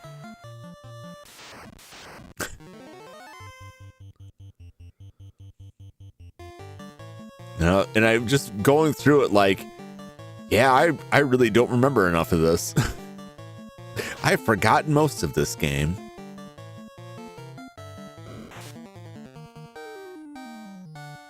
And now coming back to like the older version of it, it's like, oh yeah, that's fine. This is right over here. Like, no, it's not.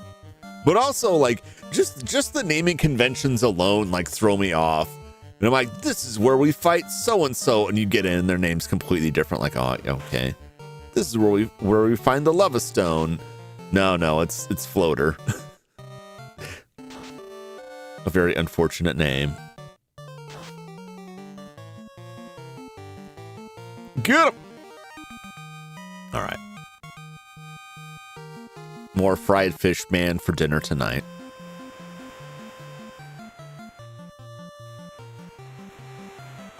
There's that desert.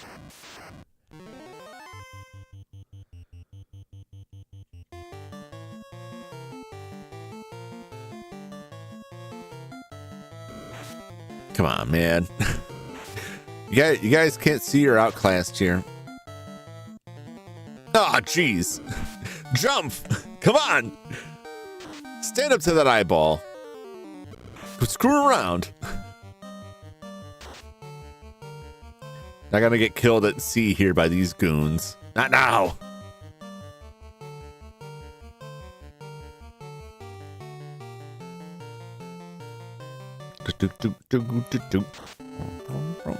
How I get in this desert here? Where's the...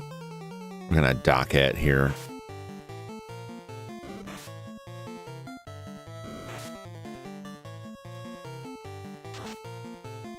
Finally. Ugh. All right. Actually, it makes more sense to have these, because those guys will one-shot stuff. Just keep the mages stacked on the one they've already slightly damaged. Slightly bruised.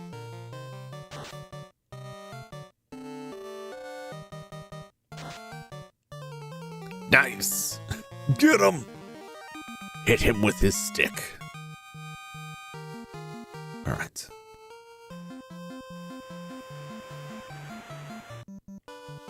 There we go.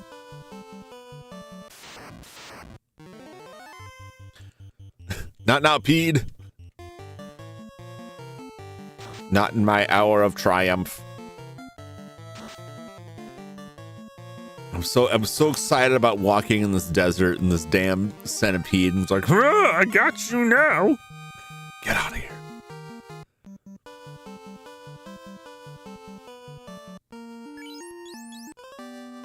The airship begins to rise from the desert.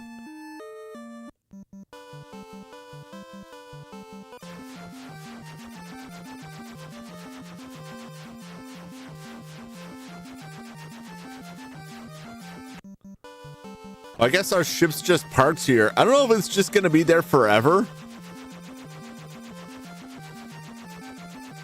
Well, anyway.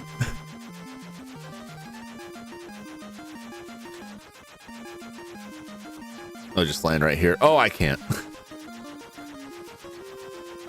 Now the world is our oyster. We can travel to any distant land. Anywhere we want to go. Can I land here? Nope. Can I land here? I don't think I can. Nope. I think I gotta land.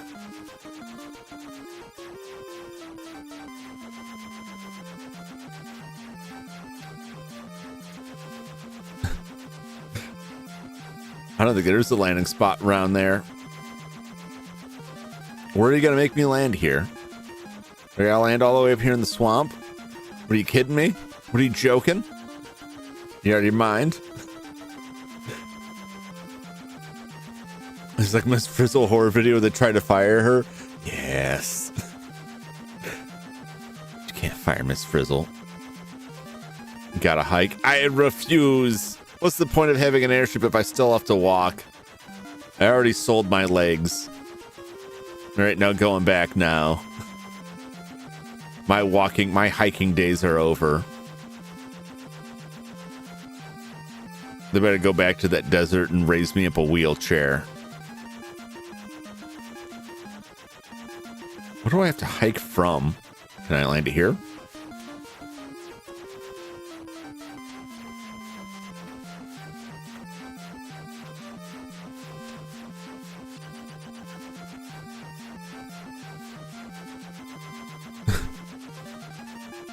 What? What?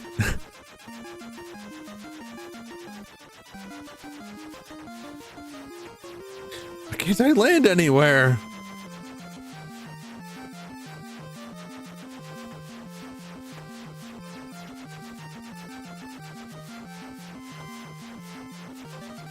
Am I just not able to go there? Okay. This is hiking boots on. I can't even land in here. It's too swampy. But there's no docks around here either.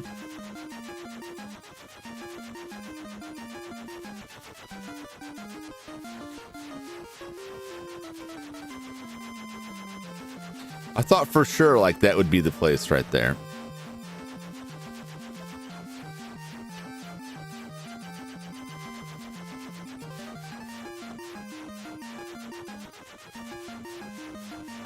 I don't even know where. I'm just desperate to get in there.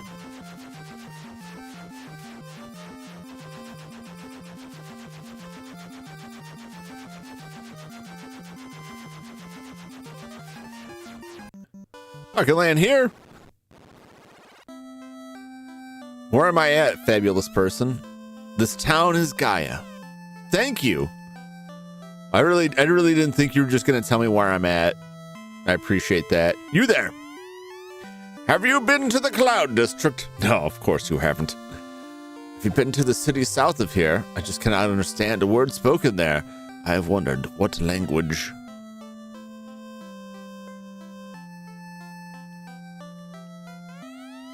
Legends say that the castle in the west is a place to test courage. The fairy at the spring was kidnapped. Oh dear. That's unfortunate. You won't win this. I've got to. How do I get there? I'm fine with walking, but I couldn't find anywhere to land, anywhere on that landmass. How could this be? I saw a shining object flying towards the east. Was that me? I was a flying object. What you got for sale here, pal? Cat claw. 65,000. Who's using the cat claw? Oh!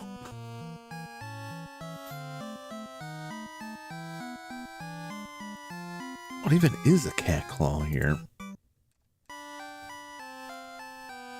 Cat claw.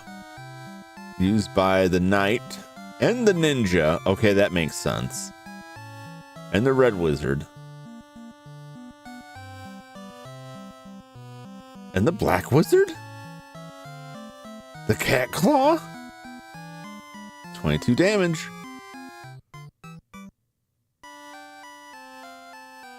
Really?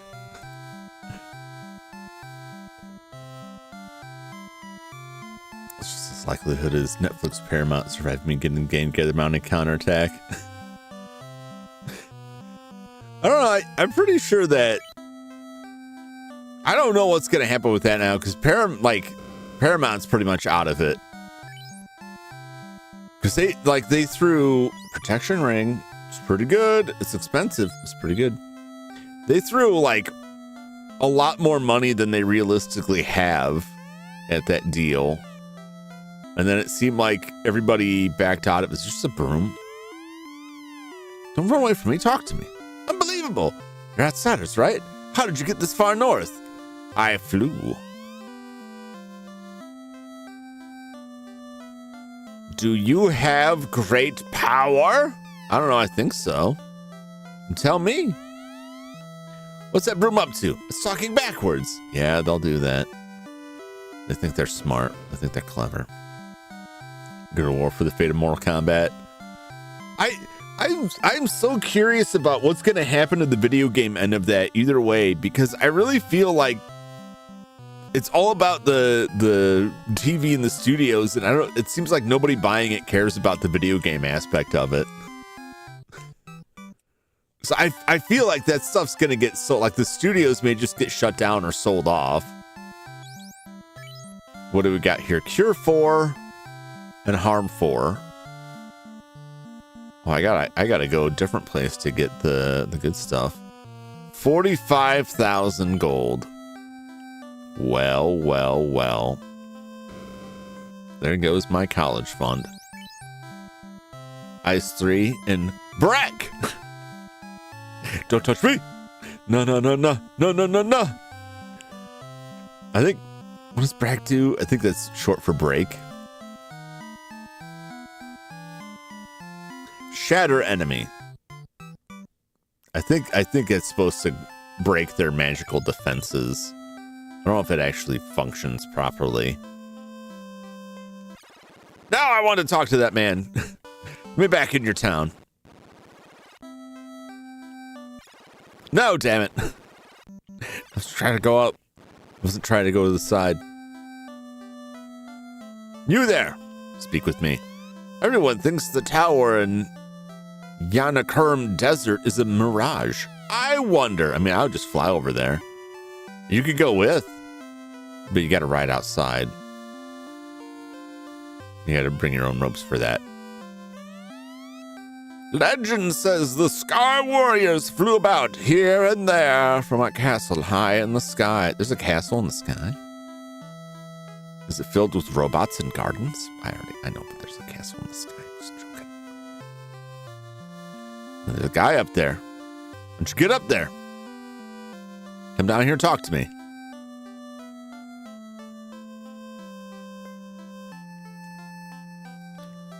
Netflix fuck Mortal Kombat. The fight is for it. I think they'll just buy us all off.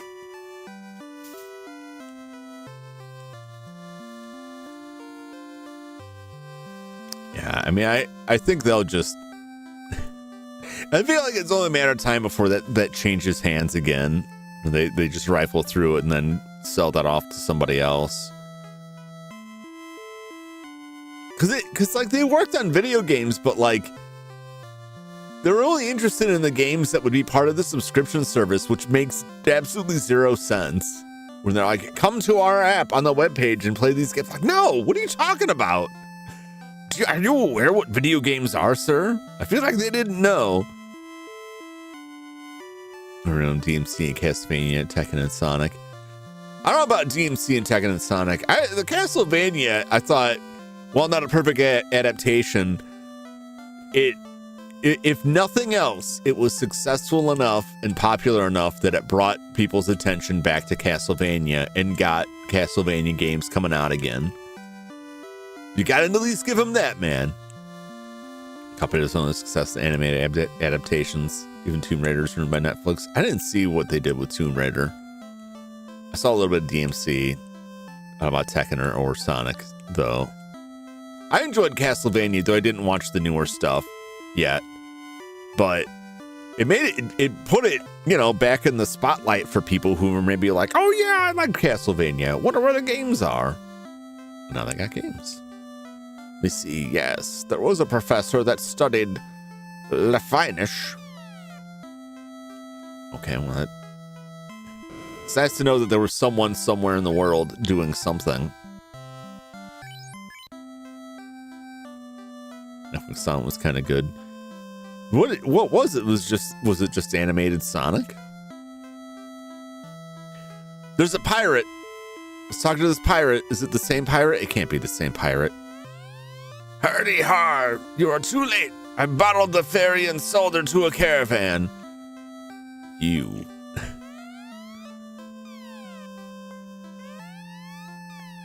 We should have killed and eaten you when we had the chance.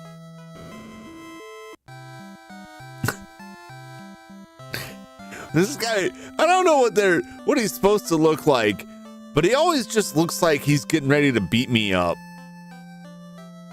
Is that how he resurrects us from the dead? By just beating us? Oh, there's more magic shops up there. Why did it make this town a labyrinth of trees? Well, I guess the ferry got sold to a caravan, so that's a problem for them. Don't consider Sonic Prime. I can't still be Netflix. I enjoyed it. Consider Sonic Prime canon. It contains too many plot holes, continuity snarfs. I never consider the games to either. Like IDW, like the comics? Did they do a Sonic comic?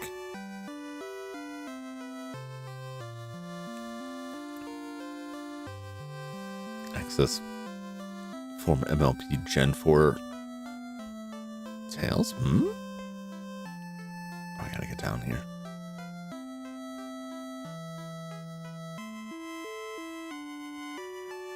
On my way.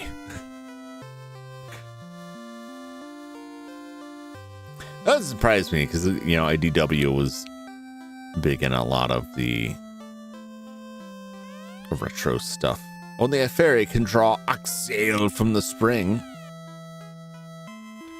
I assume that's a thing that I want. In fact, I'll just say it's a thing I want because it's there. Fade, wall, Exfer. I don't think Exfer works. I think Exfer is one of the busted spells. What do we got here? Fade, attack against evil. Okay, wall, defend all. One ally. Exfer, lofts of special defense. I think Exfer is broken in a certain way that it only works if an enemy casts it on us. And then it would affect them. So that's one of those spells you just don't buy. One of the busted ones. It's more OG CV canon from 86, 2008, Netflix Mania canon, or Lord of Shadows. I don't know. I mean, it's the thing with the adaptations. Like, they're rarely going to be accurate And they're usually like best case scenario, we'll make something that's at least entertaining that splinters off from the rest of it. Stop! Zap! Zzz. Zzz. What is erase enemy? One enemy. Zap sends to the 4th dimension the enemy party. Stop is paralysis. What is this? This is the top tier. We're missing like one spell range, so there's somewhere else that has other spells. Different spells, you might say. Curious. Yeah, because Nuke's not here. Nuke is what I want. Nuke. Alright, let's get out of town. We are leaving. I just wanted to take advantage of the fact that I can fly around here. We can go to that tower.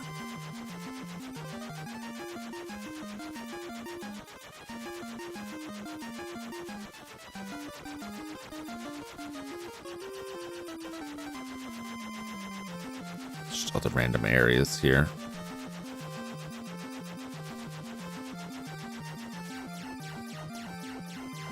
Yeah, I figured as much.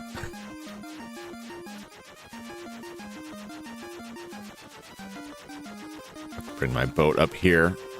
Wait. Really? No. No.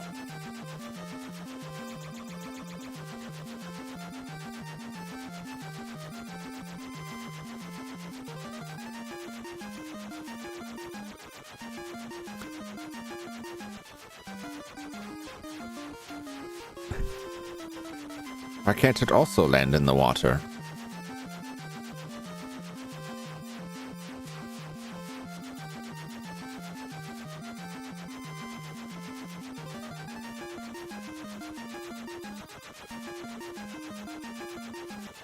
Well, it's not. Okay, let's see. Well, I guess we'll look for...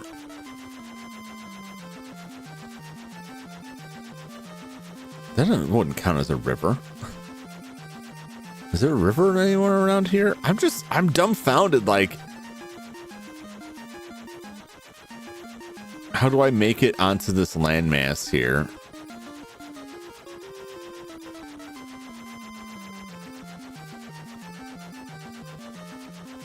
Because I don't think I can even make it in here with like the canoe. I don't know. That is kind of freshwater. It's different. That's the freshwater. That's the only thing we can ride the canoe on.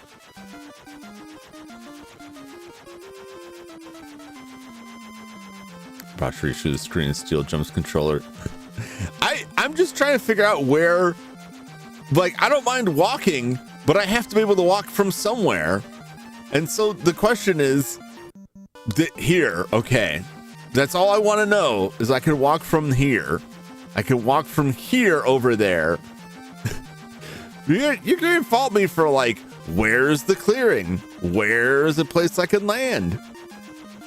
Somewhere I can land. Finally find it like this narrow pocket over here. Ridiculous. Ridiculous.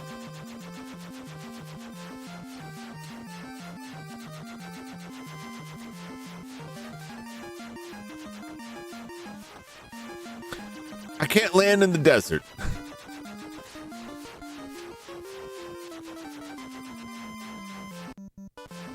The thing rose out of the desert. We rose out of the desert. And you're going to tell me now I can't land in the desert?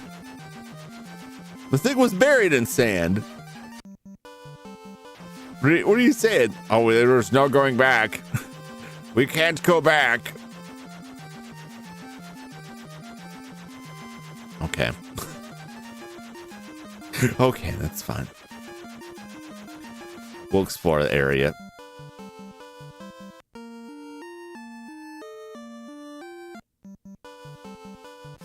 Next time. I should just go to an inn. Was there an inn in this town? I thought there was. Now I'm way off base.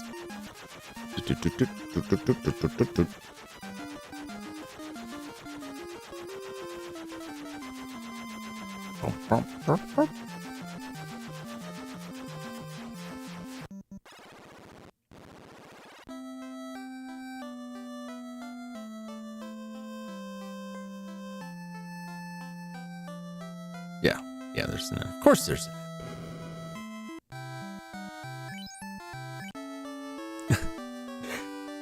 This ship hit Santa's bows once, never again. I don't know why I can't land the airship in the ocean. Am I gonna have to go back to where my ship was and row it back up here? Is that what I got? What I got to do? What's going on? I guess I'll find out. It just seems odd to me. It just seems weird. Now I gotta go back and get my normal ship and row it up here.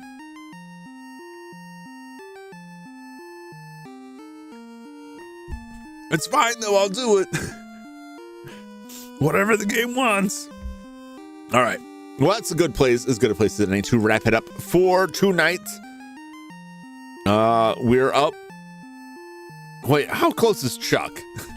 I just noticed Chuck's not up with the rest of us. 2021.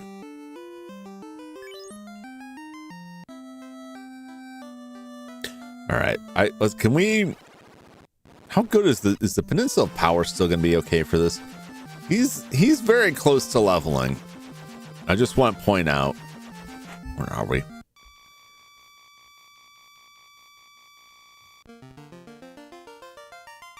Oh yeah, I'm like on the other side of the world here.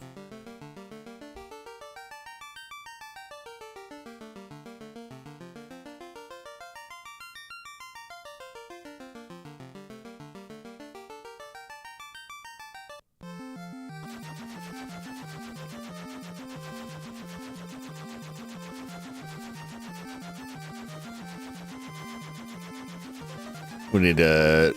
Chuck is like kind of close. Can I just get Chuck leveled up?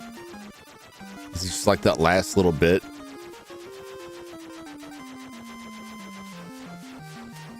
Damn it. Just too close to the shore, huh?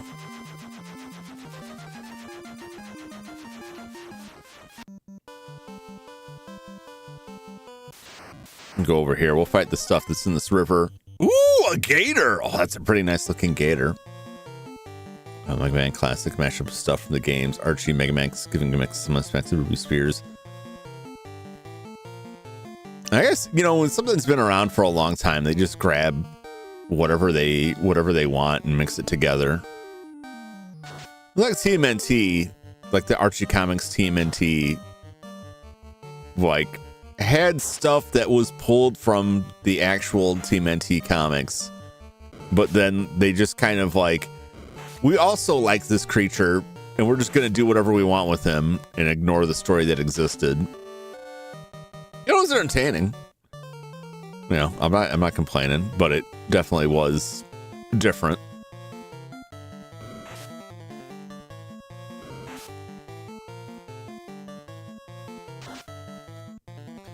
Good for grinding money. That's what I need. I need to get the last several encounters for Chuck to get his level. I would like him to end at the same level everybody else is right now.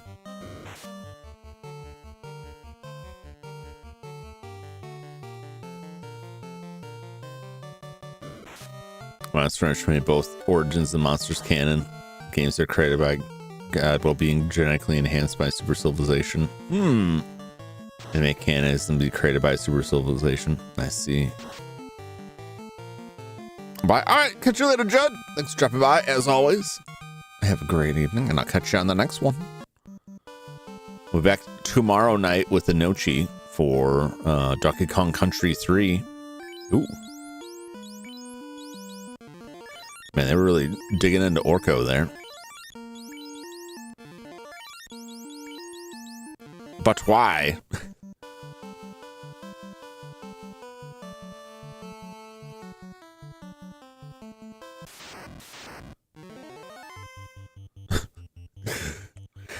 Oh, he looks like nachos. That looks like nachos. Maybe not what I would want to eat, but he certainly looks like nachos to me. He's Nacho Ordinary Beast.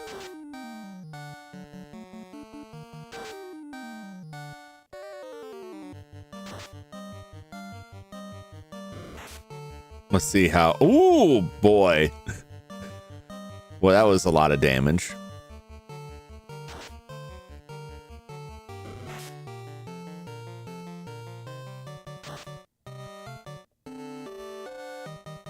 Damn, this guy's not going down. There we go. Bum, bum, bum, bum, bum, bum.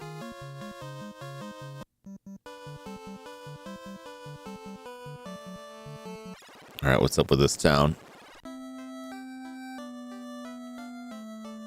Is there anything in this well?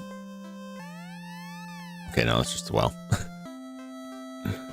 Delicious nachos. Okay, so just the usual stuff. That's fine. I don't know why I ever expect anything to be different. Wow! Look at that hairdo.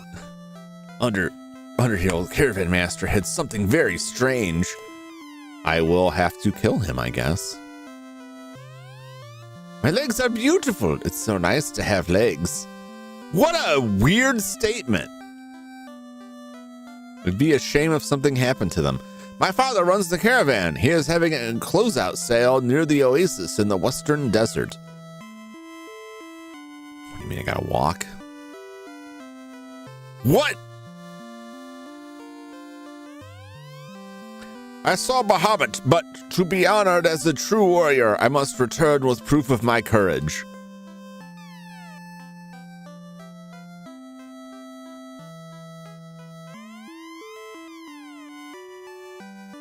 Y'all just got dragons hanging around your town? Did you know about that? Did you know there's a dragon down there? My brother, Dr. Un, has studied Lefinish, the language of the Sky Warriors. If he had the slab, he could teach it. Fables say that when the shrine sank, many treasures were lost. Also, they tell of a cryptic stone plate. Is that the slab? Mermaid in disguise. No one will suspect if I talk about how much I enjoy. 300 gold? No, thank you. It's highway robbery. No one will suspect me if I just keep telling them how much I love my legs. Oh, what is this? See your face upon the clean water. How dirty! Come wash your face. Warriors of light, get clean.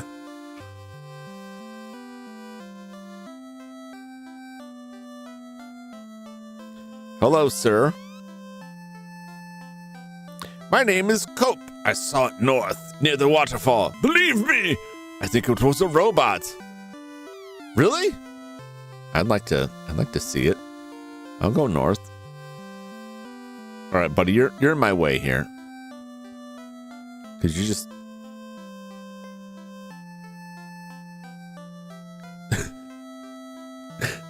I'd like to talk to the young lady there.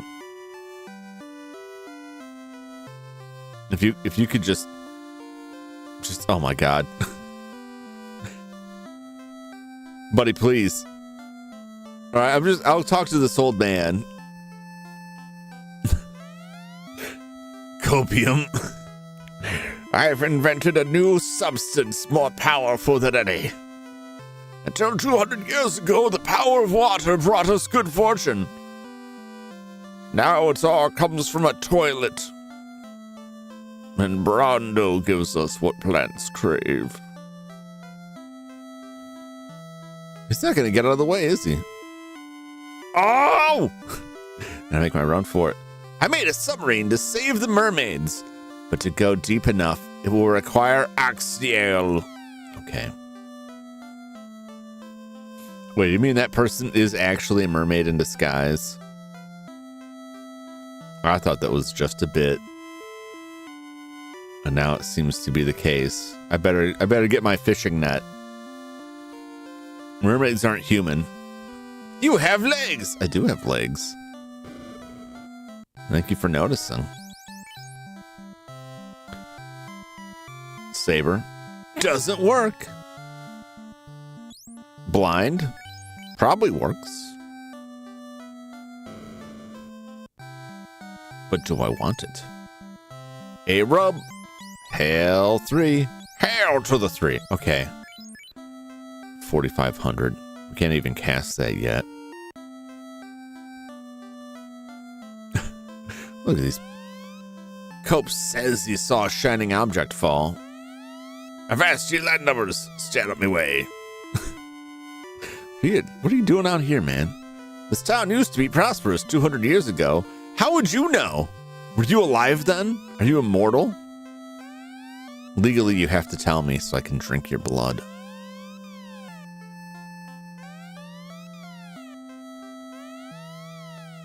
You never know.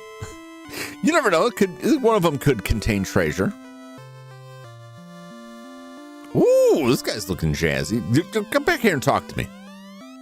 Have you found Axel? No, I haven't. 200 years ago, the mermaids lived in the shrine. Then, in fire and smoke, it sank. The mermaids? The Gordon's fishermen got them. Anyone else in this town? I'm out of here.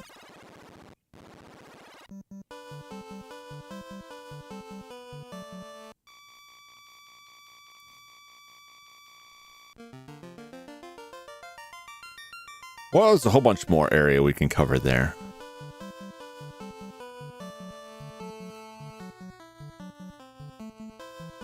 Really, I just wanted to get... Just want to get the rest of the experience for Chuck here. I'll throw some magic in the mix here. Surely they won't like lightning. I really have no way of knowing. They're in water. I guess technically we are too. I just figure things that are wet don't want to get struck by electricity. You know what happens to a toad when it gets struck by lightning? I don't either, because the only answer I ever got, oh, they didn't like it. I said the same thing that happens to everything else. And I mean, I don't know what happens to everything else, so that doesn't really answer the question. I was very disappointed by that explanation in the X-Men movie. Hey, there we go. Chuck's leveled up.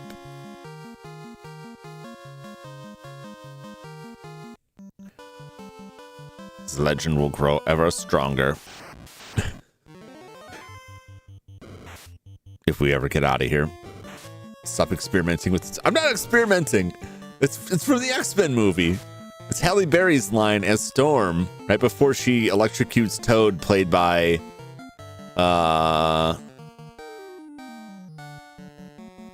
what was his name? Ray, what's his face? It was the stuntman who played Snake Eyes in Darth Maul. You know what I'm talking about. He played Toad in the X-Men movie, the first one.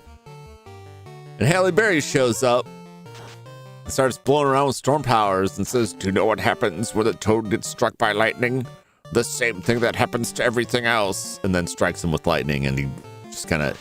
It just doesn't answer the question. Like, I'm sure it's bad for the toad. I'm sure it probably kills the toad. Well, Orko's down.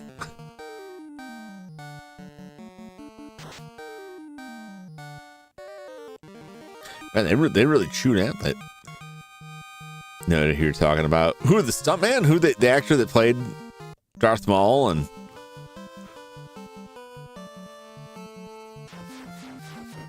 surely you jest.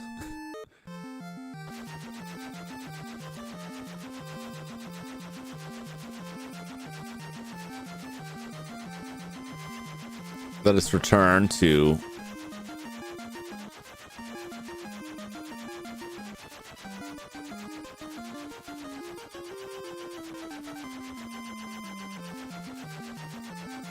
no, not there.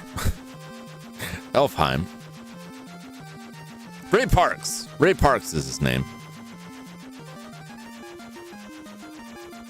Ray Parks is a stuntman who played.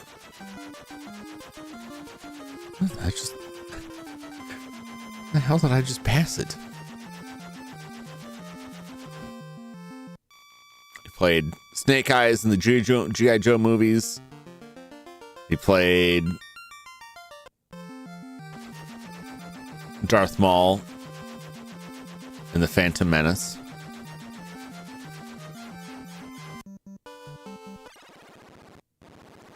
Look, these guys just let me land in the middle of town. Give me issues. Never see more than 5 minutes of Star Wars. It's unfathomable to me. Unfathomable. I cannot imagine. Every time, and this isn't the first time, every time I've met anyone who hasn't seen the Star Wars movies, it's like something telling me that they have never breathed before. It's so foreign and alien to me. Like, how could you not? How could you not see that?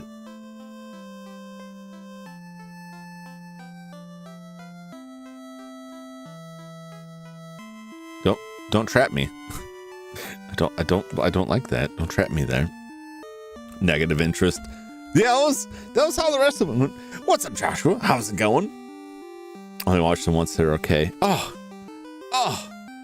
I mean, you got three different sets of movies to choose from now. You got the original trilogy, the prequel trilogy, the sequel trilogy.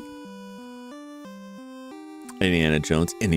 Good. Did you know R2-D2 and C-3PO appear in an Easter egg hidden amongst the hieroglyphs inside the temple in Raiders of the Lost Ark with all the snakes?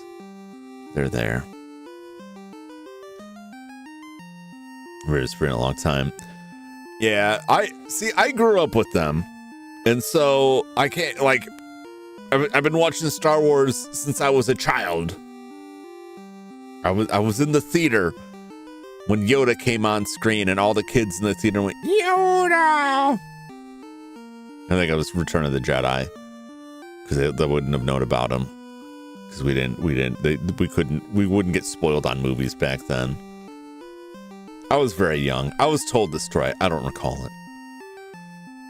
I think one of the oldest movies I remember seeing in the theater was The Dark Crystal, which was also very good. Anyway, I've been watching them since I was a child. And to me, it's like we had VHS tapes of it. We taped off of the TV. We watched it all the time. We had all the action figures. And that was just like, of course everybody does that. Of course everybody liked it. And then I mean, people who didn't, I'm like, what? Especially people are like, yeah, I just didn't. I'm just not interested. I didn't watch it. What? What do you mean? What do you mean?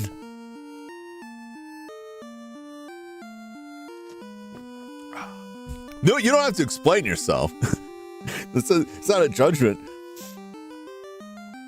I took some friends in high school to see Star Wars when they released the special edition because they hadn't seen Star Wars, and I thought, like, yeah, they're gonna like it just as much as I have.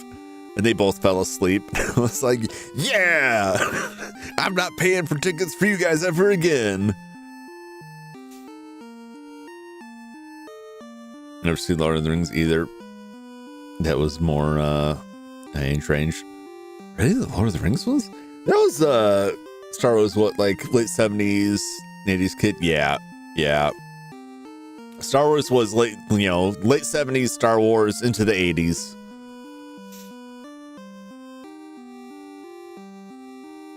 Not sure I think about them now. I still really, really love the original trilogy. I still think they're great movies, very well made. The prequel trilogy, I was very disappointed with when it came out. I think there's a lot of good things in there, but I think there's a lot of stuff that just didn't work. In the sequel trilogy, like, I was okay in the first one. I liked a lot of stuff in the second one. I thought the third one was total garbage. And after that, I'm just kind of like, whatever. If I watch some stuff, I'll watch it. I watched Andor. I liked Andor, both seasons of that.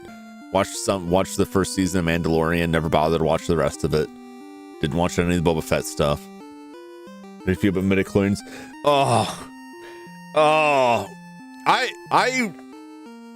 I remember when the Phantom Menace was coming out, right? Now the trailers don't say anything about midichlorians.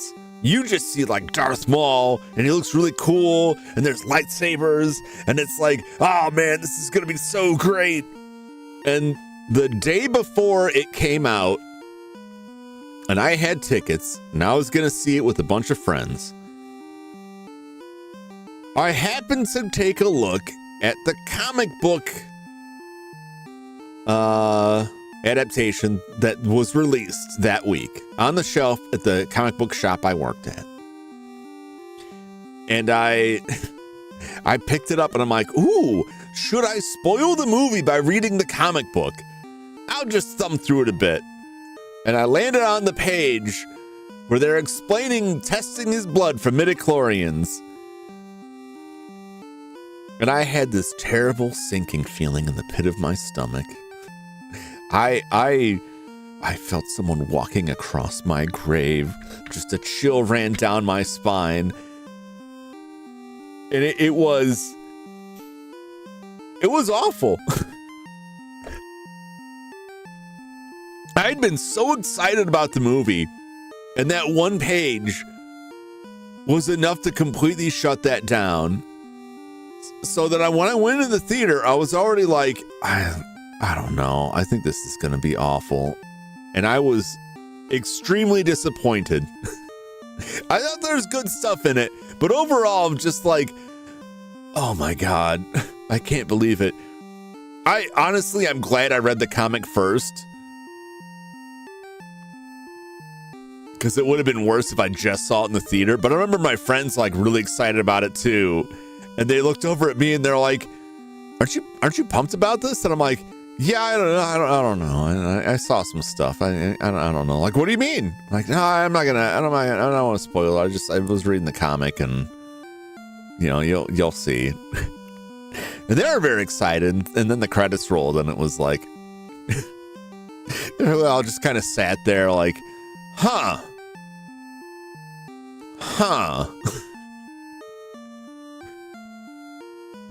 Can't wait to see them fight my midichlorians. They're gonna fantastic voyage down into your bloodstream to lightsaber battle some cells. Yeah, you don't try and explain that stuff with science and things. Ridiculous.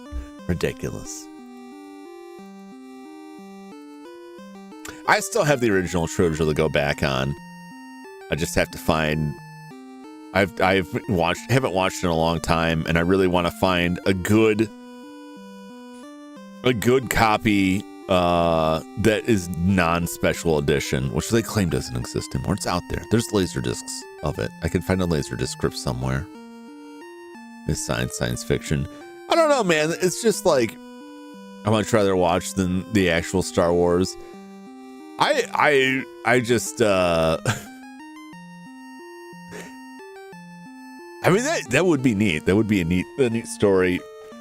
If you have like mysticism and then you're like, we have a blood test that can tell if you have magic powers, and then it's just like, well, that ain't magic anymore.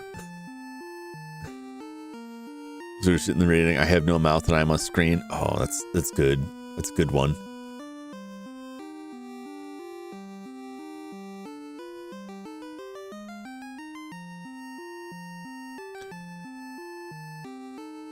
I need to find who is live right now, because I'm gonna be ending the stream. Magic School Boss. You play the adventure game for it? For I have no mouth and I scream. I haven't played it, but you're asking Joshua that. Magic is just science we don't understand. What is it? Any sufficiently advanced technology is indistinguishable from magic. I think it was the Arthur C. Clarke, maybe paraphrasing. But that's like, leave it that way. It's like Lost. What's the worst thing that happened in the show Lost is when they tried to explain what was going on in the show Lost. You know what the best part of Lost was? When you got through that first season, you had no idea what was happening. You didn't know the story behind anything. And they should have never told you any of it. Just leave it a mystery. Leave it a mystery. That's what I say. Crooked Gamer. Let's try the Crooked Gamer before. Let's check out Gaga still playing the House of Fatamorgana as well. Jump for soft magic systems. I like magic to be magic. It depends on the presentation. The force was not meant to be explained with a blood test. Right? The force is not meant to be measured by dipping a pH strip into someone's, mouth and being like, all right, according to these charts, I'm gonna need you to pull on this scientific instrumentation to test your force powers. It's supposed to be like a spiritual connection. And you put like, you bring blood, you bring the cholesterol test into it, and it's just kind of like loses that. To me, anyway. I had a lot of beef with that. Like I said, there's stuff that was neat in it. I feel like what came from the prequel trilogy, like the Clone Wars cartoon, I really enjoyed. But like stories that rose up from it are better than what the prequel trilogies were. Which Adelaide explains how magic works. I have not seen that magic explanation. I have to look that up.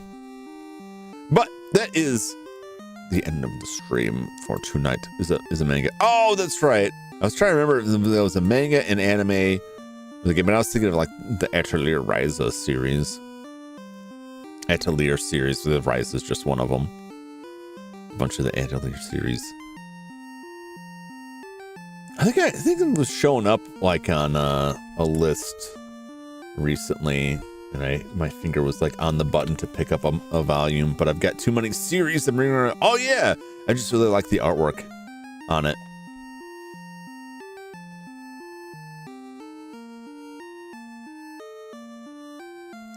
I need to look into this.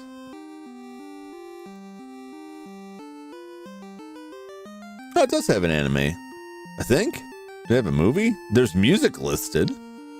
Where's there music listed?